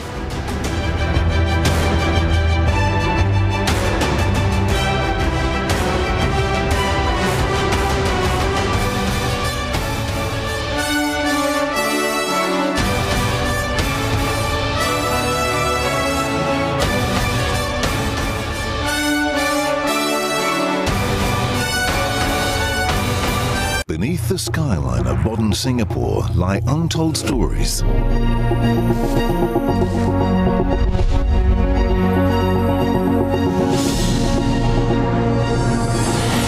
feel like I've just stepped back in time. Walls that whisper secrets. Corridors that echo forgotten footsteps. You can feel the atmosphere. He was carrying with him quite a significant amount of explosives. Uncover tales of resilience. Those days were difficult days. The baptism of fire we had to go through. Ambition. This painting actually changed the destiny of Singapore. And transformation. I feel like I'm being transported little bit by bit, little bit. Watch Hidden Histories on demand at cna.asia. From the digital revolution to climate crisis, Floodwaters are destroying my home. witness stories on how we're adapting, surviving and thriving in this new era. This May on CNA. Remember this sound? See Singapore's wild journey from dialing up to dialing in to an AI-powered future, where the only thing growing faster than tech is our love for avoiding direct human interaction, the internet and us. Billions made in a single stream, but what's the real cost of going viral? Take a look behind the scenes as Asia's top live streamers battle the pressure to stay #trending in. Secret lives of live streamers. Rising sea levels, polluted coastlines and cities on the brink. Meet the Asian mayors leading the charge against existential threats to their cities. They need to do more. And watch how they inspire each other in The Future-Proofers. This May on CNA. Imagine a Singapore without the internet. You wouldn't be able to pay bills, you wouldn't be able to check your flights, you wouldn't be able to do anything. Well, you don't have to imagine it. It was real. That's a fact. Until someone decided in 1994. We're gonna wire up the entire island. We went from this. Dial-up means that you get a landline, you hear this. To this. Suddenly you have Wi-Fi and it's like, oh my God. It was incredible. It was like science fiction becoming reality. But did we stop there? Of course not. Think cross-country surgery. Today, internet connection allows the surgeon to perform the surgery from anywhere in the world. And water that tastes like vodka. We put this together to trick their brain, basically. What's next? The Internet and Us. Premiering 10th May, Saturday on CNA. East Asia, a region steeped in history, now helping to write the future of our world. From the corridors of power to the region's most remote corners, we'll break down the news driving some of the world's largest economies and explain why it matters. On East Asia Tonight, with me, Oteli Edwards.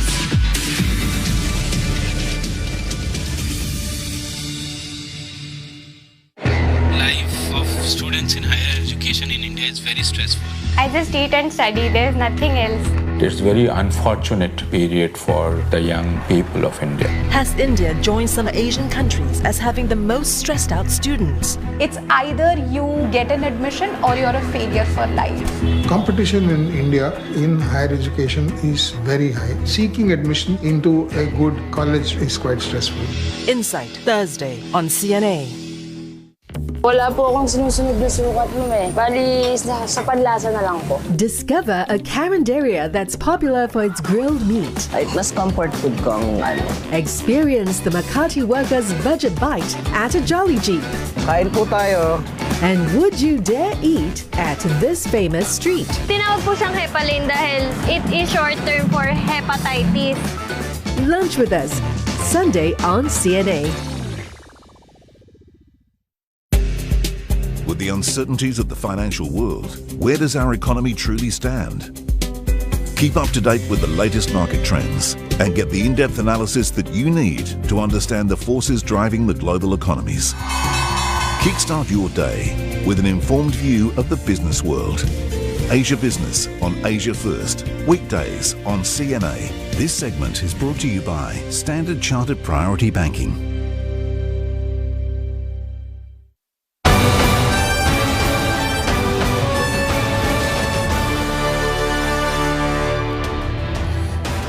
And welcome back to our results show special for Singapore's general election. A reminder that we are waiting for the press conference from the ruling People's Action Party that is expected shortly at about 3 a.m, just a few minutes from now. So we promise you this will probably be the last shift change among us. But thank you so much to our guests for having stuck with us throughout it all. Yeah, and welcome back, Steve. Yes, thank you. So let's continue discussing, right?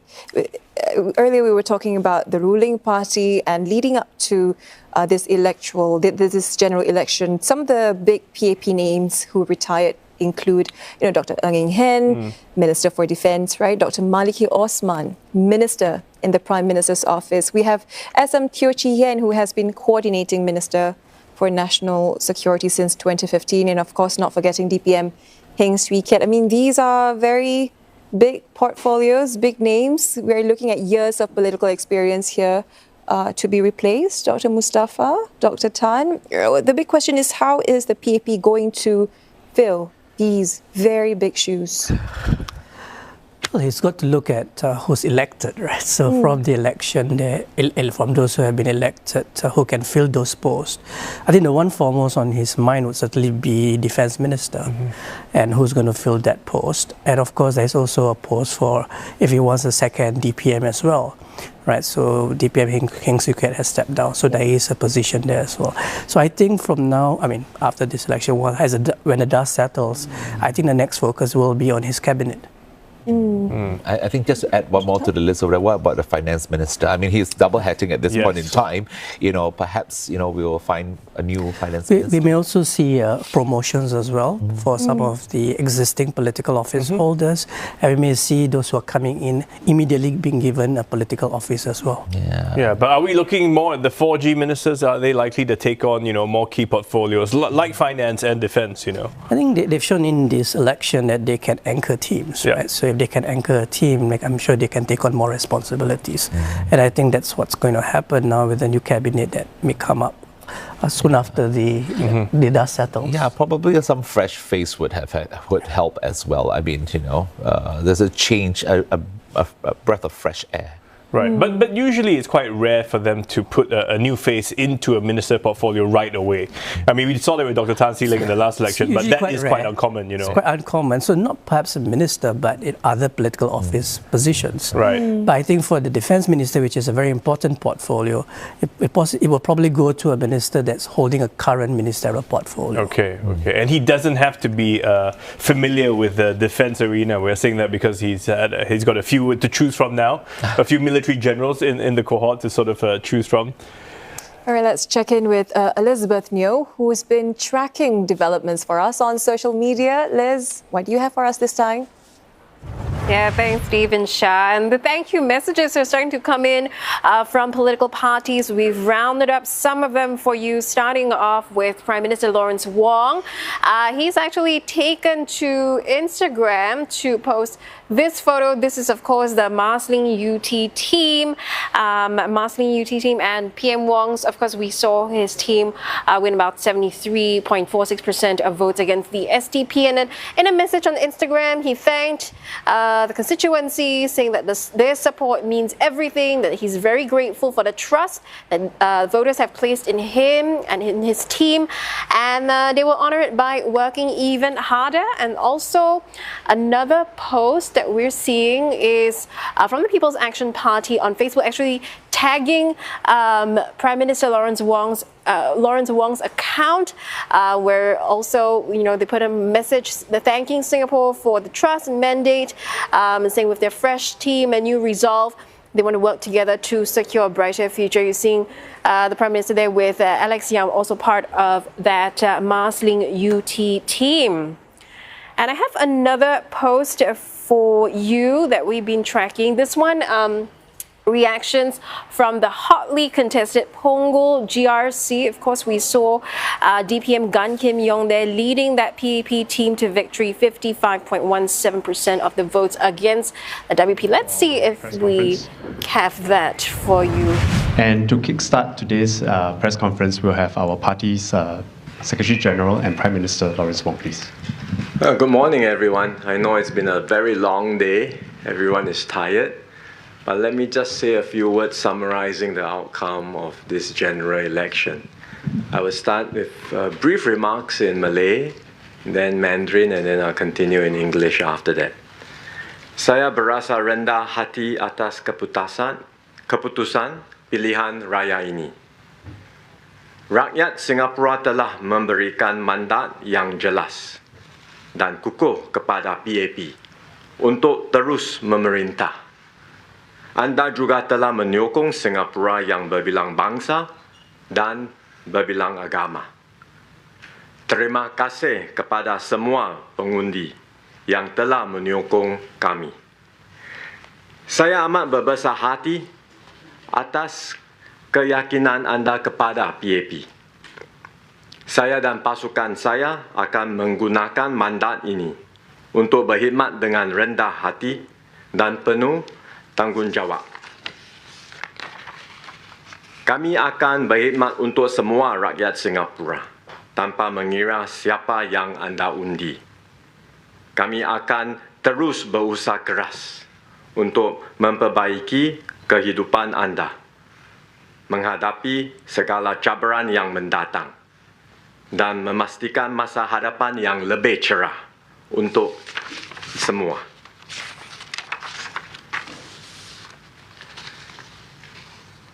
亲爱的同胞，现在已经很晚了，谢谢大家还在收看我们的记者会。今晚我先对大选结果做个简要的回应，我们往后还有很多机会讨论。这次的大选意义重大，这是我出任总理以来举行的第一次大选。同时，在这个时候，世界变了天，我们正在面对一场严峻的风暴。整体来说，我对大选成绩感到满意和欣慰。新加坡人给予人民行动党一个明确以强有力的委托。我衷心感谢所有投票支持我们的选民。你们对行动党不离不弃，我很感动，这对我是很大的鼓励。更重要的是，我们将为全体新加坡人服务，不论你有还是没有投票支持我们，我们都是新加坡人。我也要提醒所有当选的行动党议员，我们一定要珍惜新加坡人的委托，一定要认真履行这个庄严的任务。我们一定要好好照顾区内的居民，为他们发声，请愿解决困难，还有我们为全体国人的未来打拼，全力以赴。现在我首先要做的是组织新一届内阁，我将尽能力建立一支最强的内阁团队。我将在适当的时候向大家公布名单。大选已经尘埃落定，我们应该把彼此的分歧放一边。我在竞选期间说，真正的竞争不是行动党对垒反对党，而是新加坡对垒一个危机四伏的国际局势。所以新加坡人应该团结起来，一起捍卫新加坡的未来。希望我们能够同心协力，一起建设一个更美好的家园，打造一个更美好的未来。谢谢你们。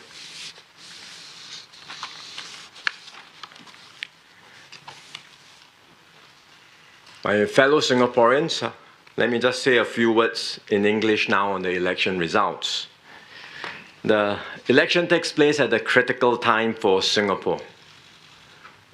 It is a changed world, not just an economic slowdown, but fundamental shifts in the international order. And we've just had a leadership transition. This is my first election as Prime Minister and Secretary General of the PAP. My team and I gave it our all in this campaign, and I am deeply humbled and grateful for the results. Singaporeans have given the PAP a clear and strong mandate to govern. We won 65% of the popular vote compared to 61% before, and we won 82 seats out of the 92 seats which were contested. Plus the 5 seats in Marine Parade Braddell Heights, the PAP has 87 seats. I thank all voters from all ages, races, and backgrounds who supported my team and I. Thank you for the faith that you have put in me and my team. The results will put Singapore in a better position to face this turbulent world. Many are watching the elections closely, whether it's international media, investors, or foreign governments. They will have taken note of tonight's results. It's a clear signal of trust, stability, and confidence in your government. Singaporeans too can draw strength from this and look ahead to our future with confidence. To all Singaporeans, I say, the results will motivate us to work even harder for you. We will do our best to serve you and improve your lives. To all newly elected PAP MPs, I would remind everyone that the mandate we have received is a heavy responsibility to take good care of our constituencies, to engage our residents, build deep relationships with them, and bring forward their voices in Parliament. And also to advocate and champion causes that matter to Singaporeans so that we can have robust debates in Parliament and secure a brighter future for all.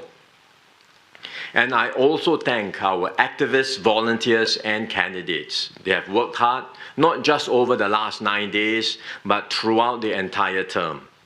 They have given their all to serve, and I am deeply grateful. One issue that came up in this election is the desire for more opposition members as well as alternative voices in Parliament. I respect Singaporeans with these views and I understand the sentiments. I would also ask that they consider the merits of the perspective of having a good, strong team in government to work effectively for you. Because in the end, the key is to have effective governance that can take Singapore forward. In this election, the opposition, in particular the Workers' Party, fielded a strong slate of candidates. They had many young people with a desire to contribute and serve. They gave us a tough fight in several constituencies, as we had expected. The WP will now have 10 elected seats, including, in addition, they will have 2 NCMP seats if they choose to accept them. That would take the WP's presence in Parliament to 12 altogether. That's an increase from what they have today. So they will have an increased and continued strong presence in Parliament, as well as the opportunity to refresh some of the members in their slate. I respect the opposition presence in Parliament. I've always taken their suggestions and views seriously, and I will continue to do so. So I look forward to the contributions of opposition members in Parliament, because Parliament is where key national issues are discussed, and I'm sure we will have constructive and robust debates there. On some issues, we may have to agree to disagree, but at the same time, we must, where critical national issues are concerned, uphold a shared responsibility to come together and to advance Singapore's interests together in this changed and turbulent world. One issue that came up in this election is the mixing of race and religion with politics. This was not just about foreign interference, because online there were also many negative and even toxic comments by Singaporeans encouraging people to vote along racial lines. I had to call it out in the middle of the campaign because this was such an important matter. The situation did improve after that, but there were still views comments online, and some of it was quite vicious, and they continued to circulate, although less than before the press conference I held. But I am heartened that all political parties made clear their stance in this campaign to reject identity politics and reaffirm their commitment to multiculturalism. And the election results show that Singaporeans, by and large, reject identity politics and continue to support a multiracial and multi-religious society. I am grateful for your support. And to all communities in Singapore, I say, we will continue to look after your interest, support your aspirations, and ensure that you are able to flourish and thrive in a multiracial and multi-religious society. This is my commitment to every community and to every Singaporean. I would also like to highlight the PAP teams that contested in the opposition-held wards, Aljunied, Hougang, and Sengkang. We fielded many new candidates there, 8 of them. Adrian, Faisal, Daniel, and Jager in Aljunied, led by Chan Hui Yi, who's here. Elmi, Bernadette, and Theodora in Sengkang, led by Lam Pin Min, and Marshall in Hougang. They did not win, but they fought hard and made their mark. And I thank them for stepping forward and giving Singaporeans in these constituencies a real choice. The PAP will continue to work hard in these areas. We will not give up. We will continue to engage, serve, and strive to win over residents. I also want to thank our civil servants and public officers. Thousands were mobilized to conduct this election. They prepared meticulously, trained hard, and delivered a smooth and efficient election. All this while managing their day-to-day regular responsibilities. So on behalf of all Singaporeans, I thank everyone for your hard work, service, and dedication. Throughout this election, we heard feedback from Singaporeans about concerns like cost of living and housing. We have been working on these issues, and I assure you we will redouble our efforts in the coming term to tackle these issues of concern. My team and I will use this mandate to serve with humility and responsibility. We will serve all Singaporeans, whether you voted for the PAP or you voted for another party. Everyone matters. We will serve all of you. We will do our utmost to improve your lives. In fact, we have not stopped working for you, even amidst this campaign, as I've shared before, and we will be ramping up right away. My immediate task is to form my next cabinet, and I'm grateful that all my key members have been voted in, and Singaporeans have now given me the chance to put together the best team to serve you and to serve Singapore. I will announce the cabinet lineup when ready. The PAP government will also learn from this election. We will reflect, we will improve, and we will strive to do better. We will involve all Singaporeans in this journey to shape our shared future. We will engage and listen because every voice matters, every Singaporean matters. We will act decisively when necessary, always in Singapore's best interest.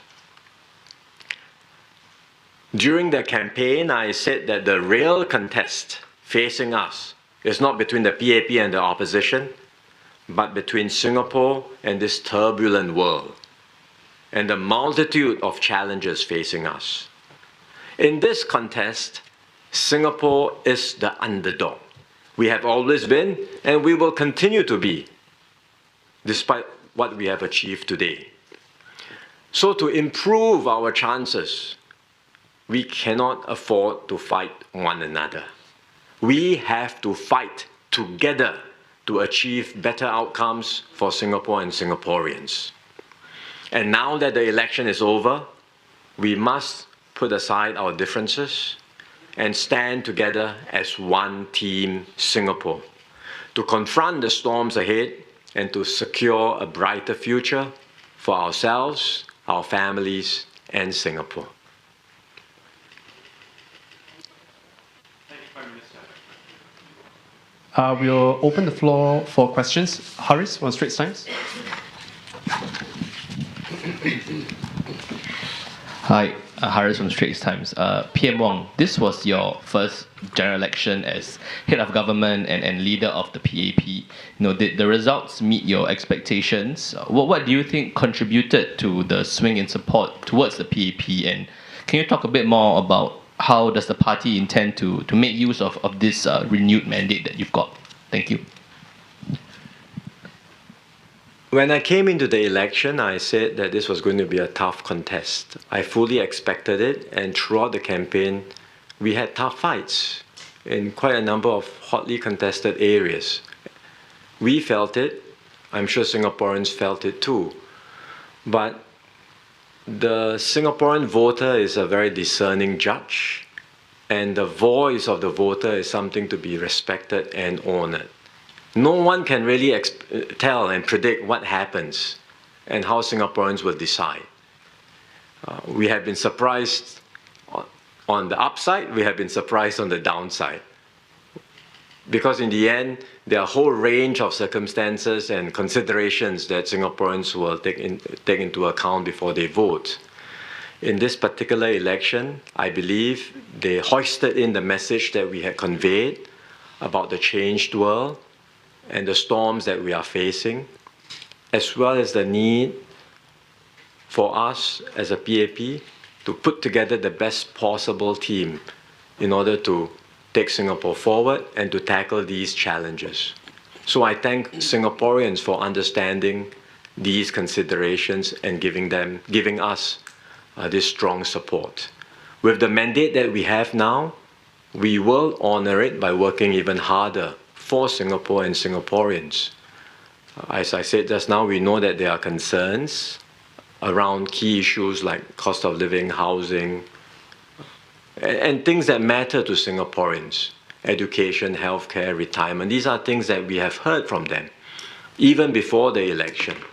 And that's why we've been already starting work on many of these issues. And progress has been made. But we will work even harder with this mandate now to ensure concrete progress and to see how we can achieve even better outcomes across all of these issues. And we will also focus on the economic challenges that are coming. It's real, and we already see signs of slowdown in our economy. So we will continue to treat that as a priority, and we will look at what additional steps and measures we can take to get Singapore through the storm safely, and also to make sure we address concerns that Singaporeans have about jobs. 好，我是八频道新闻的宝玲，想请问你，就是这是你接过领导棒子后首次领军行动党出征选举，得票率是否符合国人对你的期望？还有这一次你将副总理严金勇调派到榜额的决定是否是对的？还有在淡滨尼集选区方面，部署方面是不是可以做得更好？那么我也想问副总理严金勇，这一次的全国大选是不是你从政以来压力最大的大选？你第一个问题是什么？再问一次。接过领导棒子后首次领军行动党参加选举，对吗？得票率是否符合国人对你的期望？那第三个呢是淡滨尼集选区方面的部署，是不是可以做得更好 ？OK， 好，谢谢。我用英语回答好不好？Am I satisfied with the outcome of the elections? Yes, I am. Like I said, I go in without really just as a first campaign for me leading the party this time, just wanting to do my best together with the rest of my team. And recognizing that in the end, Singaporeans will decide, and we will respect the decisions of Singaporean voters. We are very happy that Singaporeans have given us this mandate in this election. We don't take this support and trust for granted at all. And we, as I said just now, with the results, it motivates me, it motivates all of us in this team to work even harder, to do our best for everyone in Singapore. On Punggol, whether it was the right decision to send DPM Gan, I've explained my considerations because Teo Chee Hean was stepping down in Punggol. It's a new GRC. And I needed someone to replace Teo Chee Hean, who is a heavyweight, not only looking at Punggol, but looking at the wider area around Punggol. And I think that's the right, I think that also accords or says to Punggol residents that I'm taking them seriously. I'm not just putting in a new person to take over, but I am treating their needs seriously. They had a very senior person in charge. I'm looking for someone suitable to replace. Of course, once I take DPM Gan away from Chua Chu Kang to Punggol, then I have a gap in Chua Chu Kang. I replace with Tan Si Leng. But Marine Parade has a speaker there to anchor. And Chua Chu Kang no longer has a DPM. But if you look at the overall picture, there's a better distribution of leadership. Because I'm in the west, I'm just next to Chua Chu Kang. SM Lee is in the center, in Ang Mo Kio, and then DPM Gan can be in the east. Those were the considerations which we have explained, and we believe that was the right decision to make. On Tampines, can we do better? We will continue to work hard. I'm sure there will be areas of improvement. We will reflect and look at the election outcomes and results more carefully, and we will see what areas to improve. Kim Yong? Yeah, maybe I speak in English and then I'll say a few words in Mandarin if I can. First, I must say that every election is tough. There's no easy election. And every election that I've gone through, they were all very tough. For a start, I always treat my opponents with great respect, never take them for granted. And every opposition party that comes to challenge, whether it's in Chua Chu Kang, whether it's in Punggol, or whether previously as an SMC in Chua Chu Kang, I treat them very seriously.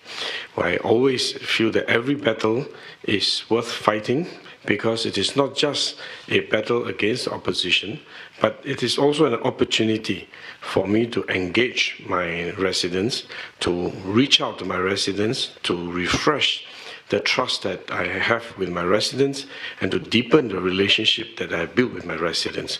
So I think that's why I take every election seriously, regardless of who the opposition is.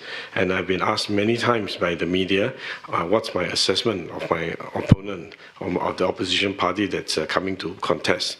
My answer is always the same. My focus is on my residents. So I'll fight the battle the best I can, but the focus really is on how do I reach out and engage the residents, how do I explain to them who I am, let them understand me, especially in a new area like Punggol, which is more critical. When I moved from Holland Bukit Panjang to Chua Chu Kang as SMC, I did the same. Reach out to my residents, let them know who I am, and also want to know who they are and how I can serve them better. I think that has always been my focus, and that is the most difficult, the most challenging part. But I think if we do it well, that relationship that you build with the residents will last a long time and will something that will be meaningful and fulfilling, and not only just for me and for the residents and for the constituency as well. Let me just say some of this in Mandarin. 每一次的竞选都是一场硬战，我想从来没有一个容易的选战。特别是当我对于我自己来说，我每次对于我的对手反对党来挑战的时候，我的态度总是向他们给予应该有的尊重。那同时也知道没有一个所谓容易的对手。其实最重要的呢是要把我们的焦点在竞选的时候，把我们的焦点放在选民的身上。我们的目的是希望通过这样的一次的竞选，让选民能够进一步的来认识我，让我也能够进一步的认识我的选民，我跟我的选民之间能够加深我们两者之间的关系。其实这是一个在选战之中我们能够得出一个很好的效果。所以我也希望能够接着每一次的选战，特别是在新的地方，因为我到榜儿去的时候已经不是第一次换地方我第一次换地方是换选区，是从荷兰5G 搬让区选区转到蔡厝港做单选区单挑我的队伍。那个时候呢，我需要花时间让选民认识我，因为他们根本不认识我，也让我能够进一步的认识我的选民啊。那么这一次到榜楼去，我也是采取同样的一个态度，就是我希望能够把我自己敞开，我在我的选民的面前，让他们了解我是怎么样的一个人，我所代表的是什么，我愿意做的是什么。那么也让我能够更深一步的了解我的选民，他们的需要是什么，我如何能够和他们建立这种互信的关系。我想通过每一次的选战，我们能够加深我们两者之间的这种关系。其实这个是一个非常好的一个，这也是我一向来在参选的时候这也是我一向来参选的时候所采取的一个态度。我想这样的一个态度，从来就不会有轻易的选战的。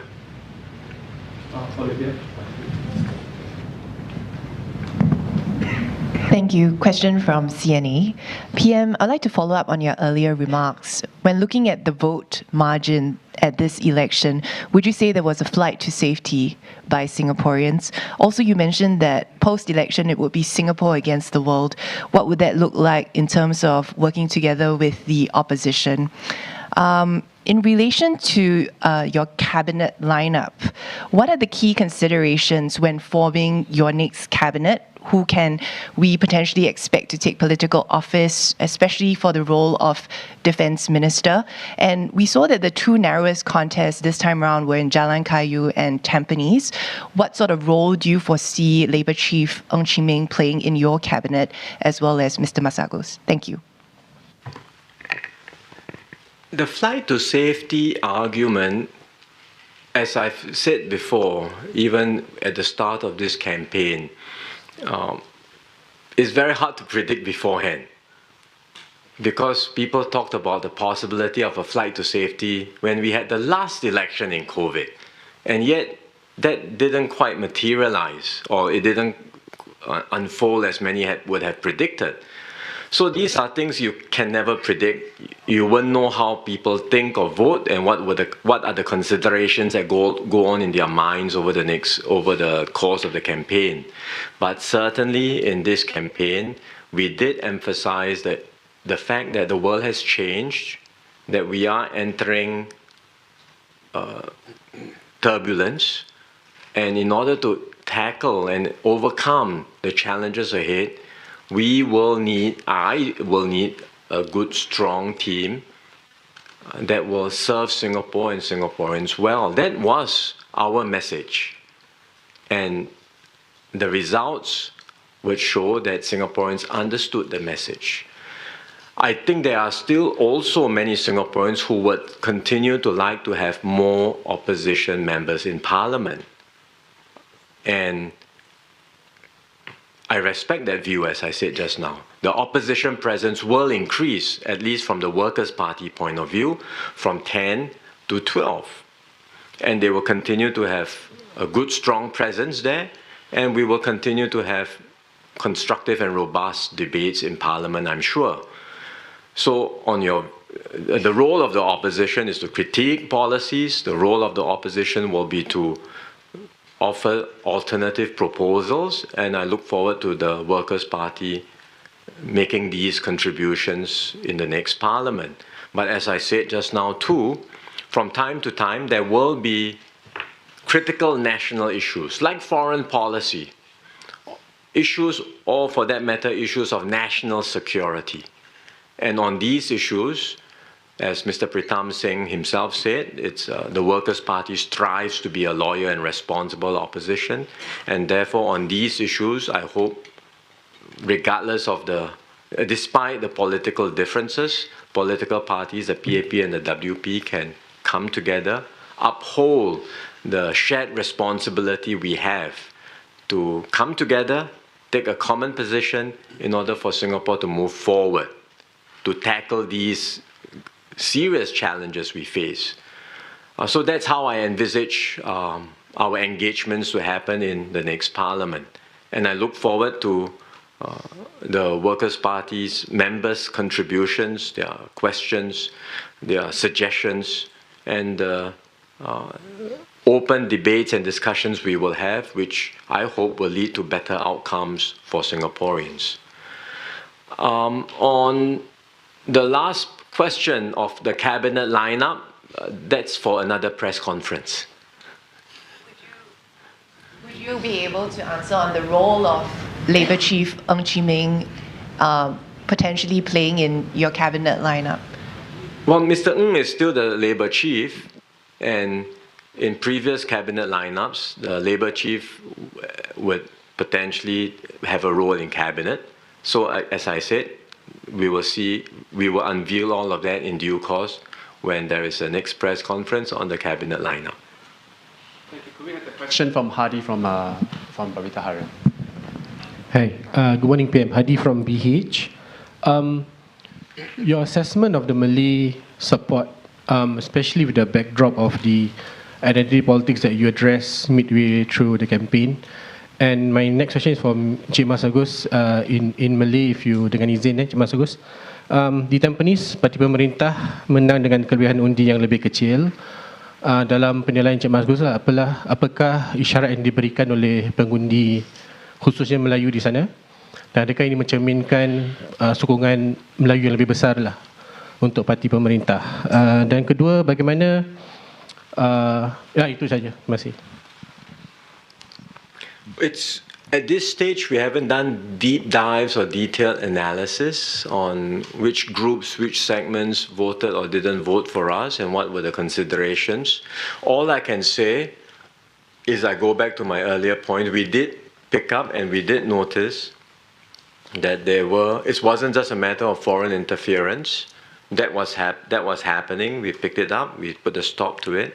But beyond that, there were Singaporeans circulating comments online that were essentially advocating for race politics, for people to vote along racial lines. And some of the comments were negative, vicious, and even very toxic. We did see a lot of this coming down and moderating, and the situation did improve after the press conference, but the comments continued to circulate. Did it have an impact on the election outcomes? Perhaps some. How much? I don't know, because we'll have to do a more detailed analysis after today.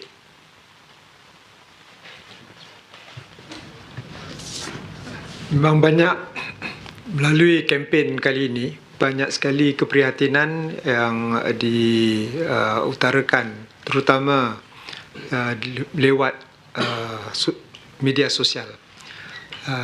Saya fikir setelah kemenangan para api Melayu PAP yang dipilih, saya akan membuat beberapa pendekatan baru untuk mendekati masyarakat kita dengan lebih lagi, mengenali apakah sebenarnya keprihatinan mereka dengan pendekatan supaya masalah dan isu-isu masyarakat kita itu mendapat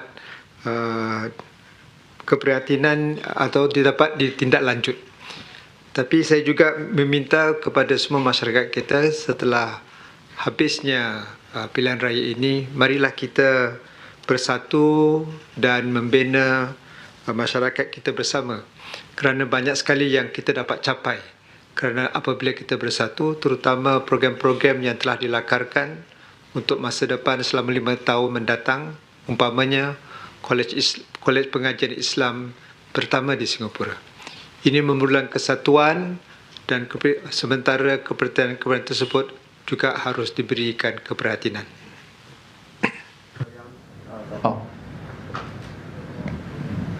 Thank you. 总理早上好。我想问的问题还是关于内阁。虽然说我们刚才听到您说内阁的名单将会稍迟才公布。但是我们知道，我们现在面对很多外部的一些挑战，我们想知道，就是您在挑选内阁成员会以什么样的一个思路来进行？那么，特别是这次大选前就已经有4名内阁成员隐退，其中2位还是负责，或者说曾经负责过，或者那时候正在负责国防方面的很重要的一个职位。希望您能够告诉我们，就是说你的思路是怎么样。还有另外一点就是，今天的记者会台上的这几位是不是就是你接下来班子里面的重要人物？谢谢。为什么每次都是问同样的问题呢？Because this question was asked the last time around when I had a press conference at the PAP. I had a different cast of members on my panel, slightly different. Some are the same, and then the same question was asked whether the people on the panel reflects the key and core members of the team. And my answer then is the same as the answer I'll give now, which is that we do have key members. We have a team. Everyone plays different roles. And I asked different people to join me for press conferences, but everyone plays a very important role in the team. And when we bring all of them together, I think that's when we are able to complement each other well. We are able to work effectively as a team where the overall effort is greater than the sum of the individual parts. That's how the team must operate and function. And I think in this campaign, the team did come together. Different people had different roles and responsibilities, but collectively, I think we did our best and we gave it all in this election campaign. So I'm glad that we were able to operate effectively as a team throughout the campaign. What are my considerations when I think about the cabinet, appointing a new cabinet? We will do it in good time. Even before the new cabinet is appointed, the ministers continue with their existing portfolio. So the work continues. We're not stopping work. The work is continuing even now. Before the campaign, during the campaign, the work has been continuing. Even now, the work of government is continuing. When a new cabinet is formed, then new responsibilities will be assigned. And obviously there are gaps because of the retirements of 4 senior ministers that you mentioned just now. And then I'll have to look at the individuals and see how best to assign them to the right responsibilities based on their strengths, based on their contributions. And at the end of the day, make sure that we have a good, solid team that can work together, complement each other based on our different skill sets, and work effectively for Singapore. The questions or the answers to all these questions about the cabinet lineup will be answered in due course. So we will have our usual press conference soon after the election. And then we will have our swearing-in ceremony. So all these will be answered at that time. Can I have the question from Yijun Xingming? Hi, PM Wong. This is Yijun here from Xinmin. With the PAP securing more than 65% of the national vote, what are your immediate priorities for your new term, especially in addressing cost of living concerns and ensuring that the stronger mandate translate into tangible improvements for Singaporeans? And then my question is, how do you plan to engage with Singaporeans who voted for the opposition, and particularly in constituencies that the result were closely contested? Yeah, thank you. We've shared our plans for addressing cost of living. In fact, we've said we've been doing a lot already. The measures that we have announced are being implemented in the coming months. And we will continue to see how we can improve on the measures.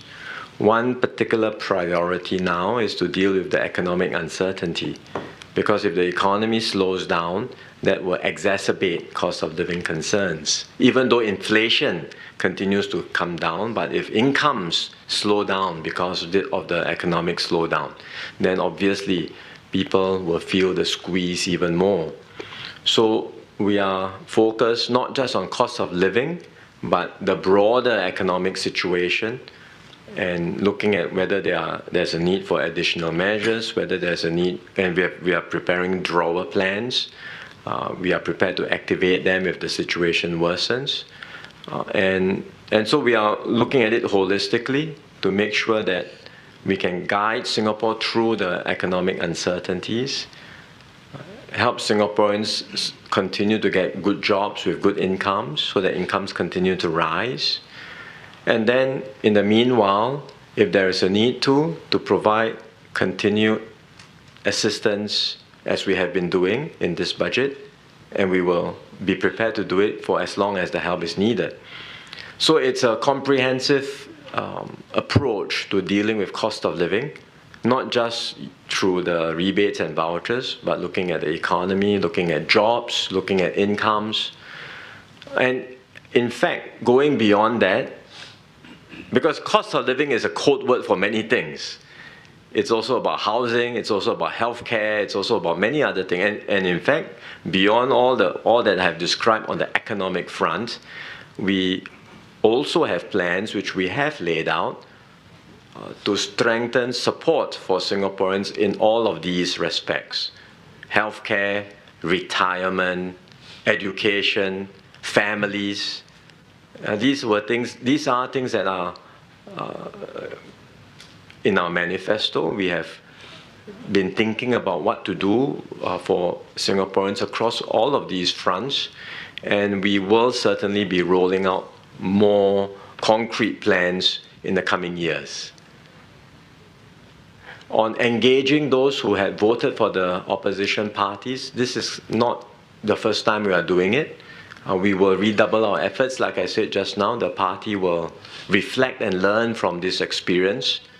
What are the areas as a party we can do better? What are the areas as a government we can do better? And certainly as a party, we think we can do more to engage Singaporeans, to listen to Singaporeans, to connect better with Singaporeans, young and old.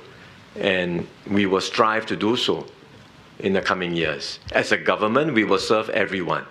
Whether you voted for us or you voted against us, it doesn't matter. As a government, we will serve all Singaporeans and strive to improve the lives of all Singaporeans. Can I have a question from Fabian? Hi, it's Fabian from CNA Digital. PM, this campaign has been quite a charged one with lots of back and forth, negative politics and personal attacks, as you called it. Moving forward, is this a problematic for our domestic political landscape? And secondly, you said that the PAP will learn from this election, but what can you learn from an election which actually gave the PAP a stronger mandate? Are there areas where you think the PAP needs to do better, and what are they? Thank you. I think we can learn from every election. Whether we did well or not so well, there will always be areas for improvement. And so we will reflect, we will do our usual post-mortem. We do it after every election, whether it's in the area of communications, whether it's in the area of social media, engaging young people, engaging different communities. These are all lessons that we will, in specific constituencies that we may not have done as well. Are there lessons for us? So I'm sure there will be. That's the attitude we take. It doesn't mean that we only learn from an election where the outcome wasn't good. I think in all elections there will be areas where we can reflect and find opportunities to do better, and we will certainly want to do so as a party. On, what was the first question? The point on negative politics and personal attacks. And so what about that? Just wanted to get your thoughts on moving forward. Is this problematic for our domestic political landscape? Like, does it set a norm in some sense? Well, actually, I think in this election, generally speaking, we were able to discuss most of the issues calmly. I mean, yes, in the election campaign, there will always be heat, very robust debates, toing and froing different views. But generally speaking, I thought the issues were, all parties were able to highlight the issues, and we had a good discussion and debates on these issues, including an issue like cost of living, where the other political parties will have a different view. They will say it's the government's fault. But we have a different view. We explain our views, and I think Singaporeans were able to listen to both sides and consider for themselves what they think is the right perspective. And I think that's good. The specific instance of the negative personal attacks, which I highlighted, I did so. The Workers' Party after that said it was not negative attacks, but hard questions. But I do notice that the negative personal attacks started moderating too. So it was one particular instance. I highlighted it, and I think after that the situation did improve. So overall, I think it's I'm not overly concerned about extrapolating one incident or one instance to a trend that may happen in future. I mean, the same would apply to this incident that happened with race, religion mixing into politics. It's a concern. I highlighted it. The situation did improve as well. Will it get worse in future? I don't know. But these are instances where if there are areas where we think it goes beyond a certain line and it goes beyond what we think is appropriate, I think it's right for us to highlight it, to call it out, and we hope Singaporeans will support what we say. And I think in both instances, whether it's on the negative personal attacks as well as on race and religion, I would say by and large, Singaporeans do support. Well, we have time for 2 or 3 more questions. Jana. All right, Prime Minister, I'd like to talk about one thing. Your party is enjoying a very resounding victory, but what would you like to say to those candidates from your party who now have to leave the stage, so to speak? And secondly, the renewal of MPs has been quite massive. So is there any role left for those that have exited your slate of MPs? Thank you. I am very grateful for all our MPs who have served not just the party, but Singapore and Singaporeans with utmost commitment and dedication. I did thank them at the manifesto launch and when we launched our new candidates. And I did say at that time that we would find an appropriate occasion to thank all of our retiring MPs properly. And we will do so. But there is no doubt that all of them have gone the extra mile to serve, and we are very grateful for them. What was... MPs who have fought on behalf of PAP and lost the election. Say again? Yeah, regarding the MPs who have kind of fought on behalf of PAP on the elections and who have lost. So, what would is there any plans or is there any words or? For those who have fought and didn't win, again, it's not something new. We've had this before, and we continue to.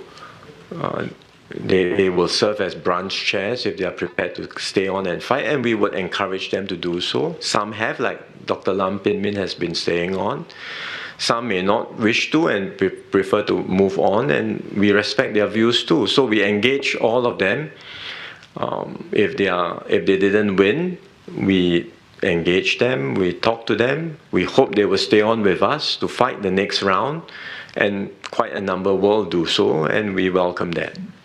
So I hope in this round, similarly, we had fielded quite a number of new candidates in the opposition-held wards, as I mentioned just now. I think they all did a brilliant job. They didn't win, but they made their mark and they fought very hard. And I would certainly be engaging all of them and encouraging every one of them to continue staying with the party. Where we deploy them is ultimately at the end a party decision, and we will only know next round. I may redeploy, I may keep them in the same area, but if they have that fighting spirit to keep on fighting for the party and serving residents, which I hope they do, and I'm sure they will, then we would certainly welcome them back in our slate in the next election. We'll take the last question from Elida.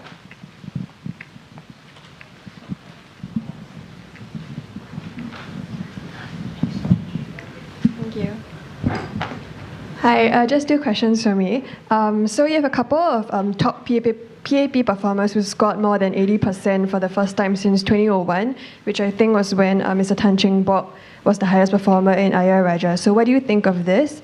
And secondly, you mentioned that you respect Singaporeans' wish to have a credible opposition in Parliament, but yet PAP will not give up on its opposition-held wards and will in fact redouble these efforts. So how do you reconcile these two facts? Sure. Maybe I should ask the anchor minister who did get 80% to comment on the first question. Well, I think I'll just mention two things briefly. First, I think the credit goes to the residents and the team. I think our strategy is never just about the 9 or 10 days of campaigning, as PM mentioned.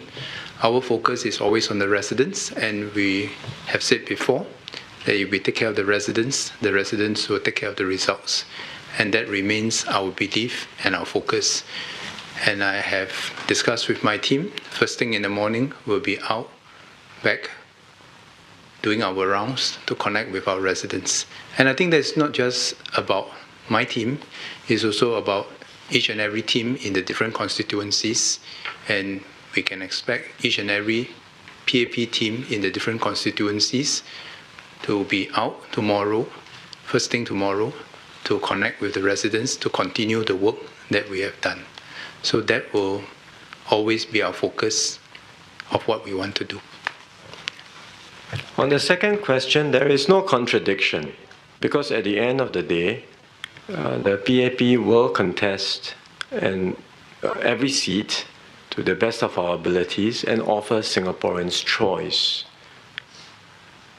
And in the end, Singaporeans will decide who are their representatives to serve them in their constituency, but also to represent them in Parliament. And that's the privilege that Singaporeans have. That's what voting means in a democracy. It's important, rather than to say, look, this is an opposition ward through and through, and therefore no more choice. We withdraw. I don't think that's the right thing to do at all.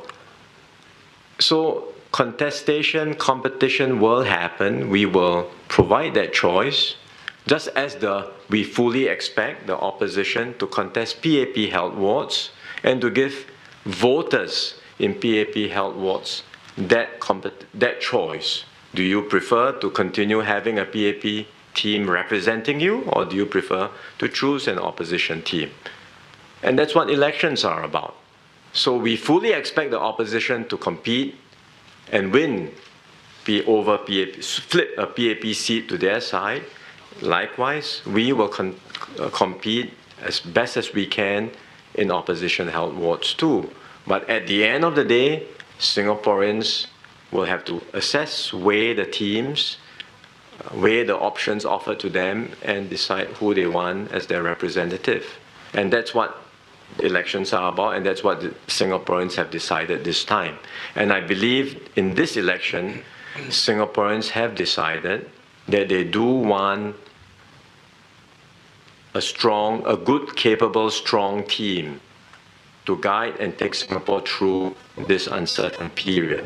But at the same time, they value opposition presence in Parliament. So as I mentioned just now, the Workers' Party continues to have a presence in Parliament, and in fact the Workers' Party's presence in Parliament will increase from 10 to 12. And on that basis, we look forward to their contributions in Parliament, and we look forward to having constructive and robust debates in Parliament that will ultimately serve Singaporeans well. Thank you, Prime Minister. Thank you, panelists as well. We'll come to the close of the conference. If you have other further questions, please direct to my team. And thank you for supporting us throughout these few days of this entire campaign period.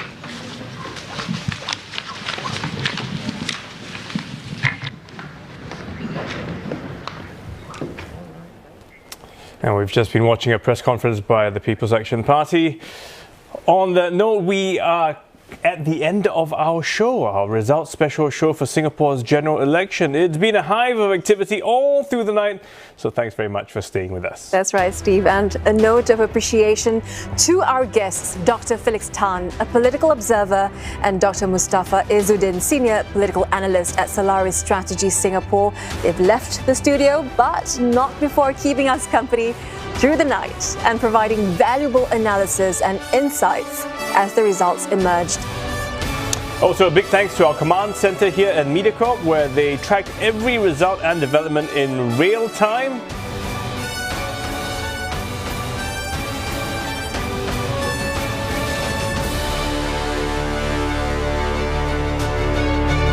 Just waving goodbye there. Yeah, and our colleagues in the CNA newsroom as well.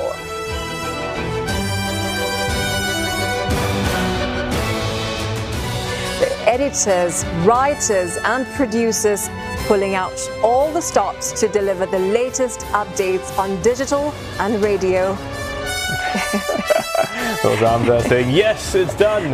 Last but not least, turning to Mission Control, the studio. Those are the guys behind all the cameras whispering in our ears. They have worked ceaselessly to bring you all the action live since since 8 p.m. this evening, and sometimes even saying, well, a lot of shouting in our ears for last-minute changes. But you know what? It's been a great night. It's been a whole lot happening. We now leave you with a look back at some of the sights and sounds. On that note, good night, goodbye, good morning.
Aljunied GRC. Thank you very much for your mandate.